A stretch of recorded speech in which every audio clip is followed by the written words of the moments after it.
Plus, whenever I give him hints, he doesn't pick it up. Yeah, dudes. I said I'm ignoring you. Stop ignoring me, ignoring you! Tales of Community College, the one who has it bad. Part 1, by user Dizzy Genetic Fluid, which I kind of like that name. Hey ReddX, long-time viewer, first-time poster here to tell some tales, or I guess retelling about my time in community college. Oh, they're tales you told before, huh? Then I expect them to be polished to a high shine. No, I don't expect that much out of anybody. I made this account just so I could vent about something or another, and what better way to use it by venting about people that I've met in pursuit of higher education. Also, don't be afraid to be harsh about my writing or about me, because I know I wasn't the best or any better than the people in these tales. Please excuse my bad grammar, I'm bilingual. So I can be harsh on the writing but not the grammar? I'm just being pedantic. It's fine! People post things with the expectation that I'm gonna tear them apart, but as long as we keep the focus where it belongs, I'm good to go. I'm an amicable guy. So some of this is going to be a mixture of nice guys / nice girls, which we've been doing a lot lately, leg / neckbeards, kinda, fat logic, and I am very badass, and I am very smart. We visited all of these places before. Not very often for the latter two. But God, do I love me some fat logic. Anyway, first things first, the cast. We've got Dizzy, hey, that's me, 28-year-old trans dude, but at the time of these tales, I hadn't come out yet, and my backbone, 'tis but a little worm. Don't worry, you give it some time. I was 19 and a halfway starry-eyed and halfway jaded, tale for another time, typical introvert who prefers to stay at home and read books about monsters and or gore, or play video games. 19 is a weird time. I don't think I had much of a spine at 19 either. What I did have was a lot of bravado. You just puff yourself up with hot air, like a pufferfish. The blowfish puffs himself up 4 or 5 times larger than normal. So yes, with our OP out of the way, we've got Artlad as well, another 19-year-old dude that was a high school friend that also wanted to go to the same community college. And he was the one who introduced me to most of the people in these tales. Your typical extrovert adopting your lonely introvert, named after his love for art. He seems like a good egg already, doesn't he? Quite the lad indeed. We've also got Queenie, our antagonist of these tales, 20 years of age, but about 13 in her mentality. I don't know if she counts as a legbeard, but I do know for a fact that she is a nice girl. Typical, woe is me, whining, and nothing is her fault, and loves HAES, which as we learned from the Moby Vic Saga means health at every size. Oh, and every other sentence is always falling fully under fat logic. She is a big girl, if that wasn't clear. I am actually kind of glad about that. I like making the big fat girls on the thumbnails. What? Don't look at me like that. Fat chicks need love too. I meant like, I'm glad for me. It's terrible for you. I don't know why you're choosing to live that way, but whatever. You'll find out when you have a coronary at 35. Anywho, now for the meat and taters of the story. What's taters? Boil 'em, mash 'em, stick 'em in a stew. Picture this! It is fall of 2017. My first semester in this college, just coming out of the student center with a map of the campus when I hear a familiar voice. Hey Dizzy, over here! I turned to see my good pal Artlad waving me over at some bench on which he was sitting. He started attending this campus a semester earlier, and I was happy to see a familiar face, so I rushed over to talk. I don't remember most of it, but it was kind of like, OP, hey dude, I didn't know you were going to be here. How have you been? What's this campus like? Artlad, I'm good. Campus is pretty okay, but like, too many hills, If I would have known that you were coming, then I could have been giving you a ride. OP, nah, it's fine. I just bought books, and there's no way that I have money for gas. Artlad, oh, true. Want to join me for this, club rush thing, though? It starts in, 10 minutes, or do you have a class or something soon? I checked my planner to see when my next class was going to start, and I had like maybe 3 hours set aside for study time, but since it was the first day, I had more than enough time to go fuck around. Yeah, what am I gonna do, sit there for 3 hours and study my syllabus? Hell yes, I'd like to go do a thing. First day, new college, you can be anybody you want to be. Me personally, I'm still not completely sure what I want to be, but I do know what I don't want to be, and that's a syllabus studier. So yeah, OP says, okay, I have time to join you, but I don't know if clubs are my thing. Artlad, oh, come on, dude. You can't just spend your days studying and being locked up in your room doing nothing. Joining a club will help you be more open-minded, and it looks good when you apply for jobs. Yeah, a little something about myself.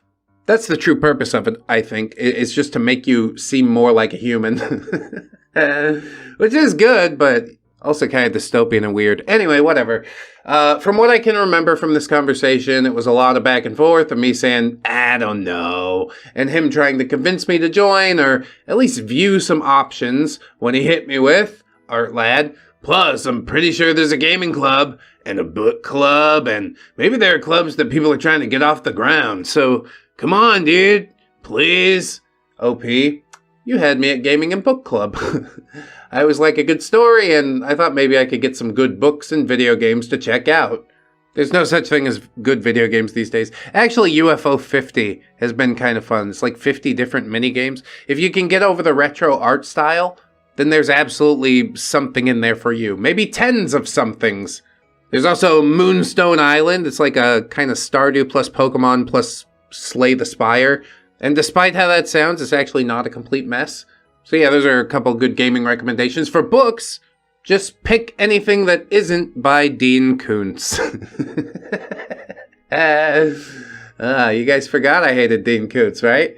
Last time I mentioned it was years and years ago, and I got a lot of comments about it, but let me elucidate why right now. He knows how to write a good hook. He's a hell of a writer, but there's nothing substantial. There's no underlying theme to the story. At least not one that's very consistent outside of, you know, bad things are scary and bad. Whatever. Anyway, my point with the recommendations is you can get them from anywhere. You don't need to go interface with weirdos. Because there's going to be weirdos at the gaming club, you know? Book club might be safe, maybe. But I don't know. Maybe don't listen to me on this one because I'm not a people person. Artlad would have to harass me into it too. Anyway, with a smile, Artlad takes OP to where all the clubs are setting up, and I can see a club about pottery, a club about drama and theater, a movie club, an LGBTQ plus club, and a club with the letters HAES in bright-ass purple. OP says, hey, Artlad, what is HAES? Artlad, really? You spend so much time online and you don't know? OP says, bitch, I look for dank memes and watch funny YouTube videos about cats in boxes and dogs howling tantrums. I don't look for whatever the hell HAES is. You stayed away from Tumblr. That's good. That's when she appeared, and holding a box, I guess they were pins or buttons. She set them on the table, and then turned to me and said, Queenie, it means health at every size. People like you are the reason I set this club up. You are here to learn, right? I guess it's time for you to check your privilege. Oh, God. It's another Tumblrina. Yeah. I suppose these things do come in waves, don't they?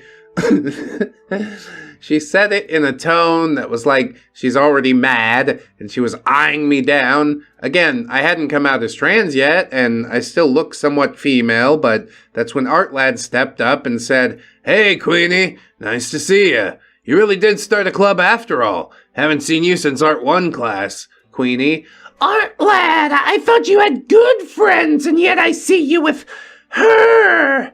As a woman, she was a little mindful on what was going on around her. I think most humans are mindful of what's going on around them, at least I hope. Artlad just says, oh, Queenie, this is Dizzy. She's one of my friends from high school. She tends to lock herself away from people, and I wanted to help her open up more. OP says, hey, nice to meet ya. It wasn't my intention to make you upset. I really didn't know. This is my first time hearing about it. And Queenie says, well, it makes sense you haven't heard about it, since you're skinny, about as skinny as those models. You need to be mindful, since we as women are always under the male gaze, and that pressure to be the perfect size, to be healthy. Real women have curves. yes, curves would imply multiple. You are one gigantic curve, similar to a circle. OP says, did this bitch just give me a backhanded compliment that doubled as a diss? Now, I know I wasn't skinny. Hell, at the time I could lose some weight, but she was 3 inches shorter than me, and she was heavier than me.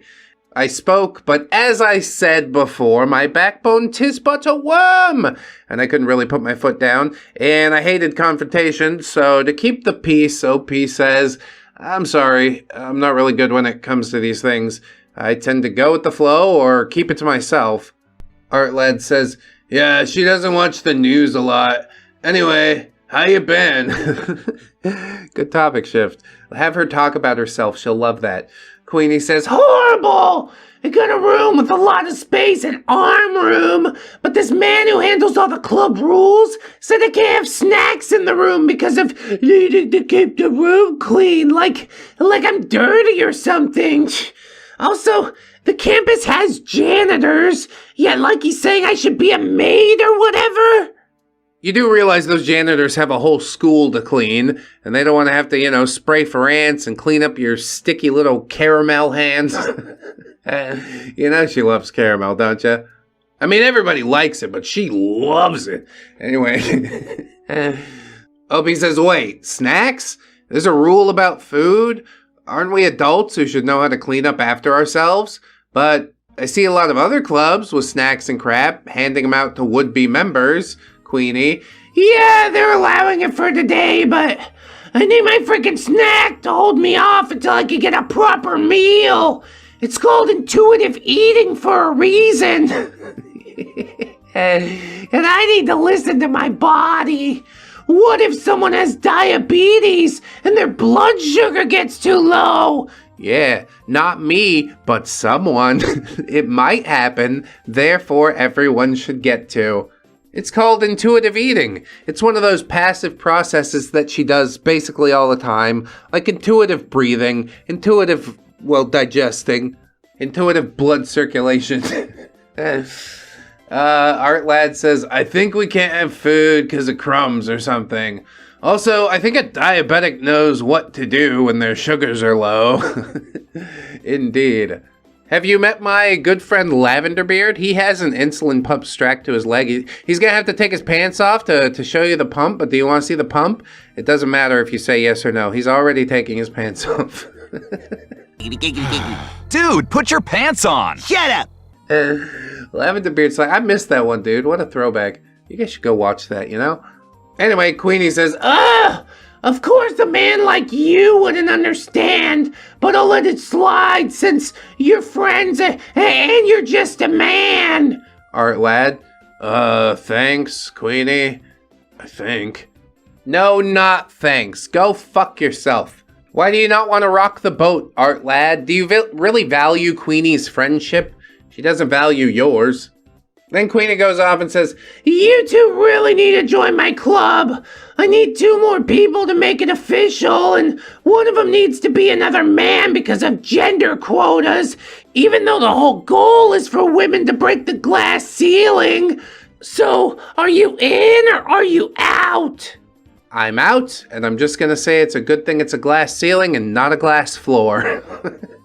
Goodbye forever, Queenie! And then you just march down the promenade with your cane and top hat. The ladies surely come a-calling when I set my pocket watch a-twirl. Artlad says, you know what? Why not? Dizzy and I would like to join the club, What are friends for? Yeah, friends. Heavy quotation marks around that. OP says, huh? What, I don't know if Queenie. What, are you too good for body positivity? Don't you want to support your fellow woman and show the world that our bodies aren't something for males' enjoyment? I mean, can it be that plus the other thing? Then Artlad begs OP, "Come on, OP, please. You said you'd be open-minded." OP, "I know. I just meant that I'm not sure if joining clubs are my thing." And Artlad continues, "OP, please. It's for a good cause.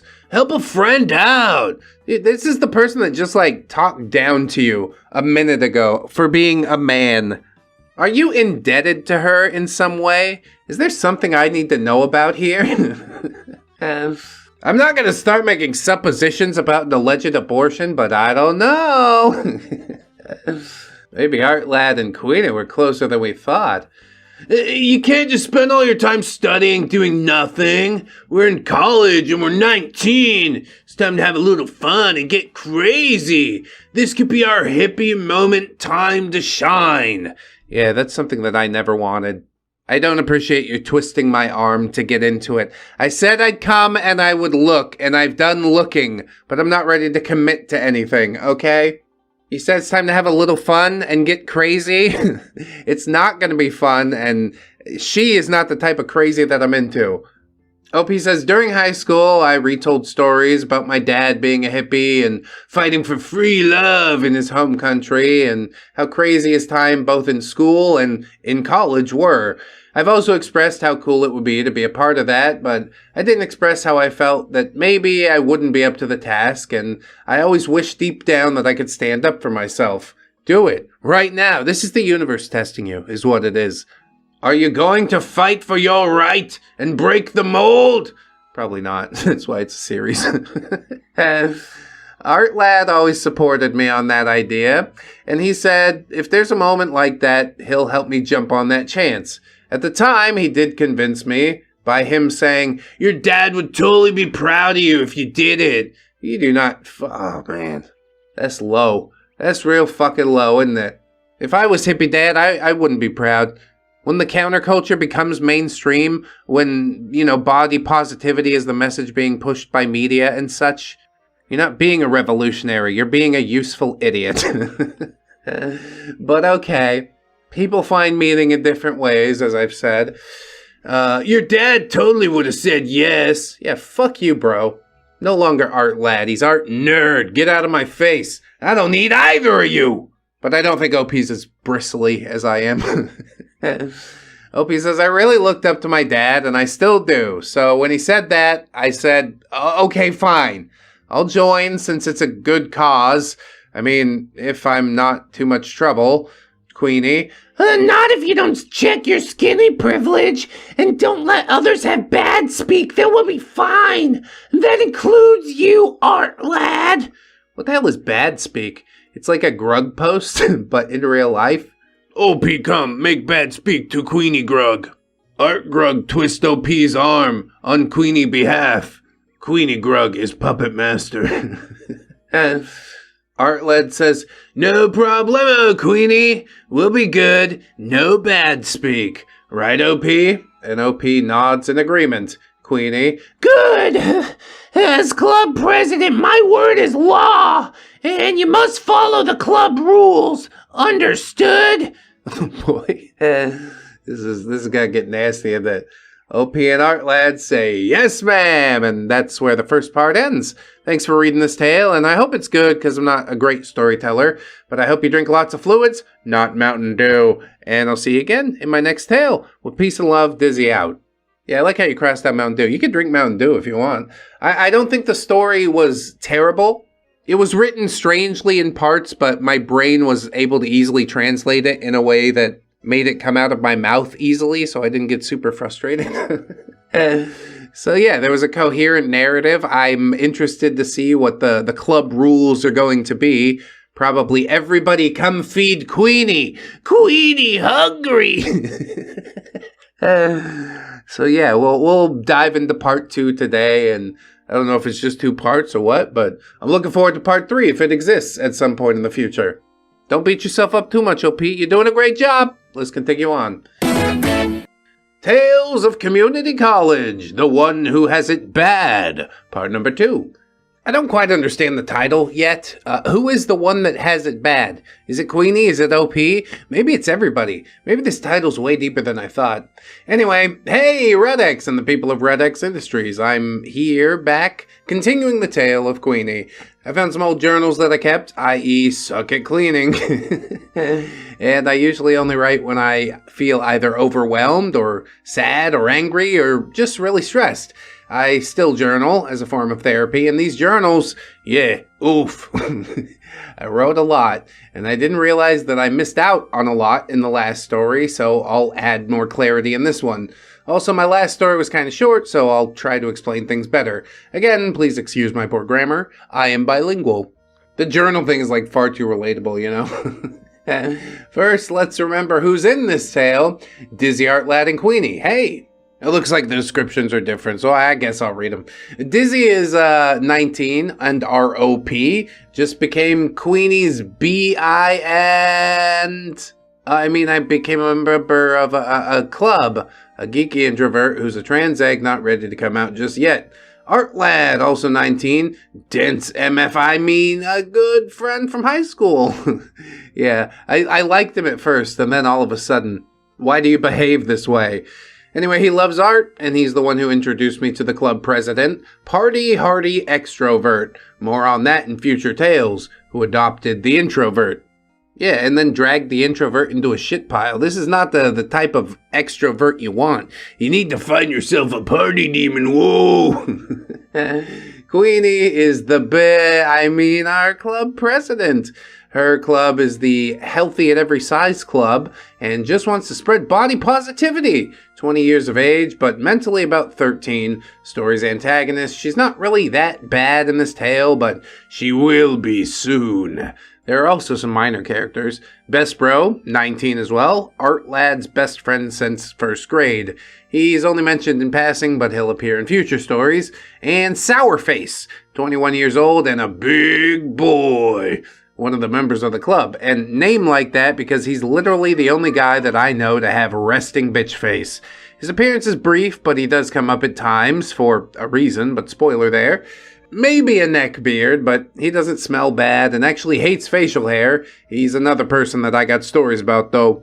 I won't be too quick to judge Sourface. I got sort of a resting bitch face myself, you know?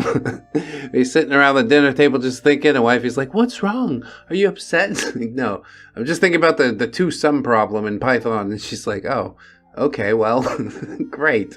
I do apologize. This is just the face that I make when I'm thinking about stuff. And basically, I'm always thinking about stuff. I mean, other people do probably think about stuff too, but I only think about the best stuff. Whatever.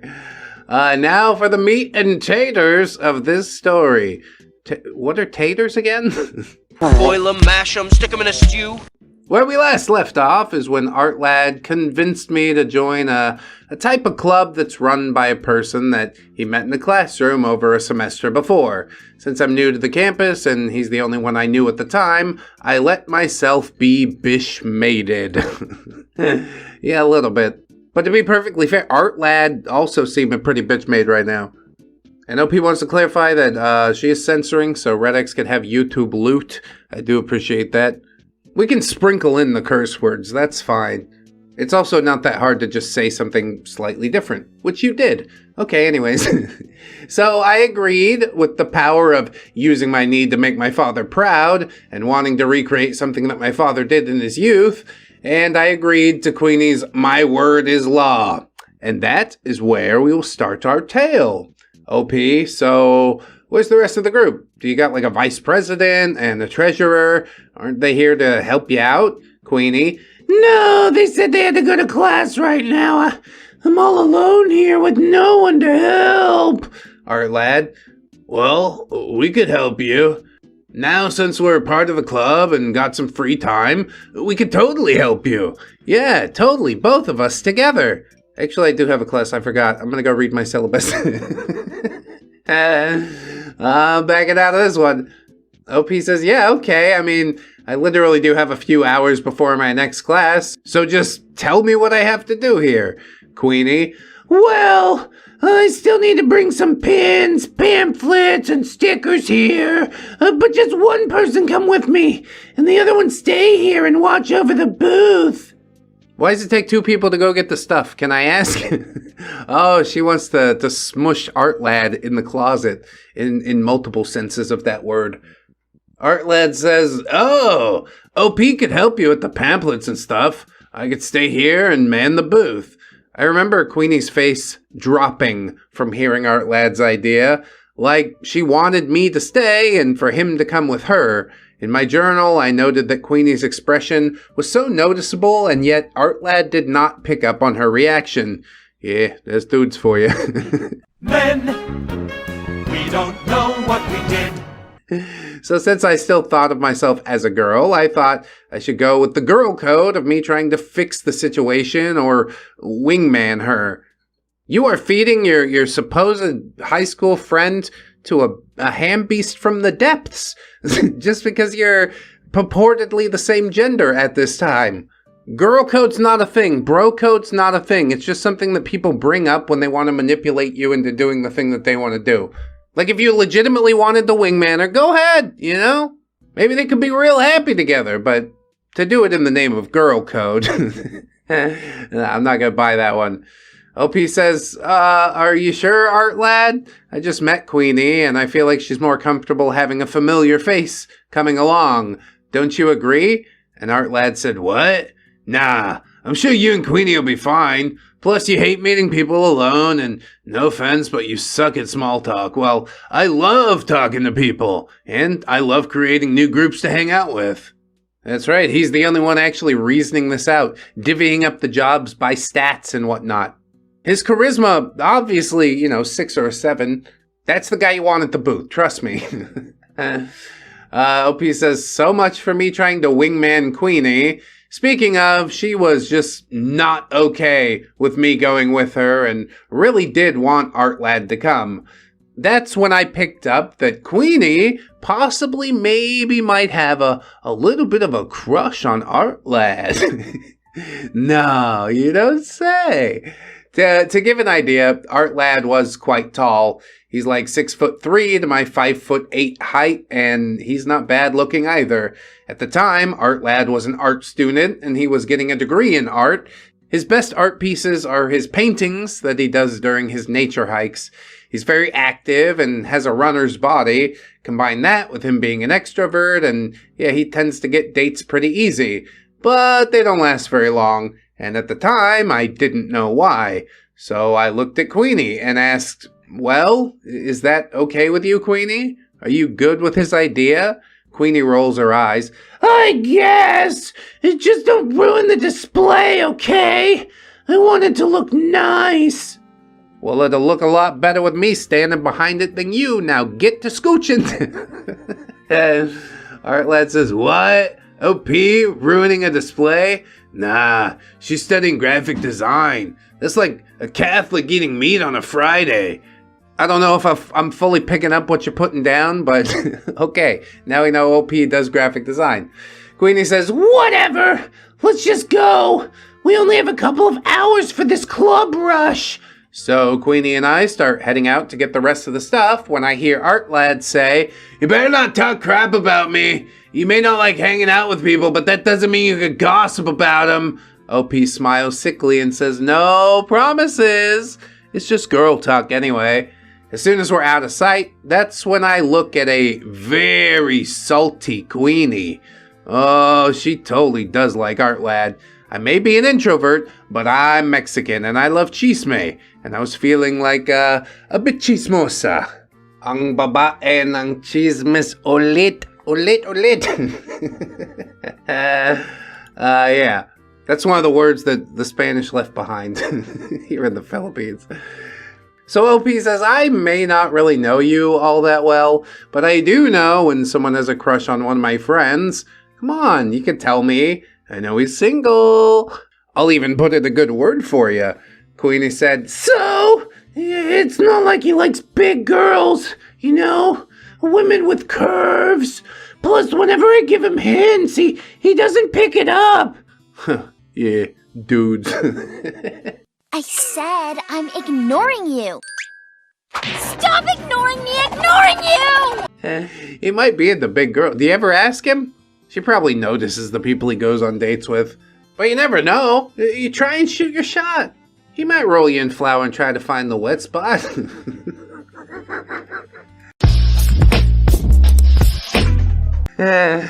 It's even more funny to me because it rhymes. OP says, look, Queenie, I haven't seen him say no to any girl who asks him out, just like outright. And he's dated different types of girls. If I would compare him to like a traffic speed when it comes to picking up hints, he's like the 101 freeway during rush hour or the 10 freeway during construction. I'd say more like a school zone at 3 p.m. during pickup and drop off. Even when it's flowing freely, it's not going that fast. It's not a freeway. You trust me on this. Then Queenie said, I've tried to get his number, like during projects and stuff, and he always says, no, you can do it here in the classroom. We don't have to find a place to work. OP, I could give you his number, but only if he's okay with it, because I really don't want to cause issues over this. You're inserting yourself directly into the middle of issues. You should just steer clear. Why? You're trying to do a nice thing, maybe build some bonds, but I don't think it's a good idea. Queenie's eyes light up and she says, really? And OP says, yeah, a good friend of Artlad is a good friend of mine. Too bad she's not a good friend even to Artlad. At this point, she was kind of warming up to me, but looking back with the 2020 vision, we were never going to be besties because this really is just the beginning of her need of Artlad. Oh, she got like a little shrine in the closet or something like that? Something you want to tell me? Queenie. so what can you tell me about him? Does he have a type, a favorite food, a favorite color? Is he the romantic type? OP says, well, thing is I haven't really talked to him about his romantic endeavors. Most of the info that I have is from his best friend, best bro. And Queenie says, oh, him! Yeah, I've heard of him. In fact, he tends to blow all my invites in favor of best bro. OP, you've heard of him. Yeah, well, best bro and him are like two brothers, and they're always doing shit together, always in the same groups. Artlad always goes to best bro when it comes to dating, or who to date, since best bro has been dating the same girl since high school. Which, granted, if you're 19 is not all that long, but whatever. We take those, I guess. Queenie says, what about Artlad? If best bro's been loyal to the same girl for so long, he has to be the same as him, right? OP, about that, Queenie. What? What are you trying to say? Are you saying he's not? So he's like, I'll go with the flow? OP. For some reason, his relationships don't really last longer than maybe 3 weeks. The longest relationship he ever had was his last one before we graduated high school, and even then, it only lasted like a month, tops. Queenie. He just hasn't found the right woman. A woman who will help him get his shit together. He needs a good woman. And yet, he gets you. You hardly have your own shit together. I don't know what you're thinking here. Artlad's just out there playing the field. 19-year-old guy. It's a lot of fun. I'm not saying you should go, like, sow your wild oats or anything, but, you know, it's good to practice planting. OP says, I kid you not. I remember Queenie fixing her bra up to make her boobs more, I guess the term is perky. And she did this at the same time she told me Artlad needs a real woman. And she had this air of like, it's obvious it's me, right? Yeah, sure, whatever. Get in there for a month, you know? Best month of your life! So, we walk back and forth as we get the rest of the stuff. And in my journal, it's noted that Queenie and I were having a good time. But really, I think she was just sort of happy that she found someone who would help her get her man. With boxes in hand, we head back, only to stop midway to Queenie's. Queenie. Ugh! We have to go the long way. I don't want to go through here. OP. Huh? Why? Is the way blocked, or is there something wrong? Queenie. I don't want to see him right now. At least, not until the first meeting. OP. What the? Queenie then points out a heavy-set dude from the crowd, and he looks like he's in a pretty bad mood. OP. You mean the guy who's frowning? What's wrong? Before I can finish my sentence, he walks over to us. Well, maybe speed waddling over is more accurate. And Queenie's really pushing me to start walking, but it's too late. With a, "Hey, Queenie!" We stop. Queenie. I don't have time, Sourface. I'm busy, and we need to go. Sourface. No! Not until you see my side of people being oppressive to fat guys. We get just as much crap from people as women. Maybe even more than the women. And my answer is the same to both of you. Then lose the weight. You don't like it? Then don't do it anymore. But ReddX, it's not that simple. When you get down to it, it really is that simple. Get rid of the baggage that is holding you back and do the thing you want to do, okay? Also, as far as men getting more crap, maybe. People will say it out loud more often to men. But you will also see, like, fat dudes with hot chicks, so yeah, it doesn't matter all that much. How's your game? That's what it really comes down to. Anyway, Queenie says, I told you, fuckface! Fat men are not as oppressed as women, because all he needs is to be funny for people to like him, and women aren't given that option! Why? Because they're not funny? That's not true. My wife is hilarious. The real problem here is both your personalities are repulsive, but nobody wants to acknowledge that fact. That would bruise the ego a little bit. I might have to seek self-improvement, and that sounds hard. It's much easier to just blame it on being fat.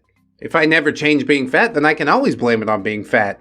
Whatever, anyway, OP tries to break up the cat fight and says, guys, do you want me to Sourface? No, it's not enough for men to be funny now. Women want a fit dude, while us fat guys get nothing. And people still treat us like crap. OP, guys, I think we need to go back to the club rush thing and Queenie. Ugh! Typical man! Always thinking about yourself rather than changing for the greater good. Not like you can handle women with curves. You're just another man, baby. Sourface says, I can handle women with curves. It's just that those women don't want a nice guy like me. Plus, I've yet to see a woman with curves want to join the club. Only women like you. Which, as we've described, is just one continuous curve, not plural curves. It's ironic that Queenie would throw out the, like, changing yourself for the better thing. Yeah, you have to do it. I don't. It sounds like hard work. That's why it's meant for the man. At this point, Queenie gave me a look that I can really only describe as like a "how dare you" kind of look. She looks like she's about to drop what she was holding and maybe slap him, but I cut in to say, guys, please stop fighting. There's no point. The Health at Every Size Club is the place to have this talk, but not a reason for why we have to fight. They're both trying to wrestle control of this club that's newly formed, or they used to date. I think probably they used to date, but they were too similar and now they hate each other. OP says again, I don't like confrontation, and we were in the middle of a busy area where all the co-eds tend to gather between classes. I could feel their eyes on us and I didn't like it. We were being too loud. Sourface. And who the fuck are you? What's a girl like you doing interrupting my conversation? OP says, oh, sorry, I'm dizzy and I'm one of the new members. Queenie. She was helping me until you showed up. Sourface. I thought you finally went full lesbian. Bro, what the hell? Just because I don't really dress that feminine with bulky sweaters doesn't mean that I'm presenting as a lesbian. I think really he just used me as like an FU to Queenie, but yeah, we're being homophobic and for what? to get your jabs in, I guess. However, OP says, at this time I had no backbone, even for the shittiest of comebacks. So OP just says, Huh? Queenie. Ha, very funny. The same could be said about you, with the lack of women around. I'm also waiting for you to go full gay. OP, guys, please don't fight. I don't like when people fight, including among friends. Then they both say together, We're not friends. OP says, you're not? But then why would you two be, Queenie? Reasons! Come on, let's just go. We're wasting time. She walks by him, and I follow her as we leave Sourface by his lonesome. Yeah, he's probably used to that by now, isn't he? I was left wondering why join a club with someone that you don't like, run by said someone. Also, even allowing him to join, knowing that you can't stand him. In my journal, I remembered that I figured they were maybe friends in the past and had some sort of falling out. Later, I did find out why, but that's a spoiler. I think I already spoiled it. Do I have it right? You can tell me if I have it right. Anyway, we headed back to Artlad, where he was happily waiting for us. Artlad, hey, you're back. Got everything, or do? And then he sees that Queenie is upset and asks, whoa, hey, is something wrong? Queenie, yes! I ran into Sourface, and he's still mad I didn't agree with him. Artlad, oh yeah, Sourface. Well, at least he can't make you upset when you're running your club. Queenie looks away when he says that. Artlad, why? Did I do something wrong? I pull him to the side while saying in a low voice, Artlad, he's part of the club too. Artlad, very loud, what? Dude, really? I thought you fucking hated that guy. Queenie, I need him to fill in the gender quota, okay? Plus he'll just cry about it and won't leave me alone if I don't. Artlad tried to say something before I stopped him with a maybe not right now look, and he simply backed off. I pulled closer to Artlad while Queenie started settling the rest of the stuff on the table. While she did that, Artlad and I were whispering. OP, you know about her and Sourface? My first meeting with him is him just arguing with her. And Artlad says, huh? Oh yeah, they do that a lot. OP, you've seen it happen? Has she vented to you? Artlad, oh yeah, like loads of times. Sourface vents to me sometimes too. OP, you know Sourface? Like, as in a friend? No, in a biblical sense, we've lain together. Yes, as a friend. Artlad says, all three of us had the same class. Me and Sourface hung out a couple times, but Queenie hates that I do that, and then goes a day or so not talking to me. Artlad, you seem like a nice kid. Why do you insist on hanging out with the bottom of the barrel, huh? There weren't other people in the class? More normal people in the class? OP says, number one, how's that a good friendship? And number two, do you know everyone on this campus? It seems so far that I meet someone and you go, oh yeah, I know that person. Like, dude, don't you get burnt out or something? There's only 3 months in a semester. How do you even have time to meet people? Artlad, number one, just because some people are emotional with their feelings doesn't mean that they're a bad person. And number two, no, I don't know everyone on this campus. Only the ones I go to class with. You're making it out like I'm some kind of friend whore. Yeah, people do it on Facebook. Takes a bit more commitment in real life, I feel. Really trying to fill that social hole in my heart with all of these empty, meaningless relationships. It's just art classes anyway. They're not that hard, and it was summer semester. Winter and summer semesters aren't even full semesters. They're like just half as long. OP? What? Really? So fall and spring semesters are the only ones that are full? Artlad? Yeah, it's like going to summer school. You can fuck around during winter and summer months and not lose your school funding. The beauty of community college. Hell yeah, why graduate? We should stick around here for as long as we can. It's kind of a weird way to go through life, but okay. OP says, let me guess, you were trying to get some art girl choncha, huh? Trying to have a taste of that beautiful panocha? Artlad says, shut up. It's not even like that. Also, I'm white. I don't even know what the hell choncha and panocha even means. It's panocha. You'll have to enunciate it. OP says, I always laugh when ReddX says choncha. That's such an East LA slang that is always funny when a non-Hispanic person says it. I mean, my brother's an honorary Mexican. I'm not going to go into it. But yes, he's the one that taught me that.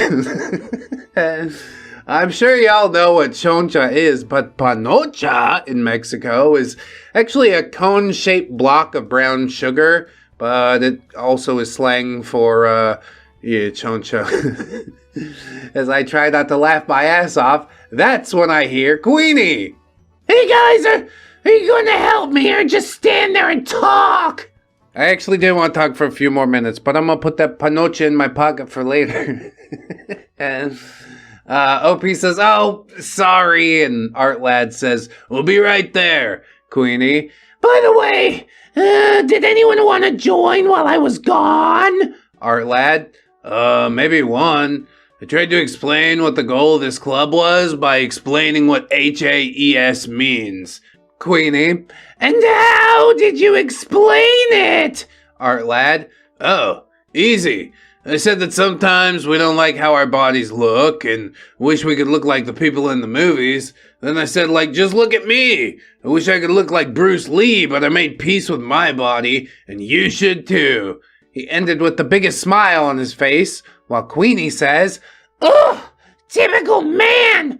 Of course you've made peace with your body. You're fit, and you take hikes, and you don't have to worry about weight gain or how your weight makes people be a dick to you, but I'll let it slide, since we're friends, and you're a man. Artlad says, sweet. Thanks, Queenie. I think. Yeah, a little closer than the first time, I guess. We're definitely making baby steps. I really am waiting for the bottom to fall out, but, slow burn. It's all right. Anyway, the rest of the club rush went smoothly. We didn't get any more members that day, but we still had the rest of the first week to get people to join. I somewhat remember Queenie telling Artlad and I that we meet every Friday, and this coming Friday is the first ever meeting, so be prepared to learn about body inclusivity and be more mindful about people with bigger bodies. I mean, she means horizontal, but I'm more concerned with the vertical, especially as someone who spent most of my adult life now in Asia. I was a head too tall for everything in Japan, and now I'm in the Philippines, and I'm still a head too tall, and now everything has a rusty nail sticking out of it. Just watch your head, it's gonna be fine. But that's not the type of body inclusivity we're talking about, is it? Is it? Truth is, I don't give a shit what size you are, as long as you aren't intruding on my space. Be courteous to others, and we're gonna get along just fine. As soon as we start making it weird, well, I know how to make it weird too. Anyway, that's where we'll end our tale for now. The next tale is going to be about Queenie's first ever meeting and getting to meet the rest of the club members. It is a small club, but oh boy, I do remember having quite a difficult time in that club. Thanks for reading this. I know I'm not the best storyteller. Don't be afraid to criticize me, and I'll see you on the next tale. Drink lots of fluids, not Mountain Dew, and with peace and love, Dizzy out. Yeah, I feel like this story is constructed well. There's grammar issues and stuff, but I know it's just from, writing in English when that's not your main language. So yeah, I fixed it up where I could, and I think there was only one point where I didn't understand something that was meant. And that might have just been my own brain's failure. Overall, yeah, it was a storyline and it moved forward. Like I said, it's a little bit of a slow burn, but I'm willing to wait it out. That's fine. You are the maestro. I'm simply going along with the notes or however the hell that works. Doesn't a maestro keep beats? I don't care. Anyway, yeah. Queenie's quite a specimen. I'd say definite nice girl vibes. I could probably slap neckbeard stories on the thing, just to keep everything tight and tidy. But I'll have to roll it around for a couple days. I'll think about that one. We need to listen to our bodies and make sure we're giving ourselves the love and attention that it deserves. Come on, everyone, and grab some snacks. My sugar going low. Can I get some snacks?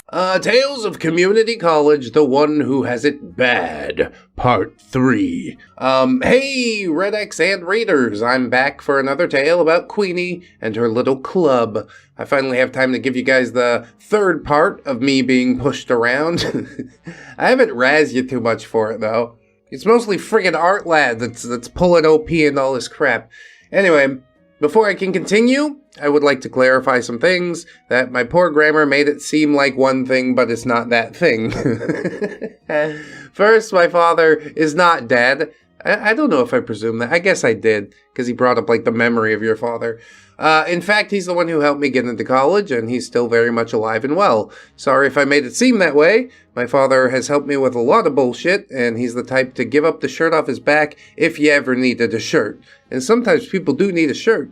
I was bumming for cigarettes as like a scuzzy hate everybody teen, but there's this, homeless dude without a shirt. He's got a bandana on. I saw the third eye in the middle of his head for just a minute.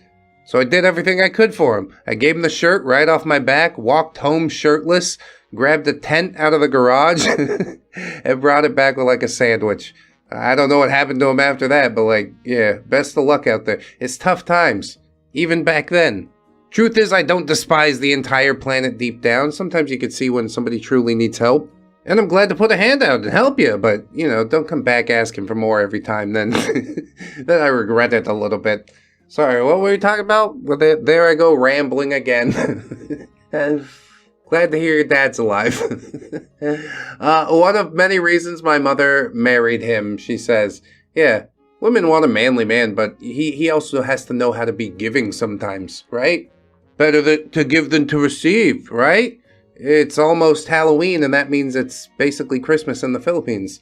Did you know that? We started in September. My wife put the tree up. The kids love it. It's fun. Sorry, I'm really distracted today. You get me off on endless tangents. Let's focus up. Second point, Artlad really was dense. And the title really is just me giving a little riddle or brain teaser or inside joke of someone going through the crap. I'm glad ReddX has read my story and he's figured some things out, while others, I guess it does seem like Artlad may also have a thing for Queenie, but no, that's not the case. No, I didn't assume that at all. I can state that concretely. If I made jokes about him banging, it's just because it seemed gross. Also, thanks for the game recommendations. I will check those out. Yeah, just a little indie stuff, but I don't know, indie stuff is where the really tasty things come from, in my experience. Anyways, it's time for the club roll call. Dizzy, that's OP. 19 at the time, still having somewhat cold feet about the club. Introverted and really just want to be home, playing video games. Closeted trans guy, but the shell is cracking. I did kind of sort of offhandedly mention that I was studying graphic design, but that's not important to the story. But just keep in mind, both art and graphic design classes share the same building. Yeah, because it's one of those things that you see with your eyes. So you got to make it in that building. The things for seeing eyes building. Artlad's 19, friend from high school, and an art student. An extrovert that's very outdoorsy, but tends to have chronic foot-and-mouth syndrome. Queenie, 20 years old, club president, loves food and wine with an H. This club meeting is where she gives her all, but what she's really hoping for is that Artlad will give her his all. You know what I mean? Huh? There's also Sourface, 21-year-old club member. He's here to show everyone that fat men need to be heard and no one's gonna stop him type of demeanor. And yeah, he's a fat guy version of Queenie's mean girl. I find him fascinating, but only when he's with Queenie. Really, the only thing I actually find fascinating is their conflict.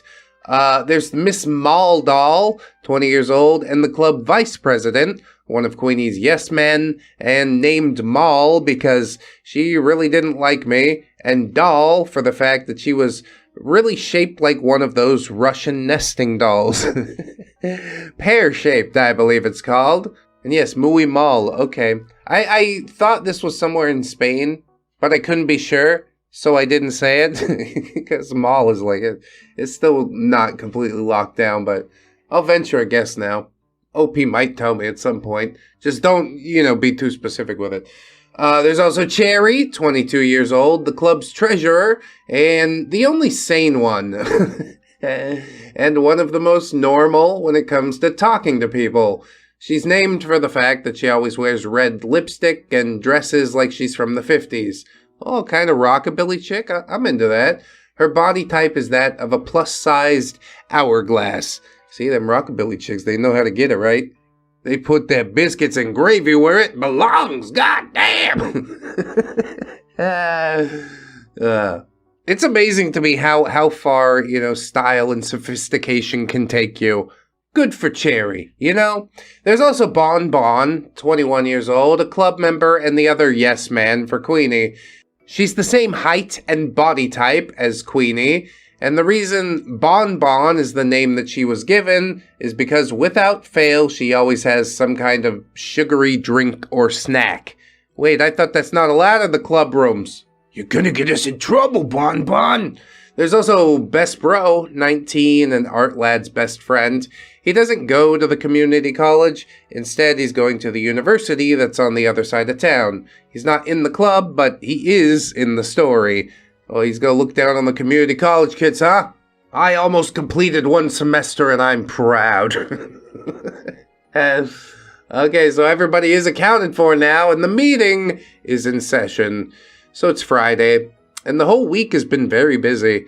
I've just been going to classes, studying, going back home, trying to relax.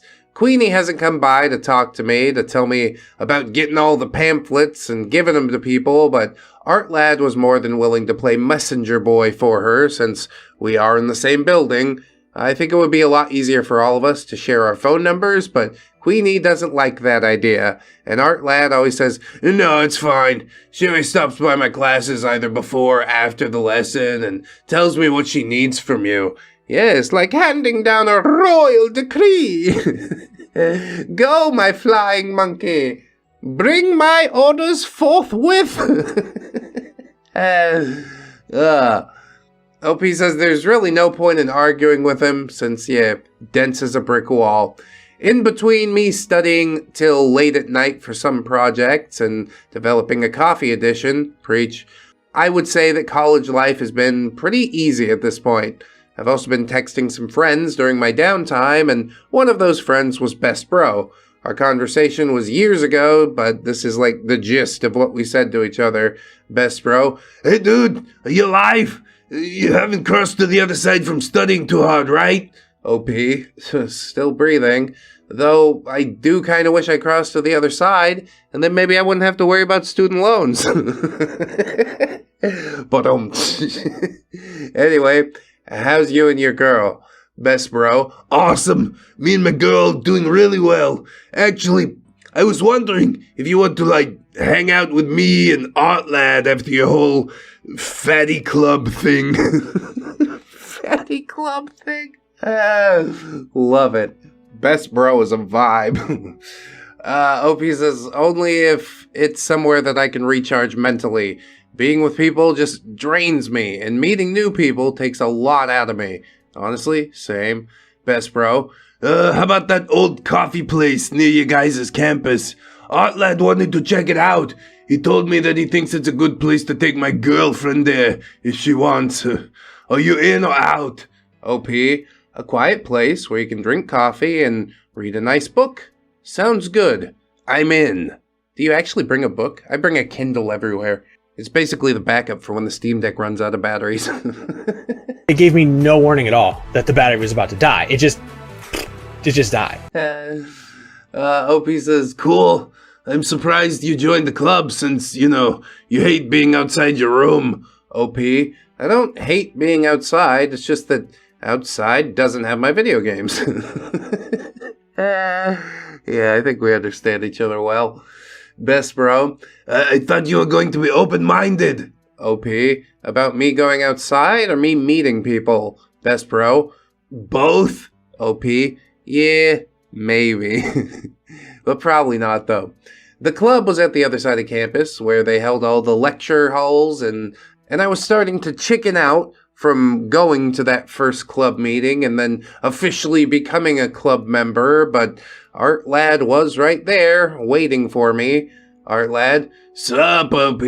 Ready for the first meeting? OP, not really. Artlad, What? Why not? Isn't this the chance for you to, make your dad proud? just stop doing that, alright? I don't know if he gets to do that, but I feel like he shouldn't get to do that. Just think, you coming home and saying to your dad, hey, I did something to try and change society. Wouldn't that be cool? Yeah, it might be cool if you were changing it for the better. This is just a place for fat people to complain about something that literally is within their power to change. There are people out there with legitimate medical concerns that can't lose weight for one reason or another, but all of these people are not that. So why are we doing this? So we can put fat girls on the cover of Sports Illustrated, I guess. OP says, I really don't think me joining a club about body inclusivity is me fighting for societal change. It's not like I'm doing anything in terms of getting people aware. Artlad, yeah, but it's baby steps, though. Gotta start somewhere. That's right. I'm gonna start with this chocolate cake. We got some catching up to do, don't we? Might go off the rails, I don't know. From there, I just sort of followed along. We're talking about meeting up with Best Bro at the coffee place, and that's where we see some people waiting outside the lecture halls. I didn't know in which hall the meeting was being held, so I asked, hey, Artlad, where is the actual meeting place? Is it the one that has all those people standing around outside of it? And Artlad said, yeah, but Queenie should already have the key to the hall, and she came by to tell me where it's at. Is she not here or something? Sourface, Well, looks like Queenie wussed out. I guess she couldn't handle being a leader. Damn, bro, sick burn on somebody who's not here at all. I turned around to see Sourface with a smug smile just walking towards us. I'm so confused as to why he's smiling like that, since I really had no idea what kind of relationship he had with Queenie, nor the reason as to why he would ever want to join her club. I mean, Queenie says gender quotas, but I think that's BS. I think they're still doing it on the down low. Find each other in the janitor's closet, make a foul soup. That's bleach and ammonia, don't ever do it. Sourface says, Artlad, why are you here? A club like this isn't something that skinny people should be joining. You don't know what it's like to be a fat man. Thank God for that. Artlad, I just wanted to help out a friend. What's wrong with that? Sourface, yeah, now you want to hang out with Queenie. I mean, it's not wrong to help a pal, but you've been declining Queenie's offers to hang out all week. Not sure what's happened since the last week of summer semester. Artlad looks away, his happy-go-lucky smile turning into a frown. I don't want to talk about it. Damn, dude. You threw the hot dog down the hallway? What happened here? I need details. If you don't give me details, I have to assume the worst. Just before I could ask if he was okay, Cherry made her grand entrance. Cherry, hi, sorry I'm late. The president and vice president are coming a little late as well, but they say they have something for us. Let me get you guys inside and we can get you started with signups. Oh, I'm Cherry, by the way, the club's treasurer. It's so nice to meet you all. I remember her being way too bubbly. Well, she's overcompensating for something too, a little bit, but I like her way of overcompensation rather than what everybody else has chosen. The club was really small. If we include Queenie, Cherry, and Miss Maldall, it might have been like 11 or 10 people in total. Most clubs have 20 or 30 people at once, not including the sports clubs because, yeah, they're not co-ed. As we entered, Cherry gave us a quick rundown on what rules we have to follow and the goal of the club, as well as what we should expect to see during our time in the club. Yeah, wow, Cherry's like way too all in on this, doubly overcompensating.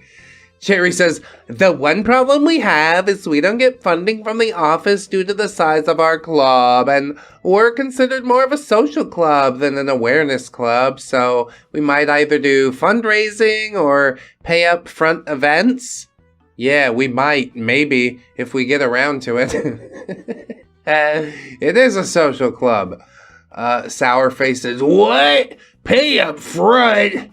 Why do I have to give hard-earned money when other clubs get money for free? And I'm not doing fundraising. Yeah, you give him chocolate bars to go sell, they ain't coming back. Chocolate! Chocolate! And no money's coming back either, to be specific. Artlad says, I thought you lived at home. I didn't know you even had a job. Doesn't your mom or dad give you money for stuff? Sourface, dude, what the hell? I told you not to say anything about that. If you're ashamed of the way you live, maybe you should live differently. Artlad then slaps his mouth shut with both hands upon realizing what he did. Again, foot in mouth syndrome. Artlad was not the kind of guy that you tell your secrets to because he'll just say it out loud without thinking about it. And the worst part is he'll say, oops, I forgot. I didn't mean to. Like it was totally funny. Yeah, your fried brain is really fucking hilarious to me. Do you not have a section for I will never repeat these things out loud? I think everybody should. Anyway, Cherry says, ahem! Anyway, we need about 15 people to get some funding, and we still have time to get some new people. Oh yeah, that sounds great. Pack 'em in, Miss Maldal. Yes, you don't need to shout. I can feel my ears bleeding. Miss Maldal and Queenie had just come into the room with a lot of bags, and I mean a lot of bags. Both Queenie and Miss Maldal were holding like 4 to 5 bags each. It was like they were bringing in supplies for a party. Hey, pizza party, sweet! Maybe there are some benefits to the fatty club, huh? Pizza time. Bon. Oh, Queenie, you're here. I heard you got something for us. What did our president buy? Miss Maldal. You know how she is. She's always got something in her sleeve, and she's really went above and beyond today. Cherry. Miss President, you do know about the rules, right?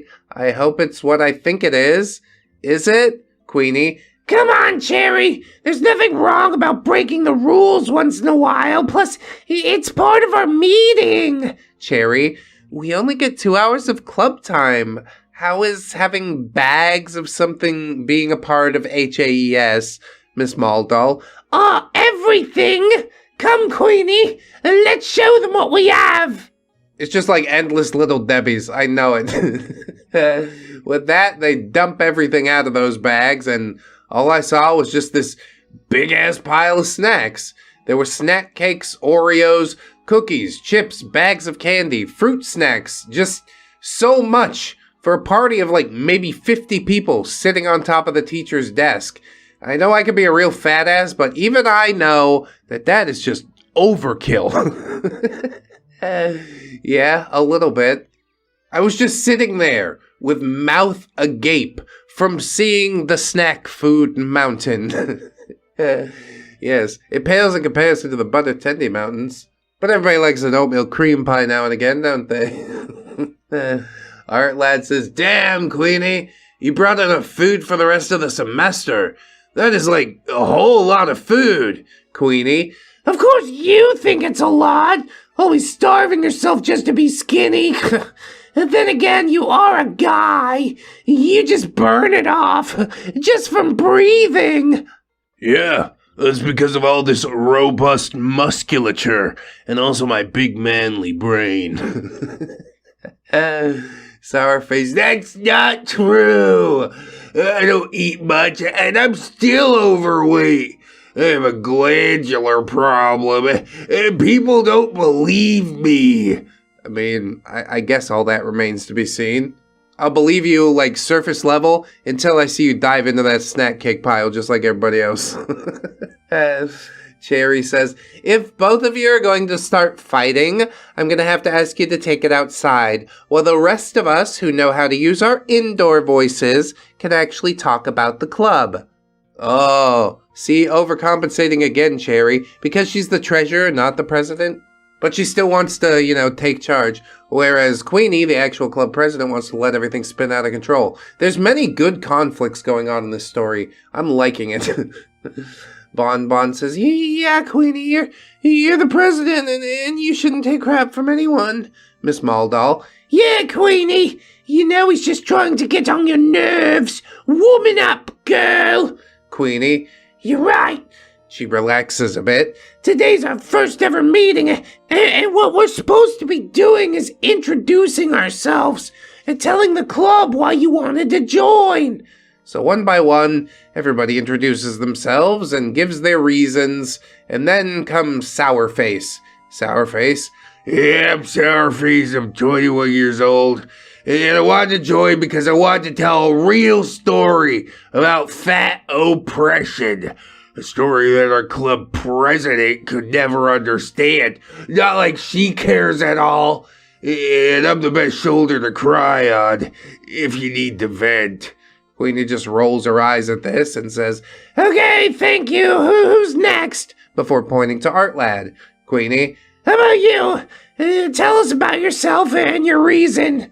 Artlad, sweet, I'm next. Okay, he stands up and takes a deep breath. I'm Artlad. I love meeting new people, and I joined this club to help out a good friend and maybe learn something about, like loving your body and stuff. And then he sits back down. Honestly, not a bad answer. Like the double entendre at the end. You can have a little snicker if you're childish. I might. Loving your body. Queenie. That's it? That's all you have to say? Artlad. Yep. Not much to say. Miss Maldal. Okay then, that just leaves you. Looking at OP. Come on, tell us why you're here. You know that feeling when you're trying to hide behind a book in order for the teacher to not call on you, only for said teacher to choose you to read out loud to the class? Well, that's how I felt in this moment, but I did this to myself, and I had been very quiet during this entire thing. I don't know anything about hiding behind the book. I love to read out loud, as you might have guessed from the YouTube thing. Artlad nudges OP, though, and whispers, come on, dude. You got this. OP, taking a deep breath and standing up. Hello, everyone. I'm Dizzy, and I joined this club with my friend Artlad, and I hope I get to learn something from this club and to just find myself, I guess. I hope I don't cause too much trouble, since this was my first time ever hearing about HAES. And then I sit back down. Miss Maldal. Really? You've never heard of HAES and you're a girl? Like some kind of pick-me? Which is the subtext in girl there. Queenie says, that's why I founded this club. More people should know. And it's working too, since someone like OP could go their whole life not knowing about social issues and not having a care in the world, and she came and joined us. Yes, big accomplishment there. You've changed approximately one life. Not necessarily for the better. OP says, girl, I've seen people protesting in front of mayor's offices just to have better drinking water, and opening up a food bank just for low-income households so they could have better lives. People calling me a fat fuck is not a social issue. And that's a fact. That's like the funniest thing you said. Yeah, this is my feelings exactly. We probably made this choice at some point, okay? Stop blaming other people for it. But indeed, OP says, my backbone still 'tis too soft in this tale, a mere limp noodle that cannot defend against a verbal army of words. So I just looked down at the floor. Now, I know that there's one thing that basically everybody on the planet should know. Assholes are gender neutral. Everybody has one, and everybody knows one. And if you don't know one, I could be the one. For OP and friends, Queenie is, well, one of many. And now, everyone, the topic of this meeting is not only getting to know everybody, but to get to know your own bodies. Uh-oh, this is gonna get weird. Take the snack cake and rub it on your chest. Artlad's trying not to laugh at this point. I'm pretty sure that getting to know our bodies is what makes you go blind and grow hair on your palms. Yeah, he's gonna work his way back into my good graces. You just keep up that cheeky, nonchalant golden retriever bullshit. You'll work your way back around. OP elbows Artlad and whispers, "Dude, that was a lame-ass joke." I don't know, I kind of liked it. Miss Maldal. Ugh! Gross! She wasn't talking about that! Bon Bon. Ew, how mature. Queenie blushes and looks away, saying, I don't mean in a sex ed kind of way. I was just talking about intuitive eating. Cherry. Oh, I've heard of intuitive eating. Wait, is that why you brought snacks? Queenie. Yep. We need to listen to our bodies and make sure we're giving ourselves the love and attention that it deserves. Come on, everyone, and grab some snacks. My sugar going low. Can I get some snacks? I can believe intuitive eating like pregnant women do, you know? Is there a reason that my wife craved fried chicken 7 nights a week? Probably so. You need the protein. You're growing a little body in there. But like choosing between a ho-ho and a crocodile, it's not going to make a difference. Everybody started grabbing their treats while Artlad and OP stay sitting down. Artlad, are you not getting some? OP, no, not in the mood for snacking. Plus, what I really want right now is a good cup of coffee. Amen. But what if you took the snacks and like put them in the coffee? It's not gonna work with like the pre-processed bullshit though. They just got all waxy and weird. You need like some fresh baked pan de sal. Oh my goodness. I don't really do mornings, but that'll get me up in the morning. Artlad says, oh yeah, Best Bro's meeting us in the back of the coffee place. I heard it's like a low-profile vibe, so nothing too fancy. OP, thank God. I don't understand why places in college towns have this need to be so extra. Because you're spending mommy and daddy's money. It doesn't mean anything to you yet, you see? Now come and give it to me. I've got carbonated sugar and cosmic brownies. Okay, here, take all of it. Anyway, Miss Maldal says, are you two not going to grab snacks? Artlad, no, not really. OP, thanks for offering. I know it's to teach us about listening to our bodies when we're hungry. However, my body is saying that I'm not hungry. Bon Bon, that's bullshit. You might be a small fat, but that doesn't mean you have to starve yourself just to play nice with him. Stares at Artlad as she says that. OP has about the same question that I do out of that sentence and says, small fat? What the hell is that? Queenie says, yes, small fat. It means you're fat, but you can still find clothes at regular clothing stores. Next week, we'll talk about different sizes of fat bodies and how to make your surroundings more fat-friendly. Personally, I'm very grateful to be a small fat. It reminds me of like a National Geographic documentary or something. The small fat tussles with the cookie package, and then the big fat comes and takes it away. Ah, the vicious circle of life. Sourface says, do you hear that, skinny boy? I hope you can keep up. I'm sure Queenie will make extra time for you. And then he whispers to Artlad, unless you have someone else in mind. I'm just trying to keep Queenie on her toes. Artlad whispers back, what the fuck do you mean if I have someone else in mind? What the hell gave you that idea? Sourface looks at me with the most creepy and slimy grin I have ever seen. Ugh. A lecherous grin. I hate it. It's imprinted in my memory. The way he smiled, it was like the Disney cartoons version of Cheshire Cat, but showing off the gums, and also his eyes looked like they were sizing me up. All I can think of is wishing that I was born with a more masculine body so he'd stop looking at me. I doubt he did it because he likes me, more so to see how Artlad would react. Sourface then moved towards me, speaking at normal volume. So, OP, right? Artlad's your friend, huh? You don't mind telling me more about yourself, right? I wanted to say I'm sorry about what you saw on Monday when you were helping Queenie during that club rush thing. OP says, yeah, it's fine. I've known Artlad since freshman year of high school. I don't really talk about myself all that much. I don't really do much extroverted activity. Mostly just reading and gaming. Sourface. Oh, you play video games? Damn it. Big mistake. I play too from time to time. If there's a game you want to play, just let me know. Oh yeah, you got the hookup, huh? Just never mind the fact that your fans spin up when your CPU is supposed to be idling. You're mining Bitcoin somewhere in China.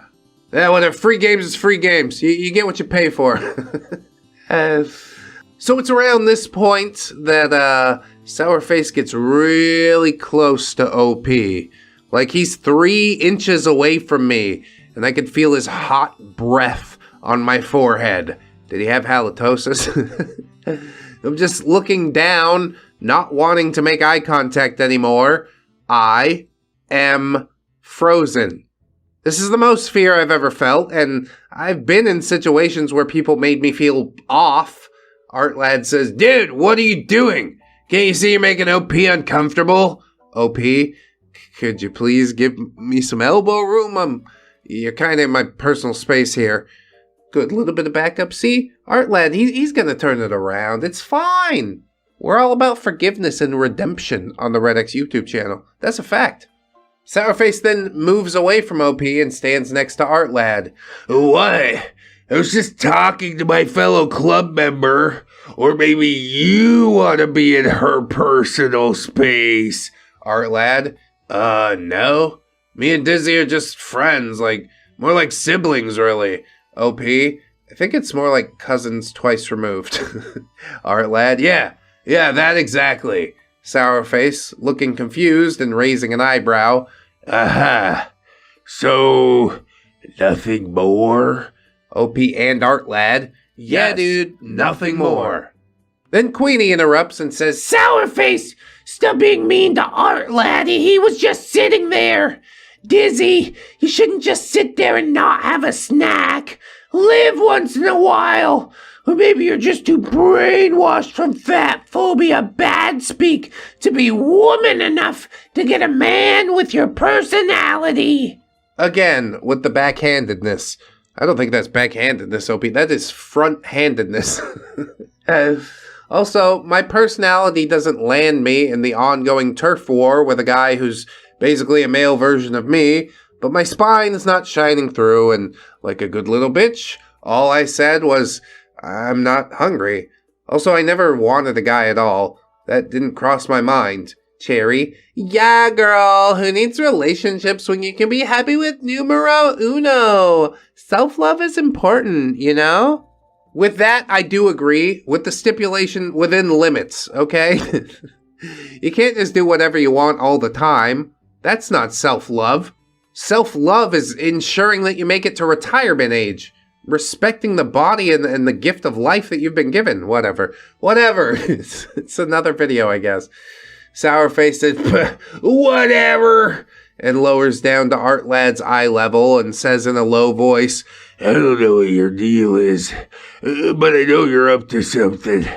Something that makes Queenie second guess herself, not letting me be a part of it. I don't know what you did last semester, but what I do know is that Queenie's thirsting for something that both of you once had. Maybe together.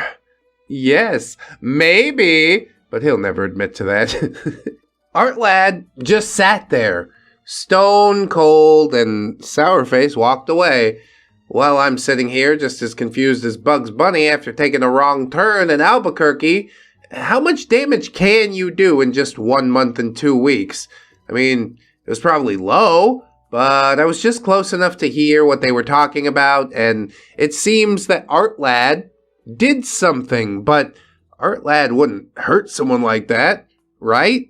I don't know. I've been attuned to expect surprises in this series. He was doing okay working his way out of the hole, but I mean, there's still some story left. He might fumble the bag. LP says, Artlad, are you Artlad? I don't want to talk about it. OP, sorry, just worried, man. Never seen you this serious. It's really out of character for you, Queenie. So, Artlad, are we doing something after this? There's this really cool garden near the campus, and I know you like nature and shit, and I was wondering... How thoughtful. And I was wondering if you and I could go for a walk there. Artlad? Yeah, I am doing something after this. Me and my buddy Best Bro are meeting up at this coffee shop that everyone's talking about, and I want to go check it out. Queenie, trying not to look annoyed. Oh, of course. Why am I not surprised? Well, at least have a rain check on the garden thing. I swear it's nice. Artlad? Yeah, totally. I'll ask Best Bro if he's up for it as well when me and Dizzy meet up with Cue the Sound of Heartbreak. Wait! You're taking OP? Aren't you just friends? Why are you taking OP? This is getting really weird, man. What happened to the ding-dongs and the ho-hos? Go eat a couple. You'll feel better, I promise. Your blood sugar's low. That's what's happening. OP says, oh, well, I hadn't seen Best Bro in a long time. It's really just friends meeting up with another friend. Can guys be friends with someone who's a woman? Well, a woman who's a closeted trans guy who's not ready to come out yet? I don't know. You've added some twists and turns. I'd presume yes. But every story's different then, isn't it? Queenie? Oh, maybe I can partake. It's just like you said. Friends meeting up with a friend, right?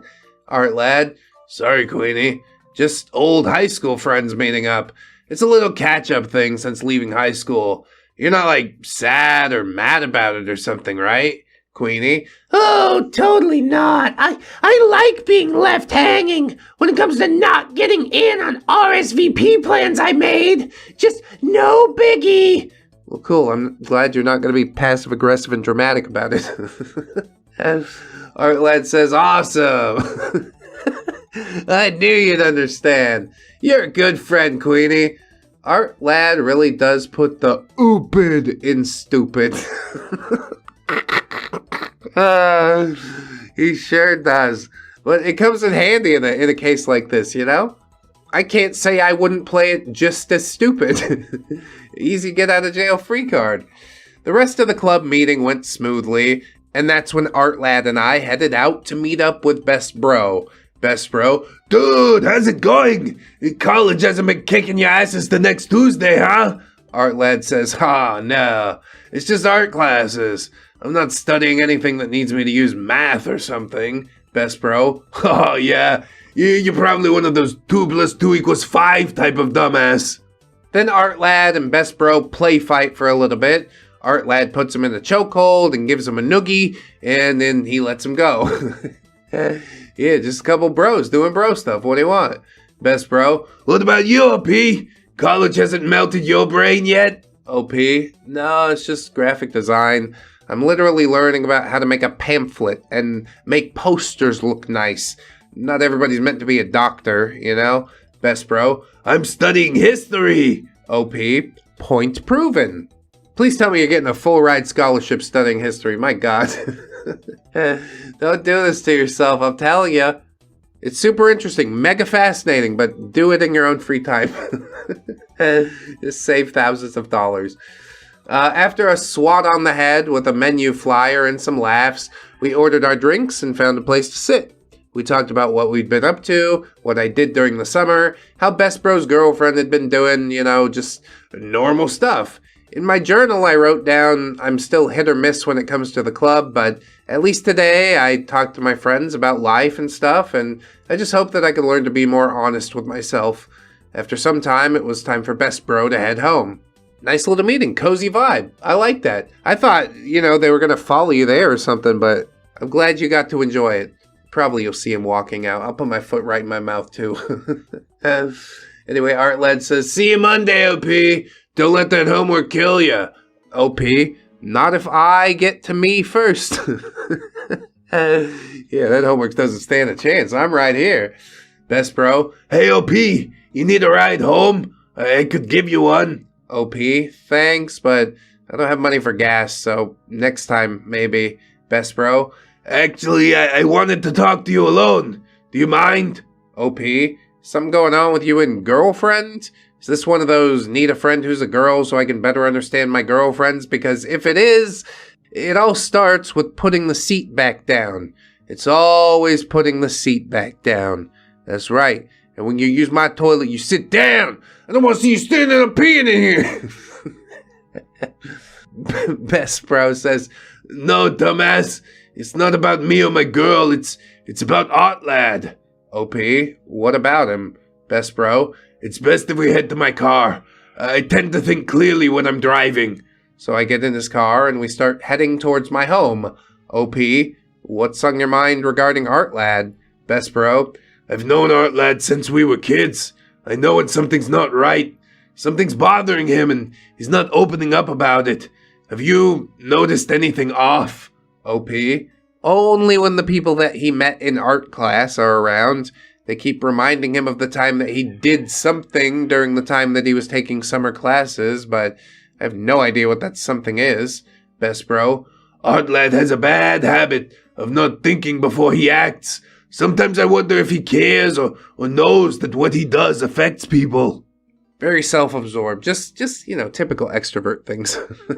And OP says, dude, this is the same person that way back in 10th grade, when it was super, super obvious that one girl wanted his junk, and then he was all like, bro, is it me? Or is the girl trying to tell me something? I don't know what to do. Well, said girl is literally sitting in the corner, giving the hand gesture. And what does that mean? Like she wants a hot dog or something? Popsicle? What is that? And Best Bro, then he finally picked up the hint and goes out with her, only for them to break up right away. OP, I don't think he even has a chance to, sleep with them half the time. Best Bro, my point is that he just brushes it off, saying there's always a better next time. And now he's all like, I don't want to talk about it. OP, I don't know, man. I wasn't there when it happened. I just started this week at college. Best Bro, well, really? I guess never mind. Just tell me when something's really wrong, okay? He's like my brother, and I don't want him to be hurt or be one that hurts somebody else. What the fuck does that mean? That's ominous. Excuse me? I don't know, man. You've been seeming sus lately. OP? Yeah, for sure. He's the only one I know on campus anyway, so don't worry. Best Bro, thanks, OP. So he drops me off in front of my house and waves goodbye, and I had this aching feeling that Artlad had something that he didn't want people to know. Just like ReddX, I thought he might have a thing for Queenie, and maybe Sourface might also, but oh boy, I was proven wrong. Ooh, hell of a cliffhanger here. He's like, hey, everything that you think you know, it's all wrong. Read the next part. I can't, we're running long today. But this part, like I said, it was full of interesting conflict, much intrigue. Good series. This is where I end this tale, but next time, Sourface is the one to meet up with me before or after classes, and yeah, it's a tough one to get through. Well, at least for me it is. Thanks for reading. I know my grammar and storytelling aren't the best. Curse of being bilingual. Drink lots of fluids, not Mountain Dew. With peace and love, Dizzy, out. Like I said, a rather strong entry. I'm looking forward to getting back into the next one with Sourface. I think I find him to be the most interesting, because an entitled man is always sort of, well, not necessarily an oxymoron, but pretty damn close. Most of the time, anyways. He's right there, like the world's creepiest guardian angel, just waiting outside the door. Damn it, dude. Don't open the door. I'm gonna eat your ass, boy. Tales of Community College, the one who has it bad. Part number 4. Hello, ReddX and lovely readers. Well, hi, Dizzy. I'm back too. I'm back with more stories. This one's gonna be hard for me to type out and maybe hard for you guys to read. Uh-oh. Is this why I put it off for so long? I feel like this one's gonna be all over the place, but I'll try and keep it in order. And now, on with the story. Also, sorry for bad grammar. English is hard. That's true. Let's start with roll call. Dizzy, that's OP, 19 years old, introverted, closeted trans guy, caught in the middle of what I thought at the time was a hate-filled love/friend triangle, not knowing that one person of said triangle is going to really push some of my buttons. Sour face, 21-year-old mean girl in the body of a morbidly obese man. In this tale, he just wanted to be friends. He's a real nice guy. It's not because he wanted info on Artlad in order to just hurt him, right? Sarcasm. Yeah, I couldn't shake him off in this one, unfortunately. Bon Bon is the 20-year-old yes man to our club president and wanted to say a few words about something. More on that later. Cherry, 22 years old, doesn't take crap from anybody. She saves me from the person that was pushing my buttons, and it really feels like she's the only one actually in my corner at this college. Like I said, Cherry has some of her own dysfunction too, but don't we all? It's fine, as long as we can, navigate around it. Papa is OP's father, 60-something years old, proud hippie who dresses like a biker because he does ride motorcycles. His appearance is brief, but he gives some really good advice that only a father could give, i.e., softly told me to grow some fucking balls in order to see that something's not right here. Yeah, old people are smart, man. They've seen it all. I wish my grandma really had the patience to sit down and let me pick her brain. There's also Mama, of course, OP's mother, early 50s. Mom is 12 years younger than Dad, and she's your stereotypical Mexican mom. She's your quit your bullshit, I will not sugarcoat it kind of woman. Also, her appearance is brief. We've also got Best Bro, of course, 19 years old and Artlad's best friend. I remember that I texted him feeling like crap, but didn't want him to worry about me. His appearance is pretty brief too. Artlad is 19 years old, and yes, his appearance, if you guessed, also very brief. Enough dilly-dally, we shall start the tale. Picture a nice September Monday morning. The leaves on the trees are just turning yellow and orange as the California weather finally starts to cool down. I was walking to my morning class when I got a text from Artlad. Artlad, hey Dizzy, could I ask you to do something? OP, it's too early for this. It better be something that I could do with little to no effort. Artlad, well, I wanted to ask if you could get my notebook from my professor today. He was grading them, and I'm not coming to class today. OP, really? Are you sick? You partied too hard last night or something? Artlad, neither. I had a thing to do. OP, okay, I can get your notebook today and give it to Best Bro since he knows where you live. Artlad, sweet. Thanks, bud. And with that, I continued on to my class. After class, however, I was greeted by someone that I wasn't expecting, and he was blocking my way. Sour face. Hey, Dizzy, right? How are you? Are you busy? Because I need to talk. OP. Oh, hey, Sour face. Sorry to say, but yeah, I am busy because my other class starts in just a few minutes. Sour face. Oh, I could walk you to your next class. Where is it? OP, right behind you, like literally across from this one. Sour face. Oh, hey, can we talk a bit before class starts? And I'm gonna get what I need off my chest. Yeah, he's madly in love with you, OP. That's what's going on, I'm pretty sure. The only not fat girl in the fatty club. OP says again, sorry, I just need to log in with one of those computers and get everything set up and finish some things and get my grade, and Sourface cuts me off. Oh, okay, I guess I'll just see you after. Yeah, hopefully not. And he just walks off. Artlad may be dense as hell, but once he gets to know you, he really knows you, and he really was right about me being bad with small talk. At least he left me alone, and thank God that guy doesn't have my number. At least, not yet. Again, class goes on without too much note, but he's right there, like the world's creepiest guardian angel, just waiting outside the door. Damn it, dude. Don't open the door. I'm gonna eat your ass, boy. Is there another door to the classroom? Can I go out a window? Sourface. Hey, Daisy, do you have time to talk now? OP says, Sourface, do you have class in this building? I haven't seen you at all last week. Are you studying art as well? Sourface. I got one class here, but I'm not studying art.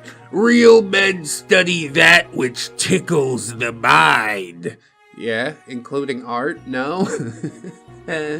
OP, wanting to ask more, but checking their watch, says, oh, sorry, dude, I can't talk right now. My next class is starting soon. Sourface, I can walk with you. Where is it this time? OP, it's like 2 doors down. It's not that far. Sourface, oh, okay, bye. See you after. Dude, what the hell is going on here?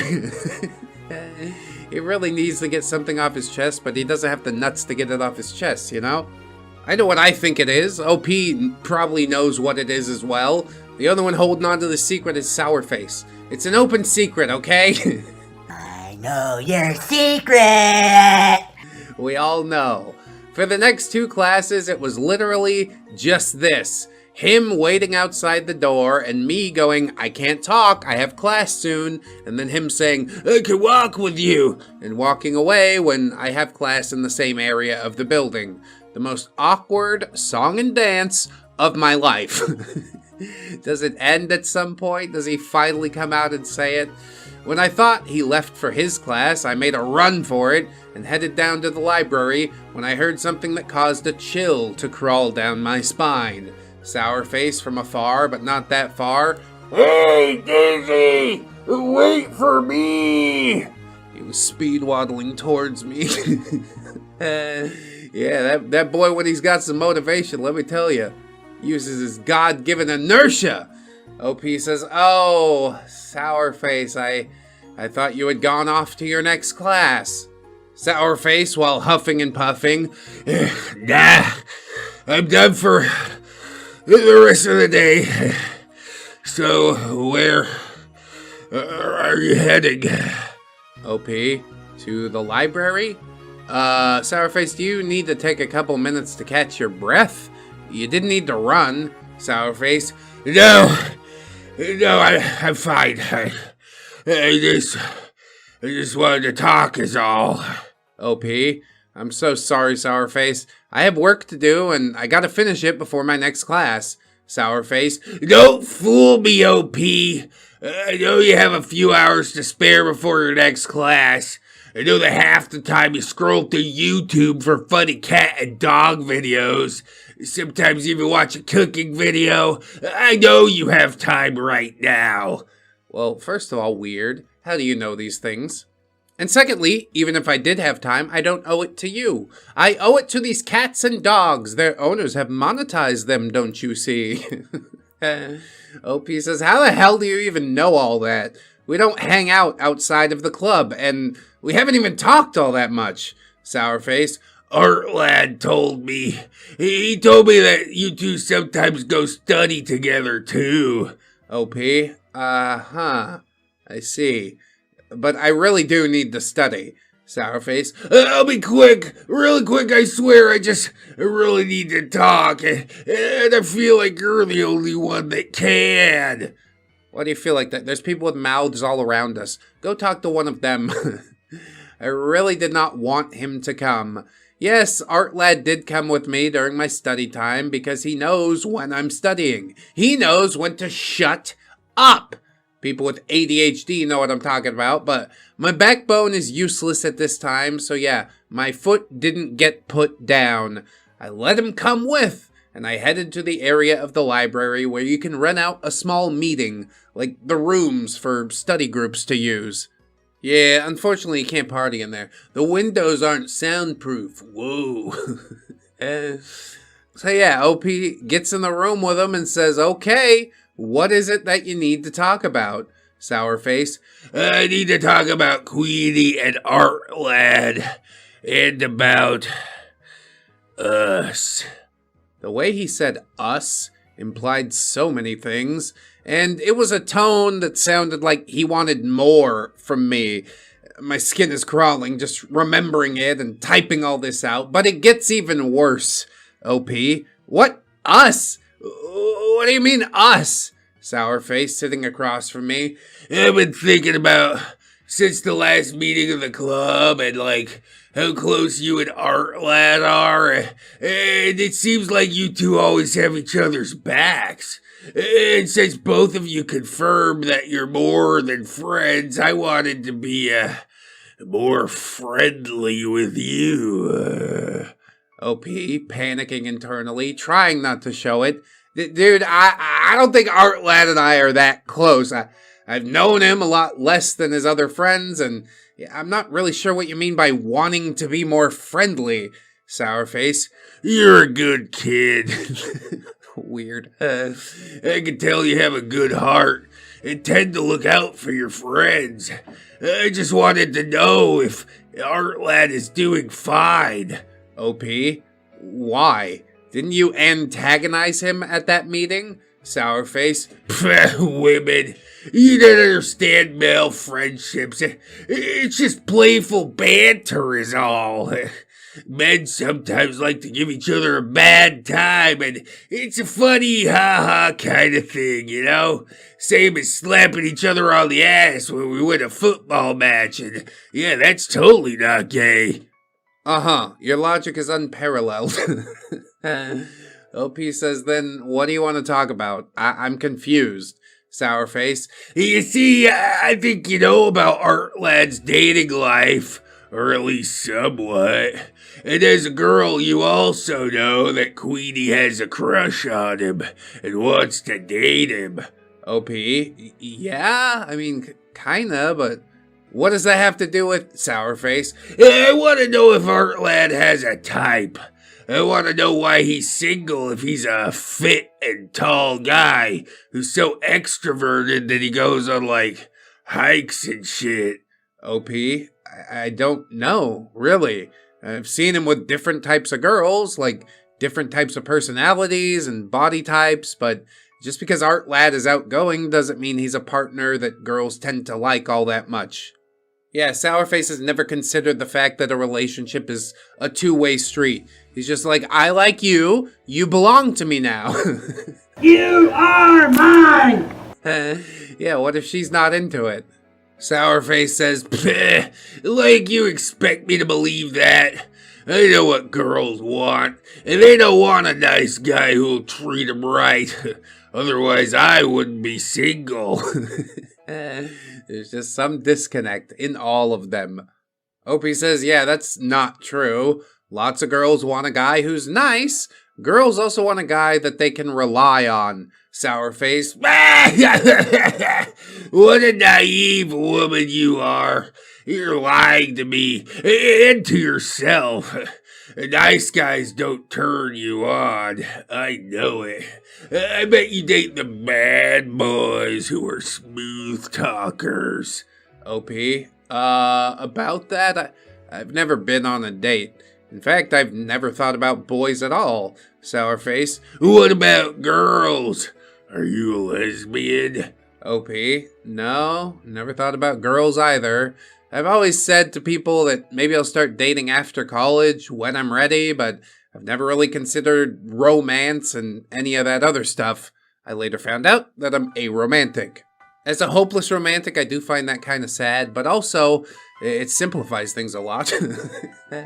Sourface says, what about doing it? OP blushes hard and says, ew, no! I do not want to talk about that. Sourface. Oh, come on, Dizzy. It's normal to have those feelings. I'm sure you thought of naughty stuff. I don't think I'm comfortable around you anymore. This is going really weird, and they're trapped in a room together. I'm feeling claustrophobic even just reading it. OP, blushing bright-ass red. Dude, I said no! I don't like to talk about that stuff. Please, just drop it already. How is talking about that supposed to have anything to do with Queenie and Artlad? Sourface, flashing a creepy smile. I see what's going on here. You're a virgin. You're first ever girl I ever met to be an adult and still have their V card. Girls who aren't love talking about doing it, and they talk about bad boys. I guess you don't know much about the real world, huh? Yes, tell me, please, learned gentleman, all about the real world in which you definitely live. OP says, what does this have to do with Artlad and Queenie? Please tell me why you have this need to talk about this. This is where he gets up and sits really close to me. To note, I'm 5'8" and he's 6 foot even. He leans his face right into my ear, feeling his hot breath, and I was once again frozen in fear. Ugh, I hate it. I bet his breath stinks too. It smelled like a toilet full of nasty ass shit, okay? Sourface in a low, breathy voice. I know Artlad has a thing for deflowering people. The reason he's not picking up on Queenie's hints is because men can sniff out girls with a V card. Girls like you. Dude, this is foul. What the hell? I can't move. I can't talk. Just frozen in place. Throw an elbow, like uppercut him or something. It's nasty. I hate using this word, but it fits, and let's not go into too much detail. He's triggering a trauma response that I haven't had in years, and to this day, no one else has triggered it. Yeah, because most people are decent human beings. This guy, though, this guy! Put the boots to him.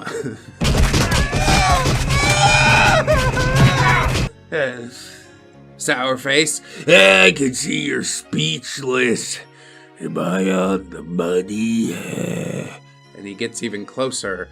OP shots up from her seat and quickly packs up all her stuff. I gotta go. I just remembered I needed to talk to one of my professors about something. I didn't even wait for his response. I just quickly left and ran into the nearest woman's restroom, just having a panic attack, dry heaving and crying, just awful memories returning. After that episode, I washed my face and headed to my next class, even though it wasn't supposed to start for another 30 minutes. Halfway, however, I ran into Bonbon. Bonbon, oh, it's you. Don't you have somewhere to be? Oh, somewhere where Artlad is? OP, monotone. Artlad's not here today. Bonbon. Blah, you look like shit. OP, still monotone. Thanks, I know. Bonbon. What the hell happened? You seem more lively during the meeting. What gives? OP, trying not to cry again. I don't want to talk about it. Bonbon. Something happened and you're gonna tell me. If this is about Artlad, I swear I'm going straight to... OP, tears rolling down her face. It's not Artlad. It's Sourface, okay? I'm trying to get away from him and not think about it.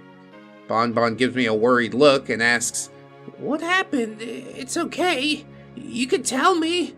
While trying not to full-blown cry, I tried to tell her about what happened at the library, and she starts to get heated. Bonbon. That pervert! It's always men trying to get into our bodies. We should do something about this. Oh yes, let me use your trauma for my own purposes. Happens every time. Why do we even bother sharing? Who cares? She's clearly a complete asshole, but also, she's clearly just found you at the right time to get you to spill it all. OP says, no, please, I just want to forget about it all. It's gonna be a he said, she said thing. I can't do anything about it. Bonbon. Whatever. Since you're here, I have a bone to pick with you. She really doesn't give a shit at all, does she? OP, look, I just dealt with Sourface, and I'm not in the mood to talk, so please, Bon Bon. No! This needs to happen now! Your little friend's driving Queenie crazy, and it's not fair for Queenie to be like this. OP, look, I'm sorry Queenie's hurting, but I can't do anything. Artlad is just dense, and Sourface said, I don't care what Sourface says! Men help out other men, and are you gonna just shrug your shoulders and say, not my problem, like some kind of pick-me? If men help out other men, then women should help out other women! Generally, no sort of help should be coerced like this.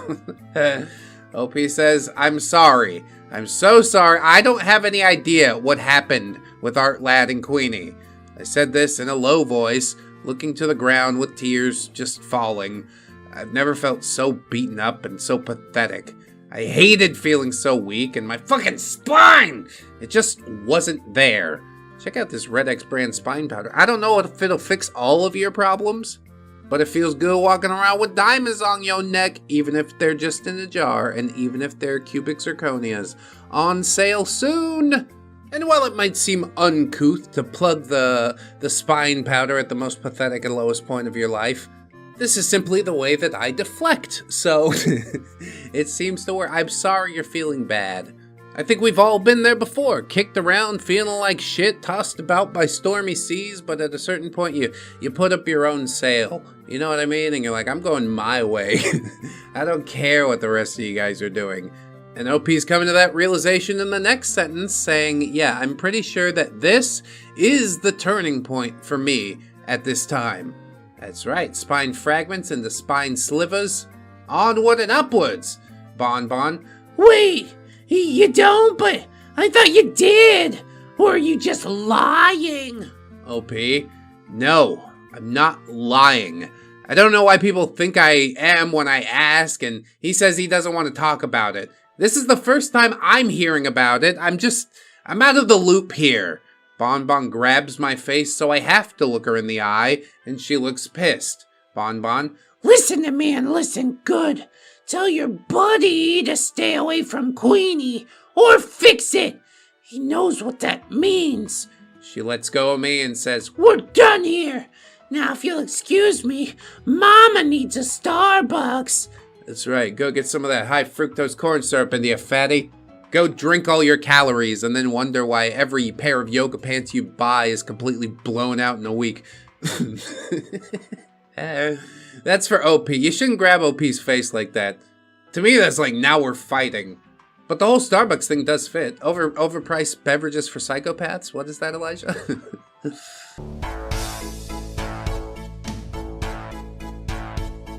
And then Bon Bon walked off, and OP skipped the final class of the day, knowing that she couldn't focus after all this shit that had happened. I stopped by the classroom where Artlad had his notebook, and I texted Best Bro. OP, hey Best Bro, you know where Artlad lives, right? Mind picking up his notebook for me? He needs this.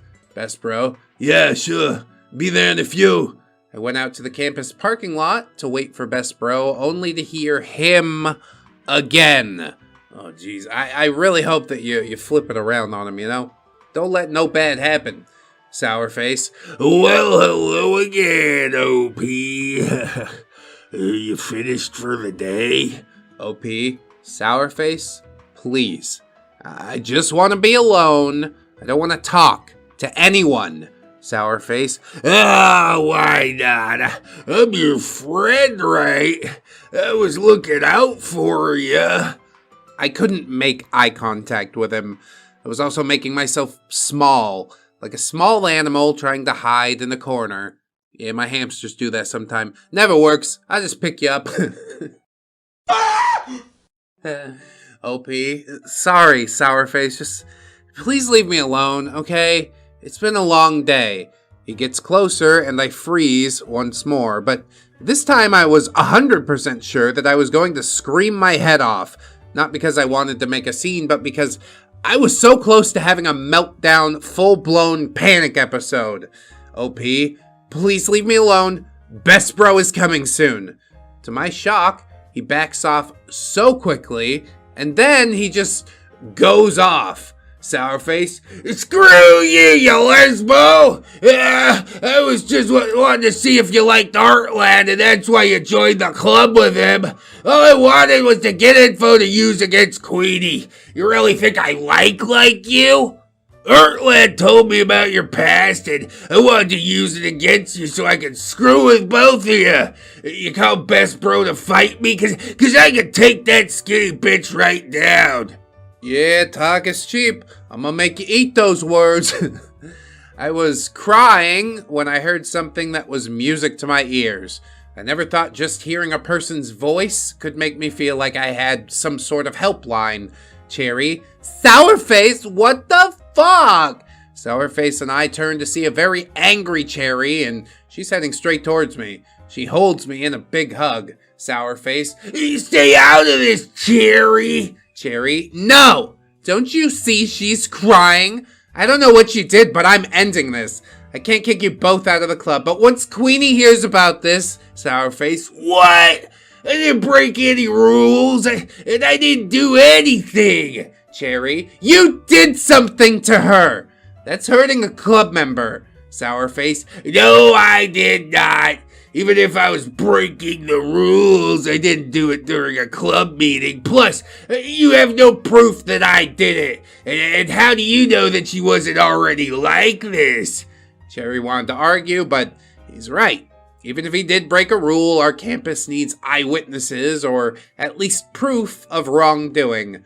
I don't think yelling counts in the eyes of college regulations, and Cherry knew it as well. Cherry, just get the hell out of here! You're making things worse! With a huff, he leaves. And all this time I was hyperventilating and covered my face using the hoodie of my sweater. I know this seems over the top, but I don't feel comfortable enough to share the reason/story of why people getting too close to me like the way Sourface did makes me feel unsafe. That's fine, you don't need to unravel all that, OP. Just saying I've got some trauma regarding this. Should be enough for most people. The ones that want to pry further aren't prying for good reason. Anyway, I can't believe Artlad told said story to Sourface like it was nothing. Cherry looks at me and says, "You're fine. It's okay. He's gone now. You're here with me. Just steady your breathing." OP, in a low and shaky voice, "I'm so sorry you had to see me that way. I just, Cherry, don't worry. I'll talk to Queenie about this, okay? OP, it's not about the club. Cherry, doesn't matter. OP, please, Cherry, I don't want to cause trouble. Cherry, still, you think this is okay? OP, yeah, it wasn't even about me to begin with. It's whatever happened with Queenie and Artlad. I guess I got caught in the middle. Cherry, I don't know what happened between them, but I'll make sure Sourface doesn't do shit when we have our club meetings." Cherry's a real one, you know? I kind of liked her in the first episode, and then, like, the self-centrism came out, and I'm like, ugh. But overall, yeah, after this especially, she's very tolerable. That's a good character. OP says, "You know, thanks, Cherry, but I think it's best to remove ourselves from all this. I'll make sure to talk to Artlad about it as well." Cherry sighs. "Okay, I understand. You're lucky I was around." That's when Best Bro pulls up, and I say my goodbyes to Cherry, and I head toward Best Bro with Artlad's notebook. Best Bro, "Bro, what happened? Have you been crying?" OP, Best Bro, I'm fine. It's just been a day, and I don't want to talk about it. Best Bro, "Get in. I'm taking you home." OP, no, Best Bro, I don't have money for gas. I'm fine, really. Best Bro, "Bull! You hardly cry, and when you do, it's something big, so get in. I want to make sure you're safe." Best Bro also knows about my past. I've only ever told a handful of people, and one of those people just aired it out like it was everyday gossip. I know he tends to talk without thinking, but I can't think of a reason of when that might come up, nor the reason to tell a story of someone's past without their consent. He was a friend that I trusted at that moment. I couldn't tell Best Bro. I couldn't tell anyone what happened, so he just drove me home in total silence. As I got out of the car, Best Bro stopped me and said, Look, dude, I know you hate asking for help and you hate feeling like you're bothering someone with your problems, but I'm here if you need me, and my girl's here for you too. OP, thanks, best bro, but really it is fine. I can handle it on my own. I entered my home. At the time, I was living with a cousin, and they were almost never home, so I was alone, and I needed someone to talk to forget all this bullshit. So I called my folks, and my dad picked up. Yeah, the parents always do, don't they? God, they're just the best. Papa? Hello, who's this? OP? Dad, you know it's me. Caller ID, remember? Papa? Hey, I know, mija. But why do you sound so blue? OP? I don't. I'm just tired. Papa? Mijita, you know you can lie to me. I know you better than the back of my hand. What happened? OP? Papa, I need some advice. Papa? Okay, tell me. OP? Have you ever been caught in the middle of something where you just have no fucking actual clue what's going on and people assume that you do just because you're friends with one of the players involved? Papa? Maybe. But I need details. Otherwise, I don't know if I should answer that or maybe your mother. OP? Papa? It's about friends. Bueno más preciso. Well, more accurately, having a friend not picking up a girl's hints and I got caught in the middle. Ahorita estoy en un bola de mierda. Right now I'm in a ball of shit. I like practicing my pronunciation without actually knowing what I'm saying. Papa? Oof. Is it that boy whose relationships last less than pan dulce que esta recién hecho? Freshly made pan dulce. OP has a long sigh and says, yes, Papa, it's him. Papa? Puta madre, crece que tiene como causa para la niña. Son of a bitch, he acts like he has an ick with the girls. Hey, Papa's onto something too. People get close to this dude and then immediately they start running away. Why do you think his relationships only last 2 weeks? Artlad's hiding some dirty secrets. I think that's what I'm uncovering. OP responds, Papa, I don't want to be a part of it. Papa, okay, but? OP, but it seems like I can't stand up for myself. No puedo poner un estate quieto. I can't put a stop to this. Papa, I'm gonna give my hippie advice. The road to hell is paved with good intentions. If you want to stop, you need to ask yourself, how much of this can I let slide until I'm no longer okay with myself? OP? Yeah, okay. Papa? But if you want an in-your-face advice, you go ask your mother. OP? Is she home? Papa? She's been listening. I'll put her on. OP? Thanks, Dad. Mama? Nobre ora si te ponte en el ojo de la goy. Oh man, you really put yourself in the eye of the guy, which really all that just means that, yeah, you messed up quite a little bit. OP says, Mama, por favor. And Mama says, no, nada te por favor. Yo no soy hippie como tu papá y te voy a decir esto no más una vez. I think I messed some words in there. No, none of that, please. I'm not a hippie like your father, and I'm freaking only telling you this once. OP says, okay, dime. Which means tell me.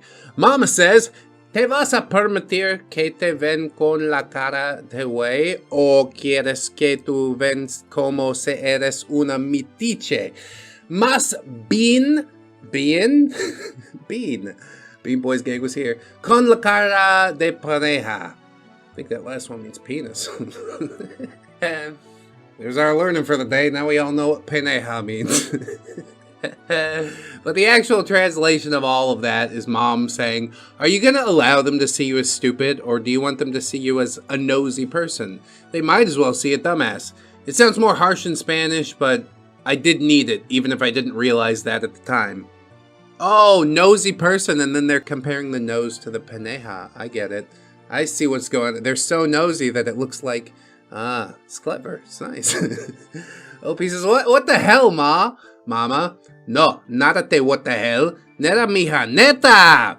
No, none of that what the hell. Come on, honey, come on! Yeah, si se puede.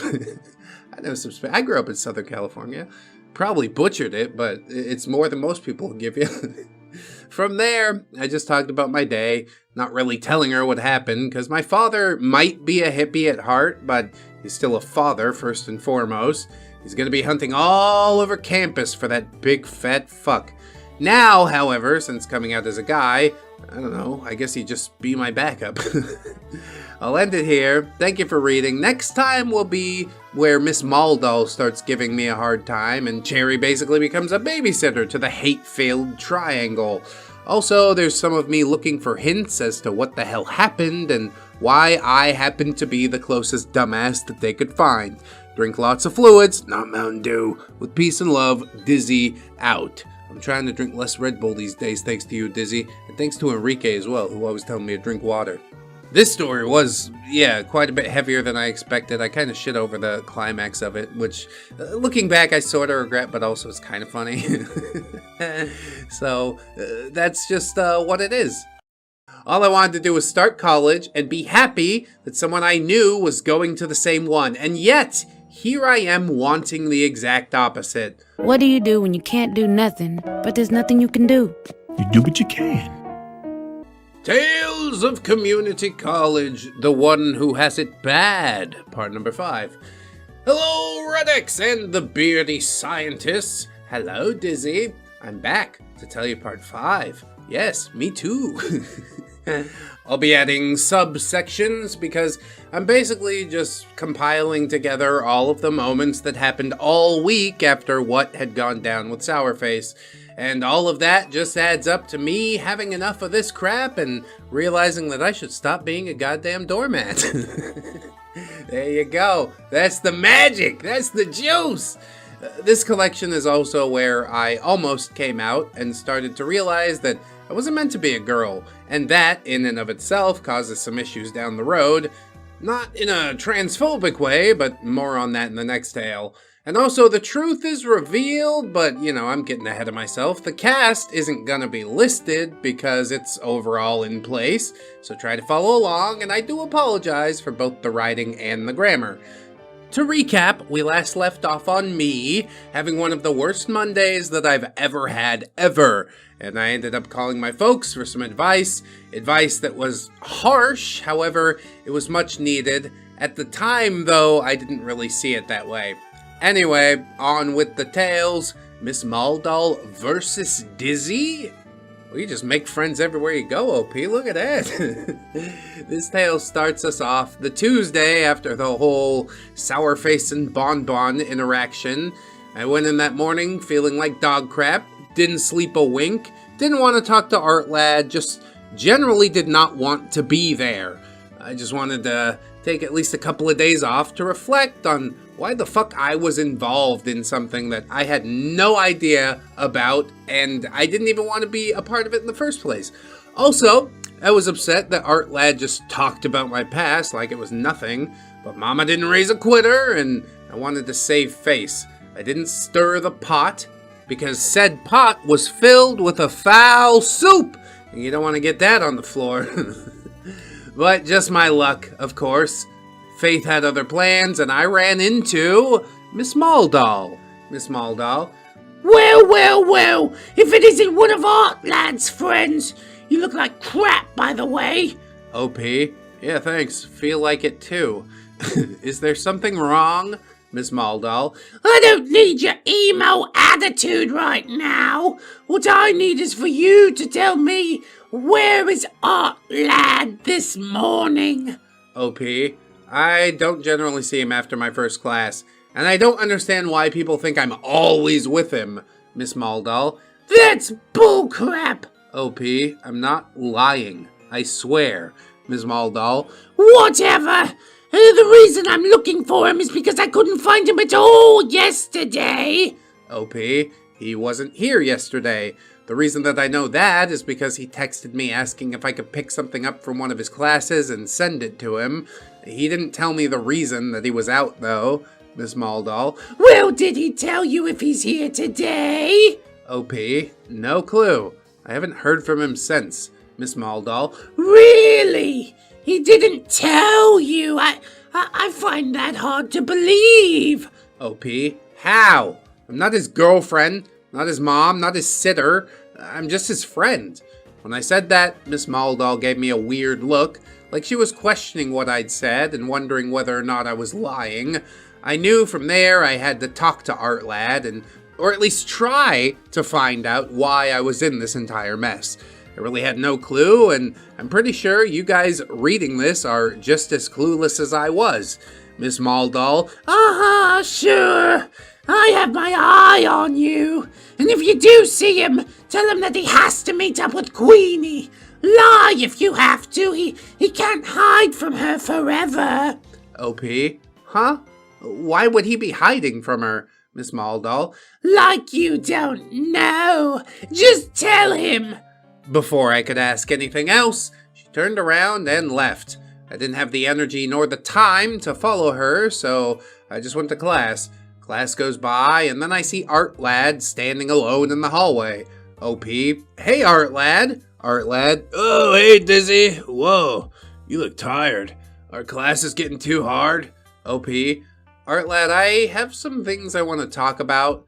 Yesterday was, well, it was really bad, and Artlad interrupts. Look, I know you're an introvert and all, but me being gone for like a day isn't the end of the world, dude. Try making more friends, dude. I can help you if you want. Yeah, way to be a douche and not actually listen to the issue at hand. OP says, Artlad, this isn't about you being gone. I'm fine with being alone. Artlad, then what? If you're fine with being alone, then what is it you're trying to say? What do I have to do to make people fucking listen to me? Shut your fucking mouth and listen! OP, if you let me explain, I will clear up any confusion. Also, one of Queenie's friends told me that you have to meet up with her, and Artlad, look, OP, I'm busy at the moment. Maybe we can spend some time doing our little break at the library, but like, not right now. OP, Artlad? Artlad says, don't worry, dude. Everything's okay. OP, come on, dude. Everyone keeps asking me if I know where you are, and Artlad, I said everything's fine. Really, I totally mean it. OP, deep and exhausted sigh. Okay, fine. We'll talk later.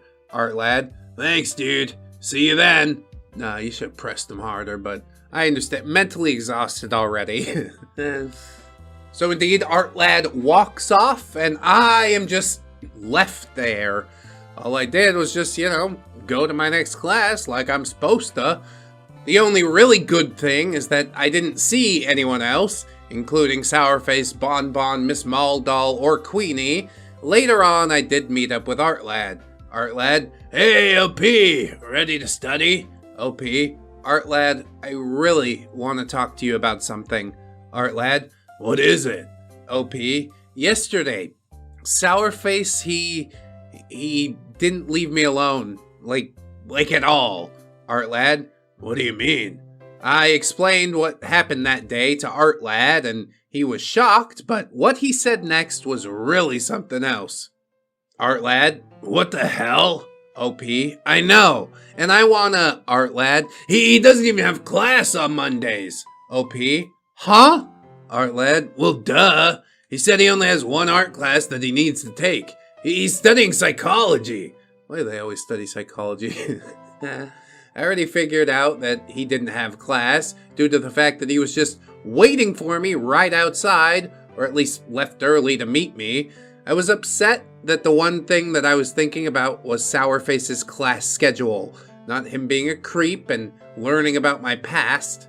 That past, which I probably don't need to remind you that Artlad himself revealed without my okay. Truly, no fucking shame. None was shown on his face, but my spine, still a tiny splinter, but it was growing, slowly but surely. OP, Artlad, he knew about my past and used it against me. I only told a few people, including you. Don't you see why I'm upset? Plus, I'm dealing with your problems as well. All your friends are giving me a hard time. Artlad, I know you're mad, but I only told that story when Sourface needed to, vent. OP, Artlad.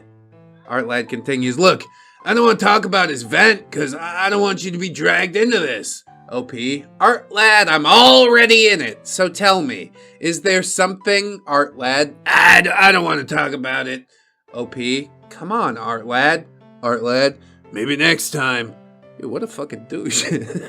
My thoughts about this guy were right on the money. I don't know if he's doing it consciously or not, but at a certain point it stops mattering. Artlad got up and left. Once again, I was left there by myself, feeling trapped. If I wasn't getting answers from Artlad, then I would have to either ask Queenie or one of her two friends. That day I went out to find one of the three, and after some time I once again came across Miss Maldall. OP, hey Miss Maldall. Miss Maldall. Ugh, not you again. You better be here to tell me that you talked to Artlad. OP, yeah, about that. Miss Maldall. Ugh, why can't you do something so simple? OP, look, I'm trying. He doesn't seem like he's in a talking mood.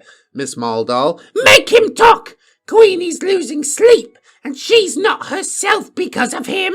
OP, well, can you tell me what happened between him and Queenie?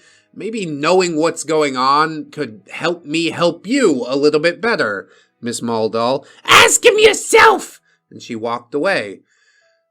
So much for getting info. But truly, I am a pit bull, and I don't let go of shit, so I went to look for Bon Bon or Queenie, but no dice. For my own mental health, I dropped it for now and continued on with the rest of my day. Yes, normal service has been resumed. This is all normal. Our next subsection is Sherlock Holmes and the Sad Triangle. For the next couple of days, I avoided the hate-filled triangle, Bon Bon, and Miss Maldall. It wasn't hard to do, but Artlad was texting asking why I wasn't hanging out with him. Bro, fucking figure it out. I couldn't bring myself to be mean to him, so I just said that I had a lot of schoolwork to finish, and yeah, he seemed to be okay with that answer. Cherry, on the other hand, wasn't so lucky to avoid them. I saw her sitting alone at a bench near the student center, and she seemed tired, so I walked up to her to talk. OP, hey, Cherry, how are ya? Cherry, oh, hey, Dizzy, I'm fine, I'm just, tired is all. OP, have you been doing a lot of late night studying? Taking breaks is important, Cherry, no, I'm tired in an emotional sense. OP, oh. Cherry, it's Queenie and her two friends, and Artlad and Sourface, and their drama is just getting to me. Damn, bro, Cherry's a real one. The only other real human in this story. OP says, well, what's going on exactly, and why do you need to be a part of it? Cherry says, I don't. The only reason I'm in it is because I'm trying to get Queenie to do her fucking job as club president. Why start a club if you aren't even going to do the work? And the vice president, of course, she's not helping either. It seems like I'm the only one taking this club seriously. OP, oh, I'm sorry, Cherry. I could help you when it comes to the club. Is there something that I can do? She said, yes! Ask Artlad to do something, because Queenie won't shut up about him. OP, that's not in my control, Cherry. I'm sorry, Cherry. Why not? You know about how Artlad played a mean joke on Queenie, but he won't say anything about it? OP, huh? A joke? Artlad? I don't follow at all, Cherry. Cherry, oh come on, OP. You know what I'm talking about. OP, I don't. I really don't. Artlad refuses to tell me anything. Cherry, oh, I get it now. He's playing you both. OP, what? How? What? Please tell me. At this point, Cherry took a deep breath and exhaled slowly, almost as if she was so done with all of this shit. Artlad may or may not have made Queenie believe that he's into her, but he's also hiding a secret from everybody. OP? Huh? What? How does Sourface even fit into all this? Cherry says, Dizzy, Sourface is Queenie's cousin. They're family. OP, what? But they don't even look alike. Cherry, doesn't matter. Can't believe you didn't know. I mean, considering... OP says, considering what? I'm just a friend to Artlad, Cherry. But you're not having a crisis, right? Like a mental crisis? OP. What? No? What gave you that idea? Cherry got up from where she was sitting, placed both of her hands on my shoulders with a worried look, and said, talk to Artlad now, OP. But Cherry, I know he doesn't want to talk. That's why you have to push him. Something tells me that this club is not going to end up lasting even a single month. What's your compulsion with the club, Cherry? Who really cares? Nobody cares except for you. Once again, OP's issues just shoved aside in name of the fatty club.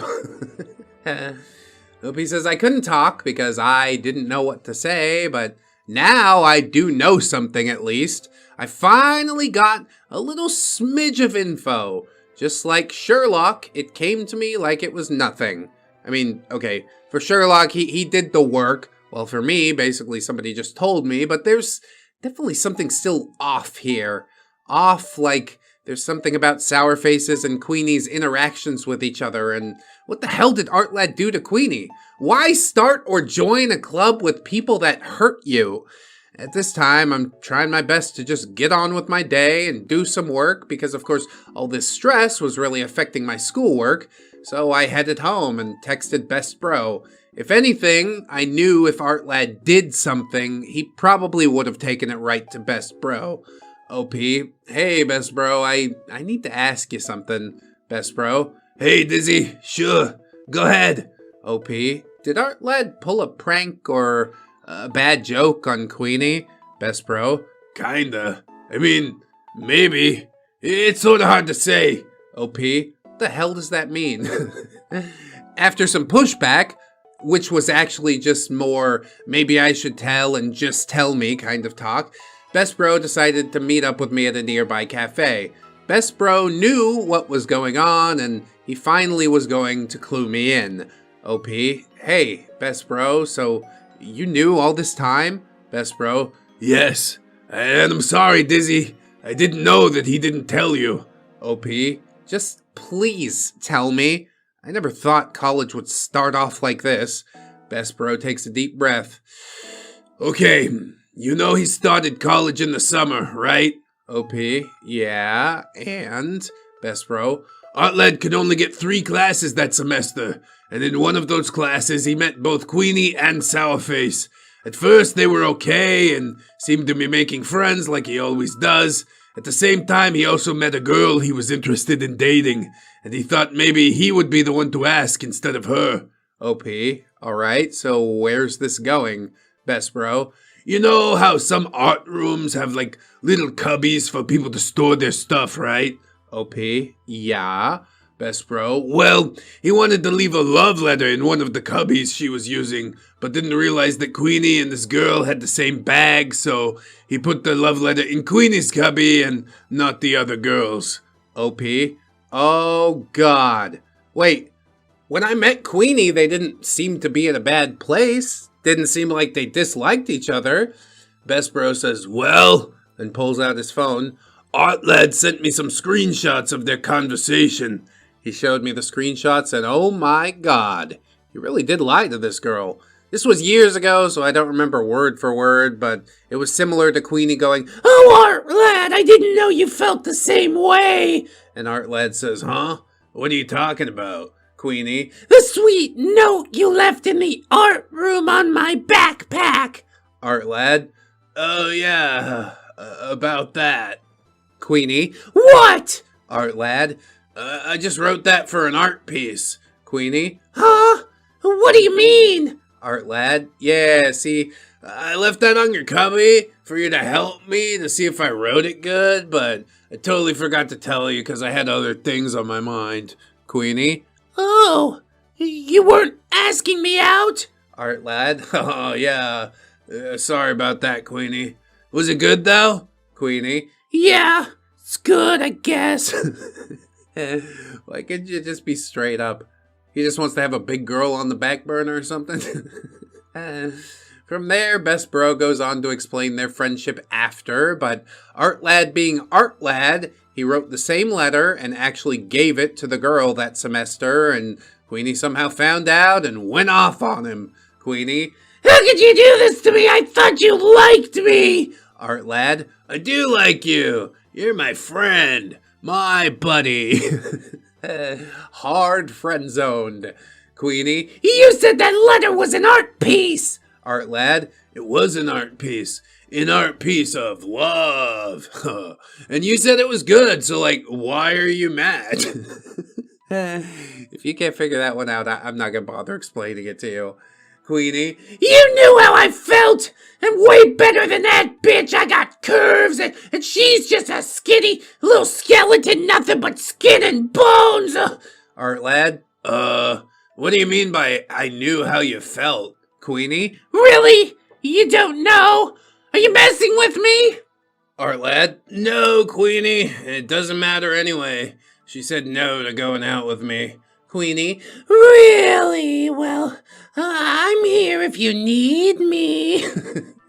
Artlad, actually, Best Bro's helping me forget about her. Well, trying to. There's always next time. Queenie, why are you still hanging out with him? It seems like you prefer other people over me. I try to be nice to you, and all you do in return is poop on me. The rest of the screenshot is just Queenie complaining about Artlad not spending time with her, but also getting mad at him hanging out with Sourface. Some of those things happened during the first week of the fall semester. You know, my first ever semester in this frickin' college, but still this doesn't answer why I was getting so much crap. OP? And what does any of this have to do with me? Is it because I'm friends with him? Best Bro? Well, no. The girl he wanted to ask out, she... OP? What? Best Bro? She kinda dresses like you. OP? No, you're joking, right? Fucking with me. Dude, just tell me actually why, Best Bro. I'm not joking, OP. The only difference between the two of you was that she had sort of like a cute tomboy vibe. You have more like a straight-up lesbian vibe. Well, I appreciate your candor. Now, if you are thinking, okay, come on, Dizzy, this didn't happen to you. You wanted to write about a boy wanting to date you while another guy was being a creep to you. If that happened to someone else, I might have thought the same thing. Didn't cross my mind, actually, considering OP is repulsed by romance. But no, I'm not writing a fic here, and I don't think to this day that Artlad actually had a thing for me. In fact, I thought Queenie thought that I was his type and just went downhill, or maybe somebody was lying. I don't really know for sure. But after that, I said my goodbyes to Best Bro, and that leads us into the next day, titled Artlad's Bullshit, the effer who effed up. It's Friday, and I didn't want to do this stupid club anymore. To think, this friggin' bullcrap lasted 2 weeks, all done in the first 2 of my first semester. 2 weeks ago, I was this starry-eyed kid looking forward to college. During this time, people calling me a girl or a woman was starting to get to me, and I always felt like I was playing dress-up, trying to be a girl and not feeling quite right. Now, I was feeling way worse than ever. I started to rethink my friendship with Artlad, and I wasn't the only one. I told Best Bro everything, including Artlad telling Sourface my story of my past, Best Bro being angry and wondering if Artlad had told any of his secrets and personal info to anyone else. He even asked me if Artlad told me anything, and in reality he didn't. Best Bro was happy about that, but it didn't help to ease his mind. Hell, one could even argue that it just created more questions than answers. Artlad, sup, OP? Ready for another meeting? OP says nothing. Artlad, what? Is something wrong? OP, Artlad, Best Bro told me everything. Artlad, oh. OP, why, Artlad? Why couldn't you just tell me? Did that girl really dress that similar to me? Artlad, kinda, but she's like way more girly than you. I think Queenie's friends made her think that I was dating you or something. OP, Artlad, you also told Sourface about my past as well. And I still can't understand why he felt like he should act like that towards me. Artlad, oh, that's because they aren't cousins by blood, so he thinks he could still get laid even if he's like throwing her a pity bone. Bro, that's nasty.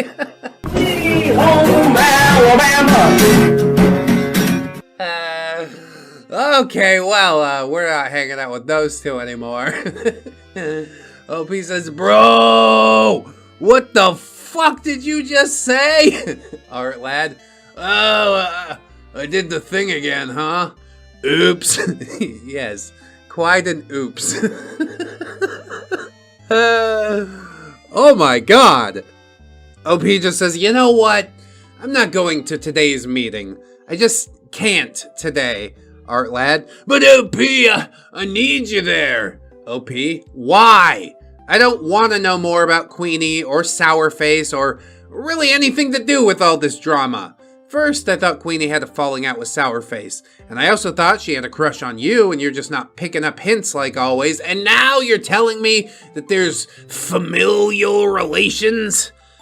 This has to be a prank, that you and the club are pulling on me and now Best Bro is in on it. Artlad, Dizzy, calm down.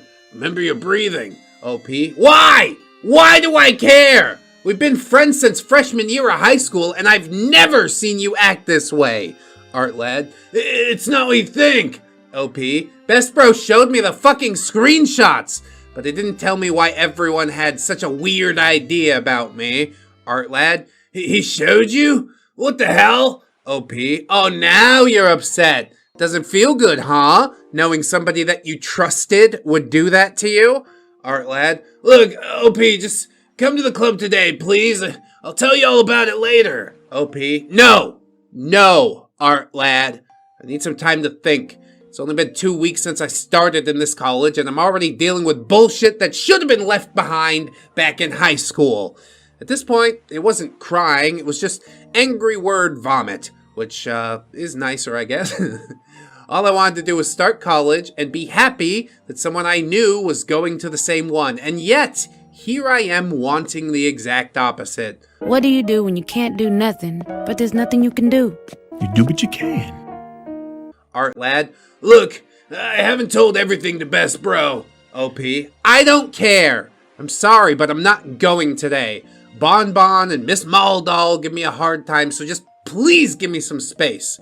Artlad, okay, I'll cover for you. Just please come to the next one. OP, maybe. When you said joining will make me more open-minded, I didn't think it would fuck my head in. Artlad, Dizzy, please don't be mad. OP, see you next week, Artlad. Well, it looks like that got laid down pretty flat, didn't it? I just left, went straight home, and on this rare occasion, I saw my cousin, who I was staying with at the time. She saw me, and before she could even ask, I just locked myself in my room and listened to a lot of Creedence Clearwater, Rob Zombie, and the Eagles. The sadder and angrier the rock band, the better, in my opinion. Oh, you should try like some Slayer, Napalm Death. I love Napalm Death when I hate everything.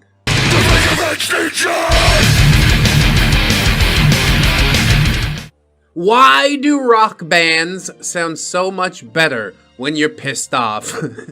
It leans in. Like I was feeling fucking hostile, and then Pantera sang a song about it. I'll end this here, but thanks for reading. I know it was all over the place, and I noted that I was just drifting along. I tend to block things out when I'm stressed, and I was definitely stressing out during all this. I promise the next tale will clear up everything, including the sudden change with Queenie and Artlad, and oh boy, Queenie definitely spoke her mind when she finally did decide to talk to me. Anyway, drink a lot of fluids, not Mountain Dew. With peace and love, Dizzy out. Well, it seems some things are cleared up, but some things are cloudier than ever. There are still mysteries to be unveiled, indeed. This is why I've chosen to become asocial. I don't know if that's a thing, but if aromantic can be, then why can't asocial? It's not a 100% thing, not by a long shot, but much like being aromantic, I find that being asocial does simplify things quite a little bit. Keep your circle small and tight. Kegels might could help you out with that. Jesus. That's a terrible joke. Oh well, we're leaving it in. I was so stupid to think Queenie would leave me alone after I saw her and Sourface together. Oh my god! Ah! We got in big trouble with your dad, my uncle. Tales of Community College, the one who has it bad. Part number 6. Welcome back to the stage, Dizzy Genetic Fluid! Hey, ReddX and company. I'm here once more to tell you the 6th part of this hellhole of a saga. I mean, it didn't go the way that I expected it to go, I'll say that. I was a little critical of Artlad in the beginning, but yeah, it turns out my instincts were right on the money. There's nobody that's really all that good in this saga. Even Cherry, who saved OP last episode. Seriously, go watch the playlist in the description if you haven't yet. Thanks so much. So safe to say that this tale is going to be where I had my breaking point, as well as me breaking out of my shell. Yeah, growing that spine. On my last tale, I didn't refer to my journals because it was mostly just about me being stressed that week. Now, however, I really wrote down a whole heck of a lot, and I didn't realize that I was saving the good stuff of Queenie and Sourface. To my fellow Latin people, this means a whole lot of chisme. This entry is going to be everything that happened that weekend and the following Monday. Once again, sorry for grammar, English is hard, and I'm slowly getting the hang of storytelling. That's good. This is another part of you breaking out of your shell, and you don't even realize it. New pose, who it is? Yeah, it's still me, ReddX. Hi. It's Dizzy, OP, the 19-year-old introvert who's slowly coming to terms with being trans, but at the same time being slowly hardened by the BS of a good friends drama. And by hardened, I mean being jaded by it. As well you should be, honestly. When I first started this channel up, I opened the doors, I said, hey, all these people want to be my friend, and that's great. And then people started, you know, sort of expecting things out of the friendship. Not that I'm unwilling to give, but I am unwilling to give if you're expecting it, you see. So I found a few ride or dies that have been around since like the dawn of the channel, and yeah, just sort of stick with them for the most part. I guess what I'm trying to say here is yes, indeed. Too many human interactions will jade you very quickly. We've also got Artlad, the 19-year-old extrovert who may or may not have done anything to cause the bullshit pile that he's currently standing in.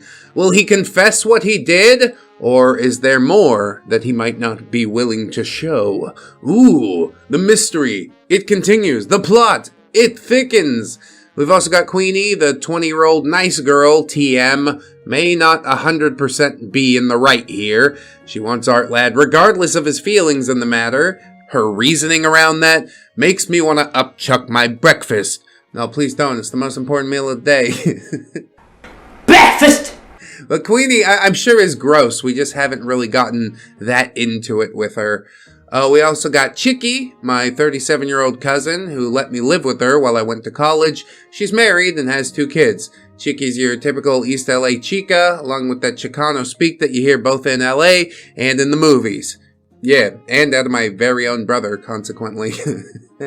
There's also Goodfella, 18 years old guy who has some blood connection with Sourface. More on that later.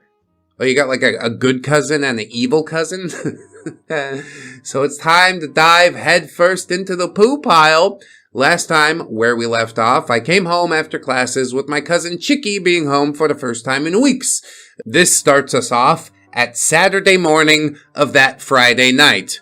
What does that mean? It's like 2 a.m.? Sort of in the middle. Chicky knocking on my door but not entering. Mija, are you okay?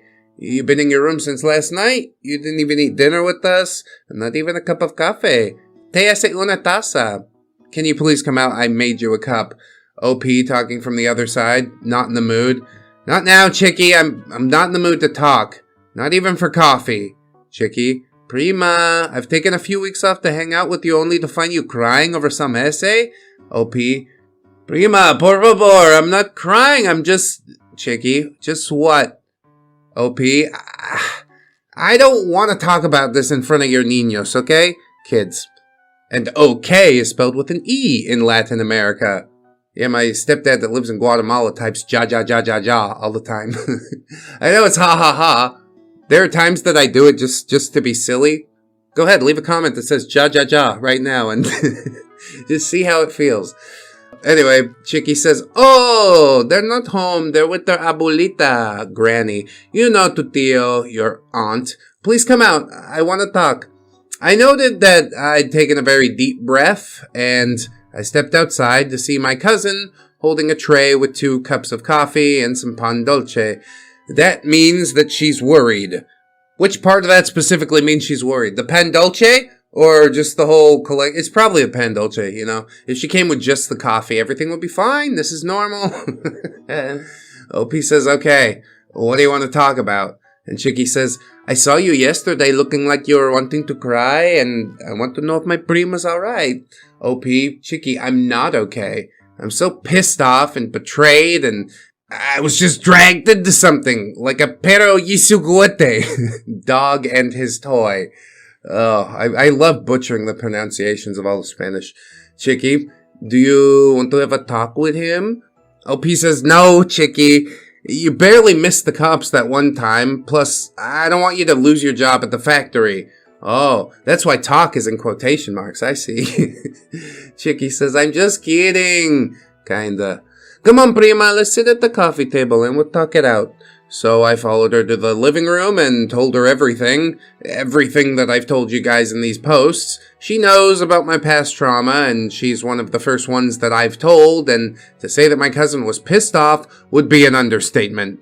What? You're kidding! Aren't Latinas known for their level head? Chicky says, "I'm gonna put that puto in the dirt. Ese hijo de puta no me va a ver su primer boda."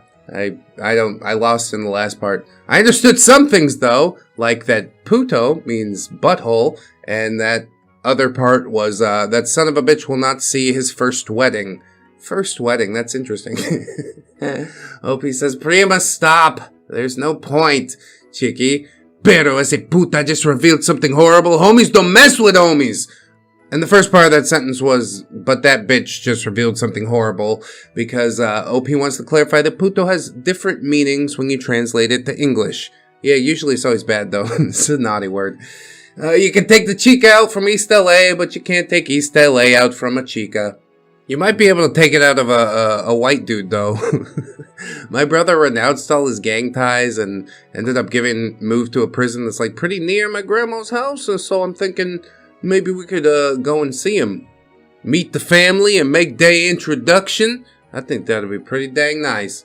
Anyway, total sideline real life news that I'm whatever excited about. But in the story, seriously, Chicky's probably gonna go stab him. OP says, "Chicky, the point that I'm trying to make is that puto is a good friend of mine." Chicky, "You mean it was a good friend? Come on, prima." A friend will understand if you can't help them with their stuff. A homie knows that homies help homies, but sometimes when a homie fucks up, that güey's on his own, especially when the 5-0's on his ass. OP, the cops are not involved. Chicky, the 5-0's the bitch you start at the club, idiota. God, it's like you don't understand metaphors or something. I'm a little lost to the sauce too, but that's okay. Look, you have 2 options. One is putting your foot down and facing the fact that your friend dragged you in for no reason and broke your trust. Or secondly, you can let him continue to plug up your pooper. OP says, "Chicky, he's not f***ing me over." Chicky, "Bullshit. He's f***ing worse than a chomo on his first day in prison." You can call me the health inspector. Now pick up the soap. Can we say all this? Why can't you see that? He's using you as a shield, OP. I mean, maybe I just... No, for real. She's laying it down about as flat. It's picking up what everybody in the comments has been putting down. Good. I'm glad someone was there to tell you the harsh truth. Chicky, you can't believe it or what? OP, yeah, maybe I am an idiot. I could have just told him no, but I guess I couldn't shake off the feeling that he just told my past to some guy who is clearly a goddamn creep. Chicky, future chomo from the looks of it. OP, Chicky, please. I'm pouring out mi sangre here. I don't want to hear jokes. Pouring out my blood, which is a saying in Mexico similar to pouring my heart out. Sige lang, pero puso ko ang bato. It's just saying that my heart's like a stone or something like that. We're so multilingual in this episode. It's pretty cool. So Chicky says, Mija, look, this crap show's not going to end if you don't say your piece. These are not your monkeys, so it's not your circus. I know it can be scary standing up for yourself, but sometimes you gotta tell your homies to cut that shit out. OP looks down and says, yeah, you're probably right. She definitely is. And if they're real friends, then they'll take it on the chin. I don't know if Artlad can be considered a real friend, but OP seems forgiving. Maybe he'll earn his way back in or something. Chicky, I am right, and you got this. And you tell yourself, I got this, but mean it this time. OP, I don't know, Chicky. It's easy to say when you have someone in your corner. Chicky, I got you, chica. Just call me. I got 2 weeks off. OP, gracias, prima. Y gracias para dejarme vivir aquí. I know I'm being a handful. And that translates to thanks, cousin. Thanks for letting me stay here.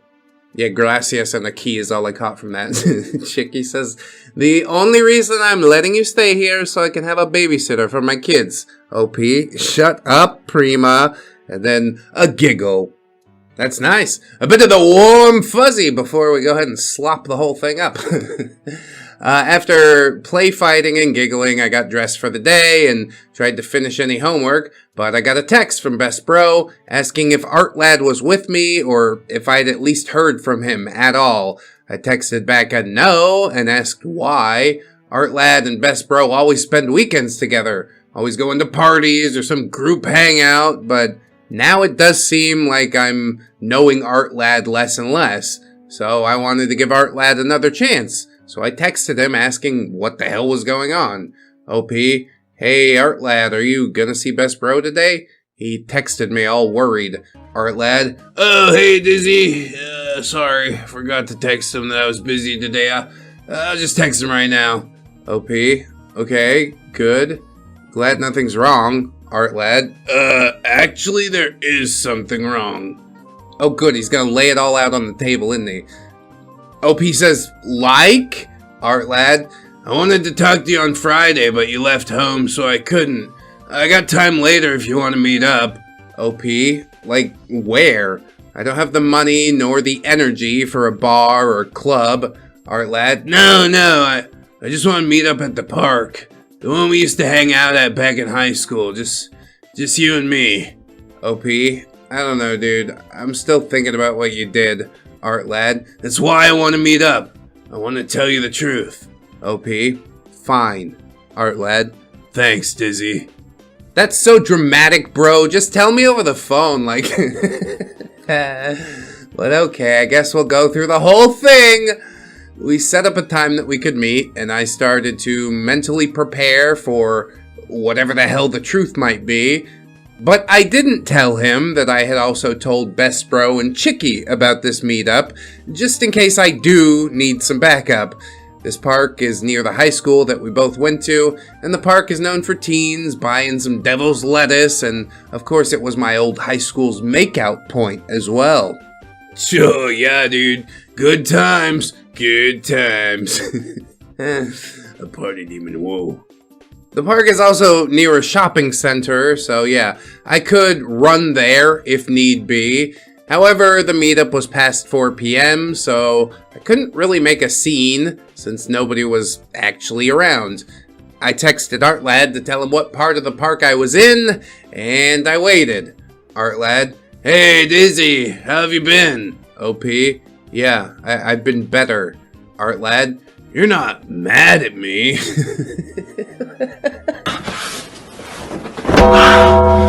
Now, I'm really mad. Fuck you. OP says, well, that all depends on what this truth is, and I'll just hope that you're not telling someone else's story in order to make up for all you've done. Artlad, no, I wanted to tell you the whole truth. To be honest, I wasn't a good friend to you. OP, No, really? I like this. The pushback feels good. Artlad, dude, please, I'm not playing here. OP, you did something to Queenie, and I was dragged into it just because the girl dressed like me. Artlad, it's more than just that. Queenie seems to not want to let it go. OP, what are you talking about? Artlad, Dizzy, this is the first time where I don't want the friends that I made to be a part of my life. Yet. I can't. Sourface and Queenie are willing to blackmail me, or at least that's what Queenie told me. Blackmail. An old classic. Memories come rushing back from the Stealthbeard saga. Let's just hope OP and Artlad don't have to roofie anybody. OP says, do you really believe that? Or you want me to believe that, Artlad? No, I don't. I didn't believe any of that. Until Queenie. OP. Until what? Artlad. Until Queenie said she'd ruin all my relationships, including my friendships, and that's why she has her friends being so mean to you. OP. They all keep telling me that she's losing sleep and she's sad because you keep avoiding her. Artlad. What? I never avoided her. In fact, she's avoiding me. OP. That is bull. Artlad. I swear! Ever since we shared our phone numbers for the club, she hasn't stopped texting me while avoiding me whenever I tell her that I need to clear things up with you. And then I find out that her friends are being mean to you and they're just trying to meddle with everything. OP, I never gave my number to her. It never happened. Artlad, what? Yeah, it did. She came up to me saying she was looking for the club members so she could get their numbers and notify everybody about events and stuff. OP, she never came up to me. In fact, I haven't seen her since that first meeting. Artlad, really? Fuck, she tricked me. I don't know what happened to his critical thinking faculties, okay? All operations in that portion of the brain have shut down completely. Too much lead paint? I don't know. Microplastics? Probably. Asbestos in the ceiling? You betcha. Mesothelioma. And OP says she tricked you, Artlad. Yeah. Also, there's a reason that I can't say no to Queenie. OP. And that reason is... Artlad, the first few moments with her and Sourface seemed normal, but down the road she got, clingy. OP? Clingy. Artlad, I did pick up her hints, but I just don't like girls who are that clingy, needing to be around them all the time. Ugh. OP? Is that why you keep toying with her? Artlad, I swear I'm not. OP, I showed you those screenshots before I finally told her to stop, and I did it after this last meeting. OP, did you really though? Artlad, yeah, and I quit the stupid fatty club too. I was so stupid to think Queenie would leave me alone after I saw her and Sourface together. Oh my god! Ah! What a bombshell! He got in big trouble. Your dad, my uncle. Not like this. Ever since Sourface told me that Queenie and him are cousins, I just wanted to dip out. I was an asshole to you and Best Bro, and all because I hate being alone. I wish I was more like you, Dizzy. Just being okay with the idea of being alone. Damn. Now you get the alternate perspective. Extroverts feel alone sometimes. Probably a lot more often than introverts do. And in that case, I still don't feel too bad. Get the fuck outside, touch some grass. You're fine. OP offers a heavy counterpoint and says, and yet, you told him about my past and dragged me right into the lion's den with you. Artlad, just because Queenie is clingy doesn't mean you have to put up with her shit and even drag others along just because you're afraid of being lonely. Artlad, it's not that. I know I made it worse by lying to Cherry about your mental health and by lying to Miss Maldall and Bonbon that girls like you's what I'm into, but now Sourface has an in on me. OP, An inn? Artlad. Goodfella. He might be catching on and might spill the truth to Sourface's family. Dude, that is an atom bomb detonated in the living room. We are not going to Thanksgiving or Christmas. You're never going to see each other again. I will spray you with the hose like a couple of stray dogs. OPS, the real question here, it says, who exactly is Goodfella? Great, we got more people to deal with. Artlad takes a deep breath and says, look, I can give you his number and I'll text him about it. I think I want to talk about what happened to you on Monday. Goodfella is also in all this crap because Queenie Sourface and Goodfella are being funded by the same family member. What the hell is this? It's like some sort of dark web internet thing, or how deep did the roots really go? OP says, I don't like where this is going. I just want out. Artlad, and Goodfella can help you.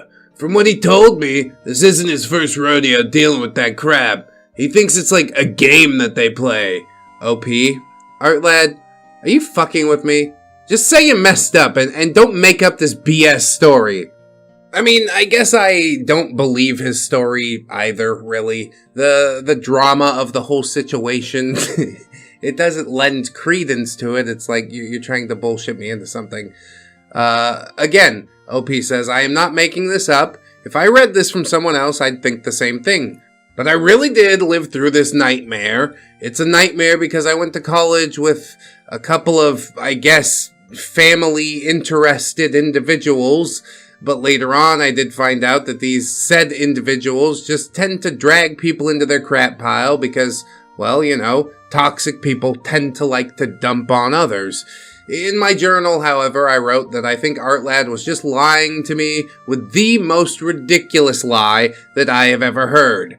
I mean, it is outlandish. I gotta say that much. I suppose it reveals the reason why they're blackmailing him, but not what they're blackmailing him with.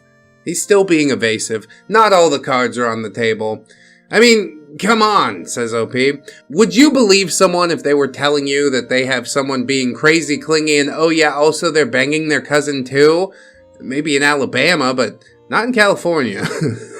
I don't think even in Alabama that often. But then again, with that, Artlad gave me Goodfella's number and headed home. I, however, went to the shopping center, just found a place to drink some good old coffee and have a good old think. I was 19, not 21, otherwise I would have just drank to forget about all this BS, like a true Mexican/college student. I don't think we even need the slash in there. Just bring me a case of Tecate. Oh, those are memories, man. After that, I went back home and Sunday was uneventful until I got a message from an unknown number late at night. To my introverts out there, you know damn well that I was not even close to answering that text. But I got another one, someone who claimed to be Goodfella. Again, it was years ago, and I don't remember it word for word, but it was like, Goodfella. Hello, I heard you wanted to talk to me. It's Goodfella, by the way. I got your number from Artlad. OP. Oh, you must be the guy Artlad was talking about. Well, what and how do you know about Queenie and Sourface? I'm sure Artlad told you about what's been going on. Goodfella. Yes, but I'd rather talk in person. I promise that I won't do anything that Sourface would do. Yeah, already that's sus. I basically always just believe the reverse of what people tell me. OP says, I don't know, dude. I'm not buying what Artlad even told me. How do I know you're not just a friend of his doing him a favor?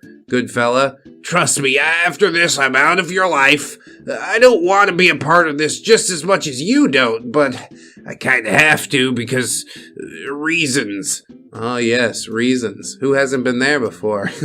OP says, right. Goodfella. Look, I go to the same college as you. We can meet at the sports field that's near the art building. I have some classes near there. OP. I do too. Okay then, can you meet me there at around noon or so on Monday? I have a 3-hour gap before my next class then. Goodfella. That could work. I'm out at maybe like 1 p.m. So yeah, sounds good. OP. Alright, sure. Goodfella. See you Monday. In comes Monday. I remember that Monday morning being okay, but also feeling pretty nervous and also sort of like I was being pranked. Around the time to meet up, I texted Goodfella. I told him where I was waiting, and I wondered who he is. Goodfella. Hey, are you dizzy? I'm Goodfella. OP. Yeah, I'm dizzy. Good to meet you. In front of me was a chubby guy who also kinda looked like Sourface. However, smaller in weight, but similar in height. OP. Are you related to Sourface? Goodfella. Sourface is my older brother, and Queenie is my step-cousin. My uncle remarried when I was 8, and I've known Queenie since then. OP. Sourface is your brother. Goodfella. Yeah, he doesn't look like me since I came out as androsexual. OP. Androsexual? Goodfella. Someone who likes masculinity, regardless of gender. Oh, I thought it was about androids. And I said that with a completely straight face, so you know it's true. OP says, huh, okay, cool, but how is being that have anything to do with what's going on? Goodfella. Oh, well, I'm not close to Queenie, but I do know Sourface. And Sourface has been in trouble for his behavior, but my family didn't do much until he and Queenie got close. OP, close, but Queenie likes Artlad, and Goodfella. Well, Queenie doesn't like him anymore. For what I can see and or hear, she really just wants a hot guy in order to have a hot boyfriend. Is the hot guy just like a beard, a cover-up as she bangs her cousin? I don't know what's happening here. OP says, okay. Goodfella. Look, my advice to you is to quit that club right now. I didn't even know she started a club, and she made it about health at every size, right? OP, why? I mean, I know why. I mean, why only that? Goodfella. I don't think she'll prevent it from turning into a toxic environment with her crap. Her problems are everybody's problems. Plus, from what I heard, she's not even doing the work and having one person do everything. And if she is running the club, this past Friday made everyone eat a snack and almost fought with Sourface in front of everyone. And their fights tend to be bad. I don't want to go into details. Yeah, I'm sure I don't want to hear any details. OP says, why are you telling me this? It's not like you care about the club, right? Goodfella. I'm helping you because I've heard through the grapevine that Sourface was all touchy-feely with you. Yeah, that grapevine's pretty thin, huh? Them grapes talk a lot. I'm gonna fucking smash them up. Let's make some jelly. Plus, now my uncle is helping not only me, but also Queenie and Sourface. He's kinda rich, but never had kids of his own, and he said that if Queenie and Sourface acted up like that, then he'd cut them off. It's to curve them into better people, but Sourface has always been like this, and I'm really just done with his bullshit. Ah, and you want the money from rich uncle. I've speared and gouged my rivals, and now I get twice as much money every week. Or whatever. I don't know if it's an allowance situation. OP says, and you want him to get cut off by your uncle? That's kind of going a little too far, isn't it? Goodfella. And banging your cousin isn't? I think he's also into the... How is everybody into Queenie? What is this? OP says, okay, fair point, but still, why ruin his chances of earning a degree? Goodfella. Community college only has AA degrees, right? 2 years degrees? OP says, yeah. And Goodfella says, he's been earning that AA since he was 18. OP. Oh. And he's 21 now. I mean, that's not like being 30. Maybe he's just, stacking up on degrees or something. Goodfella says, all he does is sign up for 2 classes a week and gets money from our uncle thinking that he has like 4 or 5 classes. Uncle doesn't even check. And Sourface cries to mom and dad for more money while I get a job and try and be more self-sufficient. I don't want to stay home anymore. Again, I don't want to go into the details. Yeah, the money is ugly business. Proud of you for working, but also don't drag Uncle into all this. Come on. OP says, so let's get this right.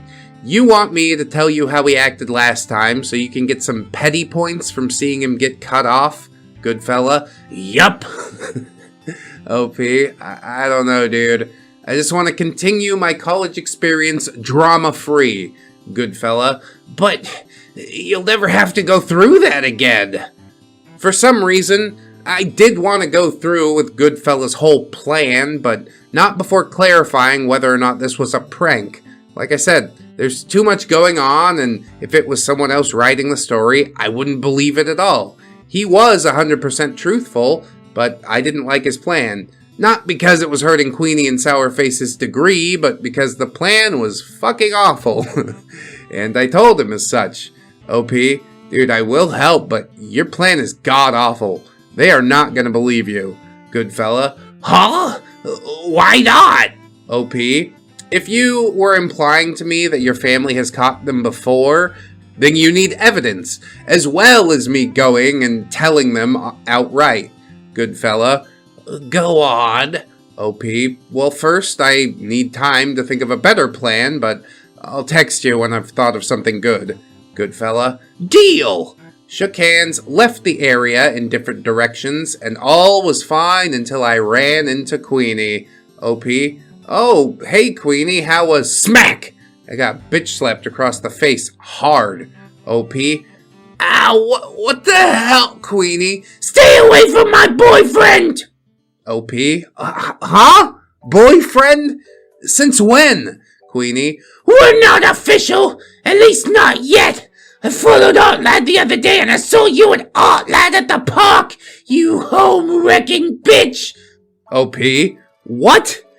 You're stalking him and you're calling me a home-wrecker? Queenie. Because you are! He's mine! I've tried everything to get him to notice me, and yet he only likes skinny girls! OP. I'm fat too, Queenie. You're skinnier than me! He does that to make me feel bad about my body. I'm healthy! I'm what a real woman should look like! Well, apparently old boy Artlad doesn't think so. OP says, Queenie, what the actual F? I do not like Artlad. Queenie, screw you, Skinny! Your mom's a whore and your dad's a loser! What'd you say about my mama? Did you call my father a loser? I felt something boiling, as well as something hardening. You might push me around and call me names, but nobody talks about my family like that. Nobody! Dear readers, I remember writing in my journal that I finally stood up for myself and felt really good about it. OP, vete a la verga, hija de puta, which is go screw yourself, son of a b. I'll not translate 100% because it will demonetize ReddX's channel, so no. I think the robot knows how to speak Spanish, but it's gonna be fine. Me llamo Roberto Robato. Yeah, that is pretty cool. Gracias. OP, what did you say? OP, no! Shut up! I'm done with your crap and your little flying monkeys. Queenie, you're the one who's a home wrecker! OP, okay, la chick, I'm not dating him, nor am I screwing him. Queenie, you're lying! OP, I don't care what you think. And also I'm fucking quitting the stupid fatty club. Queenie, you can't quit! OP, oh yes, I can. And by the way, Cherry is a better president than you. She's the one doing all the work, so go screw! I flipped her off as I walked past her. I was just so angry that I walked anywhere else, and I seemed to walk into an event that looked to be hosted by the LGBTQ club. I didn't mean to, but that's where I met some members, and they gave me some booklets about what it means to be gay or queer or trans, and in my moment of anger, I might have walked into something that made me realize that I was trans at this time, but oh boy, Me being trans is its own can of worms, but that's a different tale. However, it will be relevant to this story. And before you ask, no, I did not date Goodfella, but he did help me. That's a spoiler, however. Anyway, I'll end it here. Thanks for reading. I know this is short, but there's only 2 or 3 parts left of this tale, and this isn't my shining moment quite yet. Again, my English could use some work, but don't be afraid to correct me and tell me about how my writing sucks. It helps to know. Drink a lot of fluid, not Mountain Dew. With peace and love, Dizzy out. Yes, indeed. It is all unfolding before our eyes. I think Artlad is still hiding something. Can't trust him 100%, but at least Goodfella seems to be in your corner. I mean, for his own reasons. The enemy of my enemy type of stuff. I probably still wouldn't bother getting involved at all. Pack everything up, move to a different college. Doesn't matter if I gotta, work and buy a car. Now I got the freedom of the road behind me. Can't nobody pin me down. Ain't that right, motorcycle mama? That's right, Daddy. Yeah, Mama. But yes, I will be interested to see how things unfold further. I'm so proud of OP for growing her spine, letting it show just a little bit. But indeed, there's more on the way. I don't care that much about vindication or retribution. I'm just trying to get paid. Here comes the money. Here we go. Money talk. Here comes the money. Money, money, money. Tales of Community College, the one who has it bad. Part 7. Hello, ReddX. I mean Brad and the ReddX Industries. I mean Bully Army. Bully Army actually does sound pretty fucking cool. I'm back to tell you part 7. I was gonna post this sooner, but I couldn't stop reading the hot dog man posts. Side note, Mr. God Emperor King Rod God, if you are reading this, if you're a troll, then you have played the game very well, sir. But if you're not messing around, I think it's time to food, my man. Brad is not gonna give you the phone call. He's busy making super aids. Also, those estrogen pills. Do you have some? I know a lot of trans girls who would love those. Also, I wanted to ask, do you have boobs now? Look on the bright side. If you do, you got some fun bags. Yeah, something to hold while you sleep. Wink, wink, smiley face. I thought I had problems when it comes to writing due to me being bilingual, but I feel seen when the hot dog man posts, because then I don't feel so alone. We all need, somebody to look down upon. He provides that in spades. It's just, it's wonderful. I tip my hat, not a fedora, to you, good sir. Also, sorry if I do make grammar mistakes. English wasn't spoken much when I was growing up, and I'm still learning. That was fine. We've got all through that now.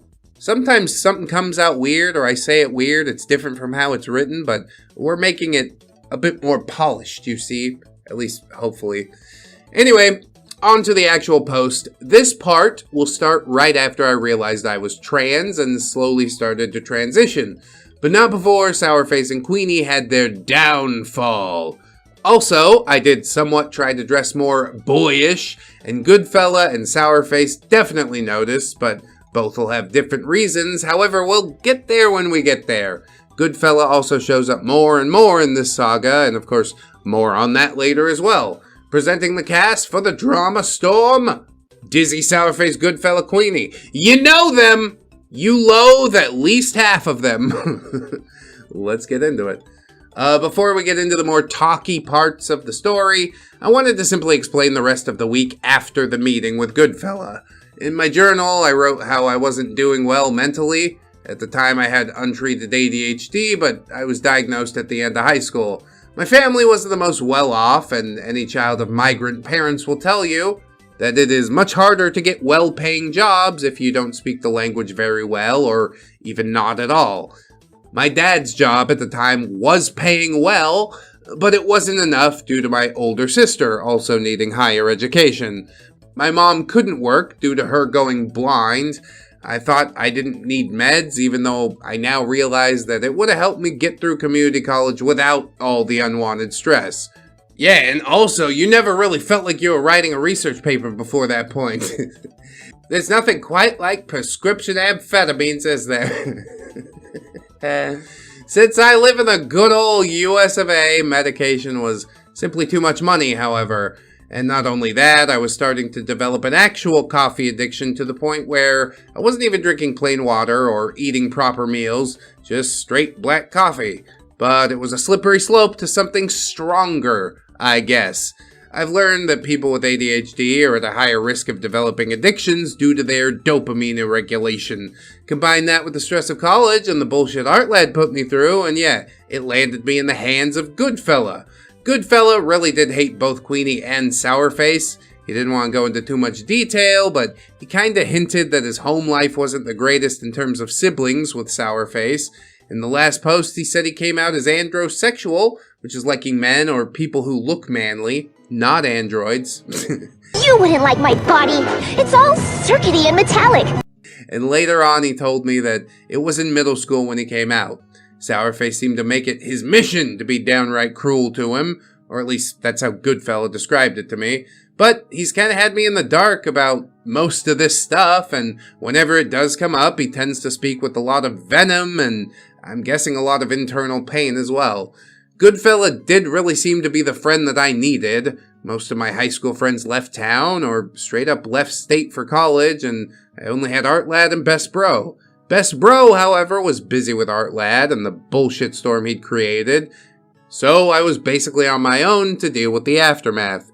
Goodfella, again, felt like the shoulder that I needed, the friend who could help, just someone I could trust.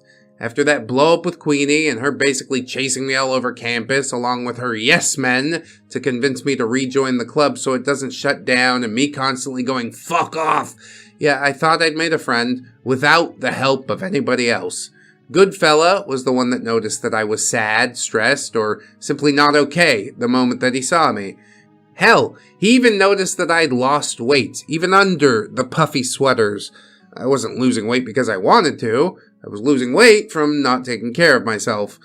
There's one thing about dopamine, and that's that you can get a dopamine rush by activating a rush of adrenaline, and that's what starts this tale.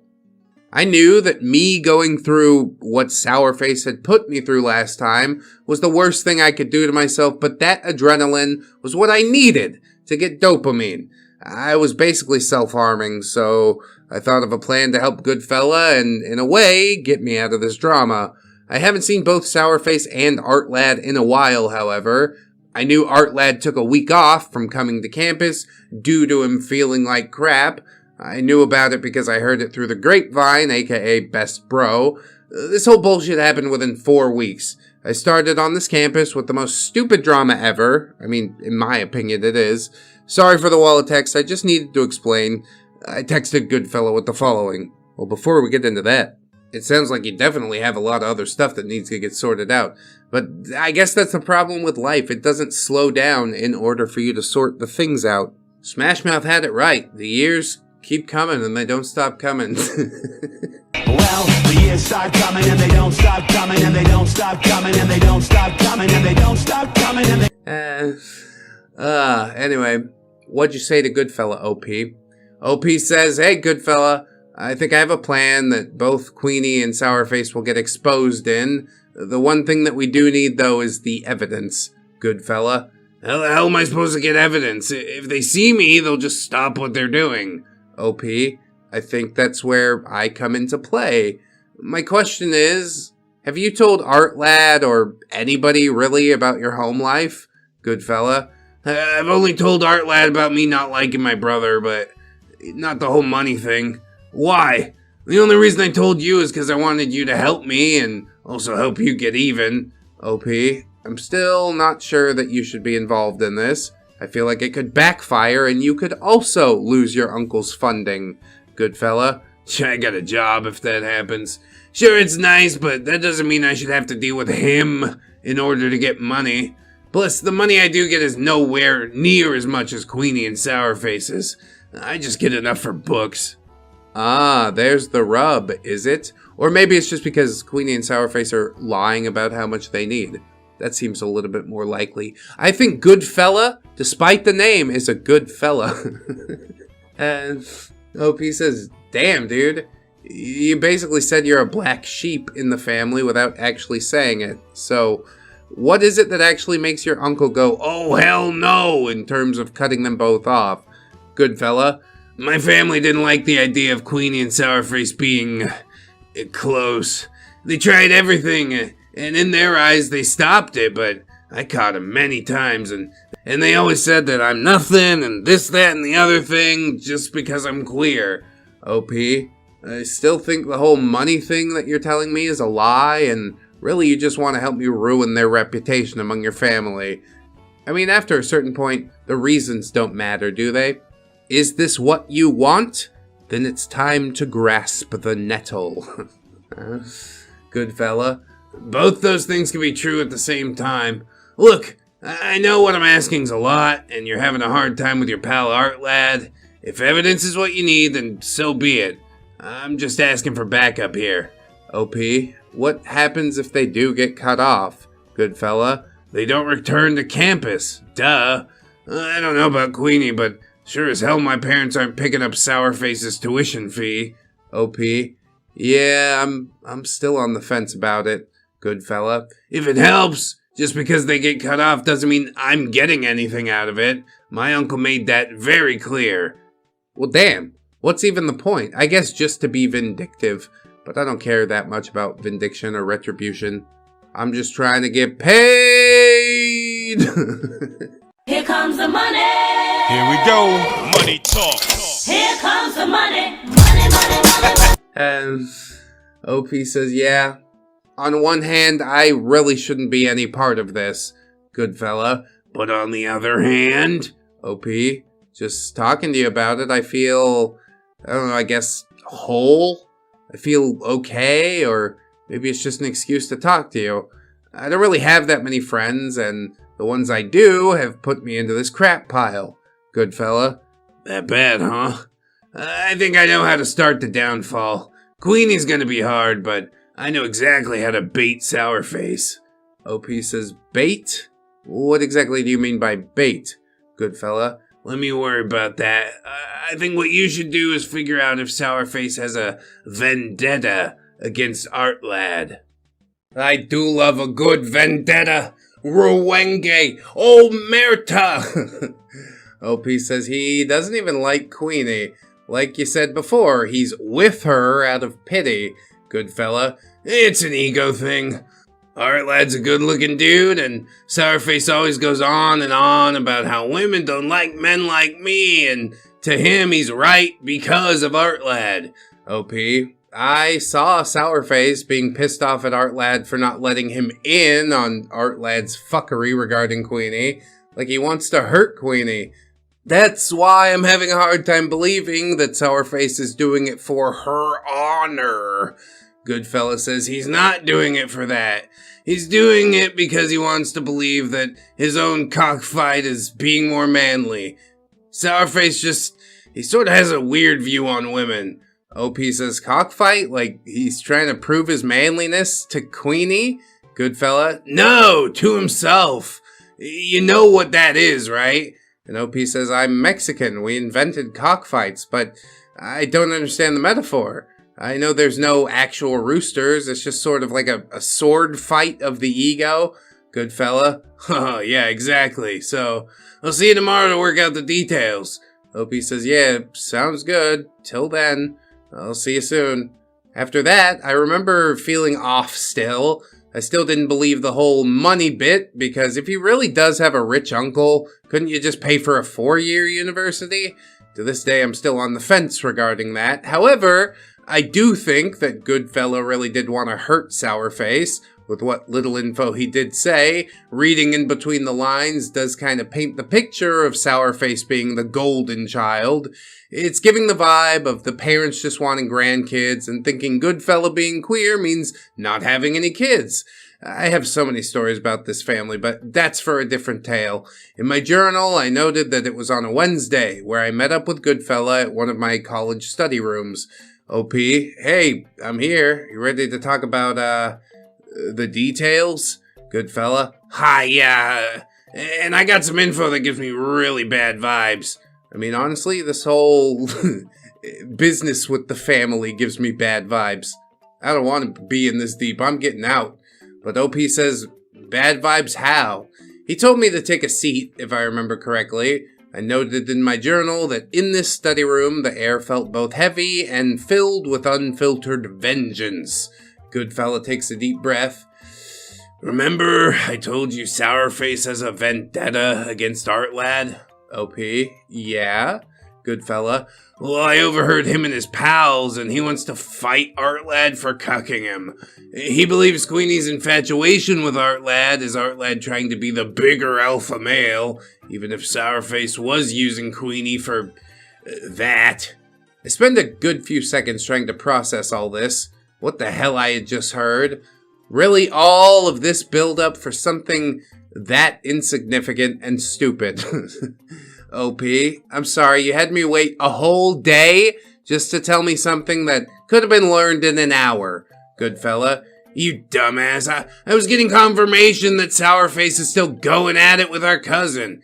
Even if it could be learned within an hour, I still took the time to see if Queenie is still chasing her man. OP, what do you mean by chasing? Does she really call Artlad her man? Goodfella gives a devilish smile. I'm pretty sure Queenie's stalking Artlad even without him knowing. Yeah, she's got little pawns, eyes everywhere. OP, so I was right to tell her that she stalked us at the park. Goodfella, you found her in the park? OP, no, she confronted me the next day, smacked me across the face, called me a homewrecker. Goodfella, homewrecker, damn, she's really deep in the sauce. OP sarcastically, gee, thanks for not making a joke at my expense. Goodfella, I wasn't joking. She's really losing her mind over a guy who has a track record of being horrible with relationships. OP, speaking of Artlad, I haven't spoken to him since that meetup. Goodfella, good. OP, good? How is that good? Goodfella, it means we can work on our plan. OP, you mean getting evidence. Goodfella, yeah, that's the plan. OP, can you just take pictures or show them Queenie's stalker tendencies? Goodfella, nah, that means she's moved on from Sourface, therefore, not too much to worry about. OP says she's stalking someone. How is that not grounds for wrongdoing? Goodfella, if I tell you that my family has weird views on gender and believes that women are weak, would you think that she'd be punished? OP, I'm not sure, but I'm leaning towards no. Goodfella, exactly. But I have a plan that could cause a huge blowout. OP says, and this is? Goodfella, you flirting with Sourface. That's what he meant by bait. OP, hell no! Are you kidding me? Goodfella, I'm not asking you to go all the way, just flirting. OP says, look, I'd rather get my bung plugged up by Dick Cheney during a hunting event. Oh, come on, OP, it's just a little bit of birdshot. Nobody's gonna convict him, he's the vice president. Sorry, I thought you were a deer. I mean, really, he's 4 evil penguins in a suit, but as far as America's concerned, he's the vice president. And Goodfella says, ha, very funny. OP, why would I flirt with him if he's so invested in stopping Queenie's dating life? Goodfella, Queenie is the jealous type. You flirt with Sourface and she already thinks you're a homewrecker. Why not get her jealous enough to cause a scene? OP, you are killing me here. And for what? Goodfella, Queenie can't handle it. She'll confront Sourface and we'll record the whole thing. That's our evidence. That's for what for? OP says, but why me? Can you just, pay a girl to flirt with him? Just because Queenie thinks I'm a homewrecker doesn't mean that I should be the one to do it. Maybe the girl could be really pretty or something. Goodfella, pinching the bridge of his nose. Dizzy, if I do that, then it seems like Sourface is acting up and playing Queenie's game. OP, so I'm the more believable option. Wouldn't that just make everybody think that I'm a psycho? I basically told everybody what he did, and I 100% did not like it. Goodfella, that does complicate things. How about we start by making friends with him and say he's a better friend than Artlad, and By we, I mean you. OP. Yeah, I'm starting to regret this, Goodfella. Don't worry, I'll be by your side. We just need him to act weird around you and in front of Queenie so that we can get what we need. OP, do you really think this is worth it? I clearly know both Queenie and Sourface can be dicks, but you don't have to make up a whole story just for me to get back at them, Goodfella. I know it sounds off, but it's 3 of us getting college money at the same time. My share, however, only covers books. I have to pay my own tuition fees. In fact, I'm sure Sourface has the bigger share, despite Queenie being the stepdaughter of my uncle. Again, weird gender roles and all that. What a tangled web we weave indeed. OP says so, he's the one at most risk, and that still doesn't change my no to a yes, Goodfella. Look, I'm just done with their bullshit. If messing with their college fund is finally gonna get me some peace, then so be it. What's an extra $400 anyway? I'm willing to go into debt if it means no contact. I mean, $400 is $400. We're not gonna turn our nose up at that, are we? Before I could answer, we heard a knock on the door, but as soon as I turned, my heart sunk. I still remember how the study room looked. And one thing about these study rooms is that they have those 3 squared windows that stretch from top to bottom on the door so you can clearly see who's inside from very far away. And who I saw outside was none other than Sourface. With a great "now what" from Goodfella, he gets up and opens the door. Goodfella, what do you want, Sourface? Can't you see I'm in the middle of something? The one thing I'm thankful for is that you have to press your face against the door in order to hear inside the room, but you can't hide the fact that you are listening in because, you know, the big-ass windows. Sourface, I just wanted to know if Queenie was in here, but all I see is some F-slur and a B-word talking. Goodfella, why would Queenie be near me? She freaking hates me. Sourface, not enough for you to let her stay at your place. You're lying to me, a-hole. But I guess that's what I get for being such an alpha male. OP. Alpha male? You? An alpha? Please, dude. Alpha males don't go around claiming their alphaness. It's like saying you're an amazing singer, but refusing to go to a karaoke bar. Sourface. Whatever, bitch. You'll never understand what it means to be an alpha male. It's not like you'll ever give him a chance. You're always going after the bad guys. Yeah, your logic's a little ass backwards, but I don't have time to explain it right now. Could you just leave? Goodfella. Did you come here just to complain and cry, or are you just here to give me a hard time? Also, what the hell do you mean staying in my place? Sourface. Queenie's mom called our mom, asking if she's staying with us, since she hasn't come home for weeks now. And since Mom said no, Auntie started getting worried since she wasn't picking up her phone. And Mom rang her and she said she was living with you, since you live closer to the campus. Goodfella? What the No! She's lying. She's not staying with me. I bet money she's staying with one of her friends. Sourface. Listen here, Gaylord. As the alpha male in this family, it's my job to keep you two in line. And as the alpha male, I order you to get Queenie to talk to me. Yes, very alpha male to cry publicly. She's not answering my text, and all I get is a screw you from her when she does. I cringed when he said that. It's more how he said it rather than what he said. I still remember him trying to growl his words, or at least sound intimidating. Remember, both Goodfella and Sourface are the same height, but Sourface was way heavier than Goodfella, like twice the girth. Goodfella just rolled his eyes and said, Honey, no offense. Wait, no, actually all the offense, but you are not scary enough to push me around anymore. Plus your alpha outfit screams, Mommy dressed me this morning. So goodbye. Before Sourface could say anything, Goodfella just shuts the door and locks it before sitting back down. Sourface just keeps slam pounding. I don't know if that's the right term. It does get the message across though. The door, before getting yelled at by one of the library staff who told him to leave. Soon as he does, I get an idea. OP, dude, did you hear what he said? Goodfella, yeah, I heard. I'm not stupid. OP, well, think about it. If Queenie's not answering her calls or texts from Sourface, and Artlad is also avoiding her, Goodfella, I'm listening. OP, we can use that to our benefit. Goodfella, how? OP, by us playing messenger boy. Duh.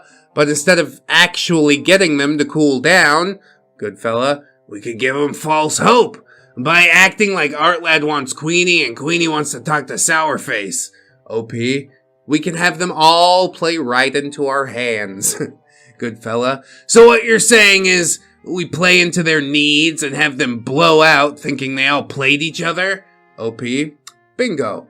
Goodfella, alright. Well, I think I know how and where to start. This is like some next level social engineering that really only a gay guy and a woman could come up with.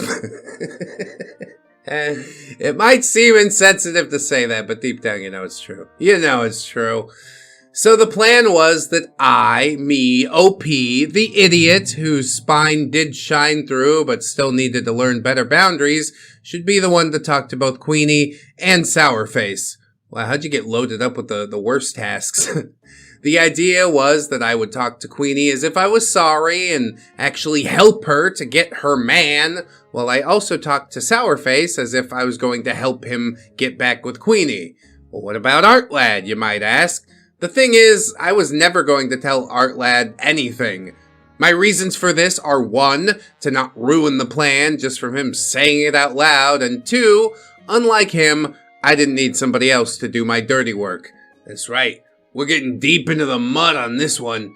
So Goodfella and I agreed to pretend to not be friends and meet up in secret so he could get all the details. I know this sounds ridiculous, but it was mostly us just acting like mean girls and wanting 2 horrible people out of our lives. Yeah, I'm sure somebody will be sad about it, but not me, so what's it matter? The first part of the plan was for me to go to Queenie and say I was sorry and try to convince her that I was willing to help her to become Artlad's girlfriend. The other part was easy because I haven't transitioned yet, so I could play into the whole, I'm a girl and my stupid girl hormones just wanted peace with my fellow girl. A man like you shouldn't be played, you know, that type of stuff. And I do want to puke just typing it, to be clear. Now, I needed to find Queenie and start acting according to the plan. In my journal, I wrote down how I hated myself for doing this, but at the same time, I was channeling my anger toward both Queenie and Sourface while hoping this entire thing would work. Then I would be at peace and just continue on with my schooling without any trouble. Yeah, maybe. Goodfella said that he would help me in locating them both and send me a text regarding their location. I went home that day, and for the first time in weeks, came home smiling, and my cousin Cheeky did notice. I didn't tell her my plan. All I said was that I fixed my problem, but I got a text from Best Bro asking if everything was alright. That conversation's not that important to tell, but what I will note here is Best Bro not hearing from Artlad, and me saying I haven't talked to him since the park meetup. Well, Best Bro went to check on him. From what he told me, Artlad asked his professors to give him work for the next week to do at home because he had, quote, a family emergency, i.e. trying to get away from Queenie. I was also told that he wasn't looking too good neither. Dear reader, at that moment was the first time that I did not feel bad. As a matter of fact, I felt outright anger towards him. Even years later, whenever I think about that, I couldn't bring myself to feel the least bit sad or sorry for him. He was a friend, and back then I felt horrible for not understanding or being empathetic for him, but now I know why. We just hadn't had the falling out quite yet. I also felt that Goodfella was being a better friend than him, but I couldn't quite yet see the red flags of this dude. Uh-oh.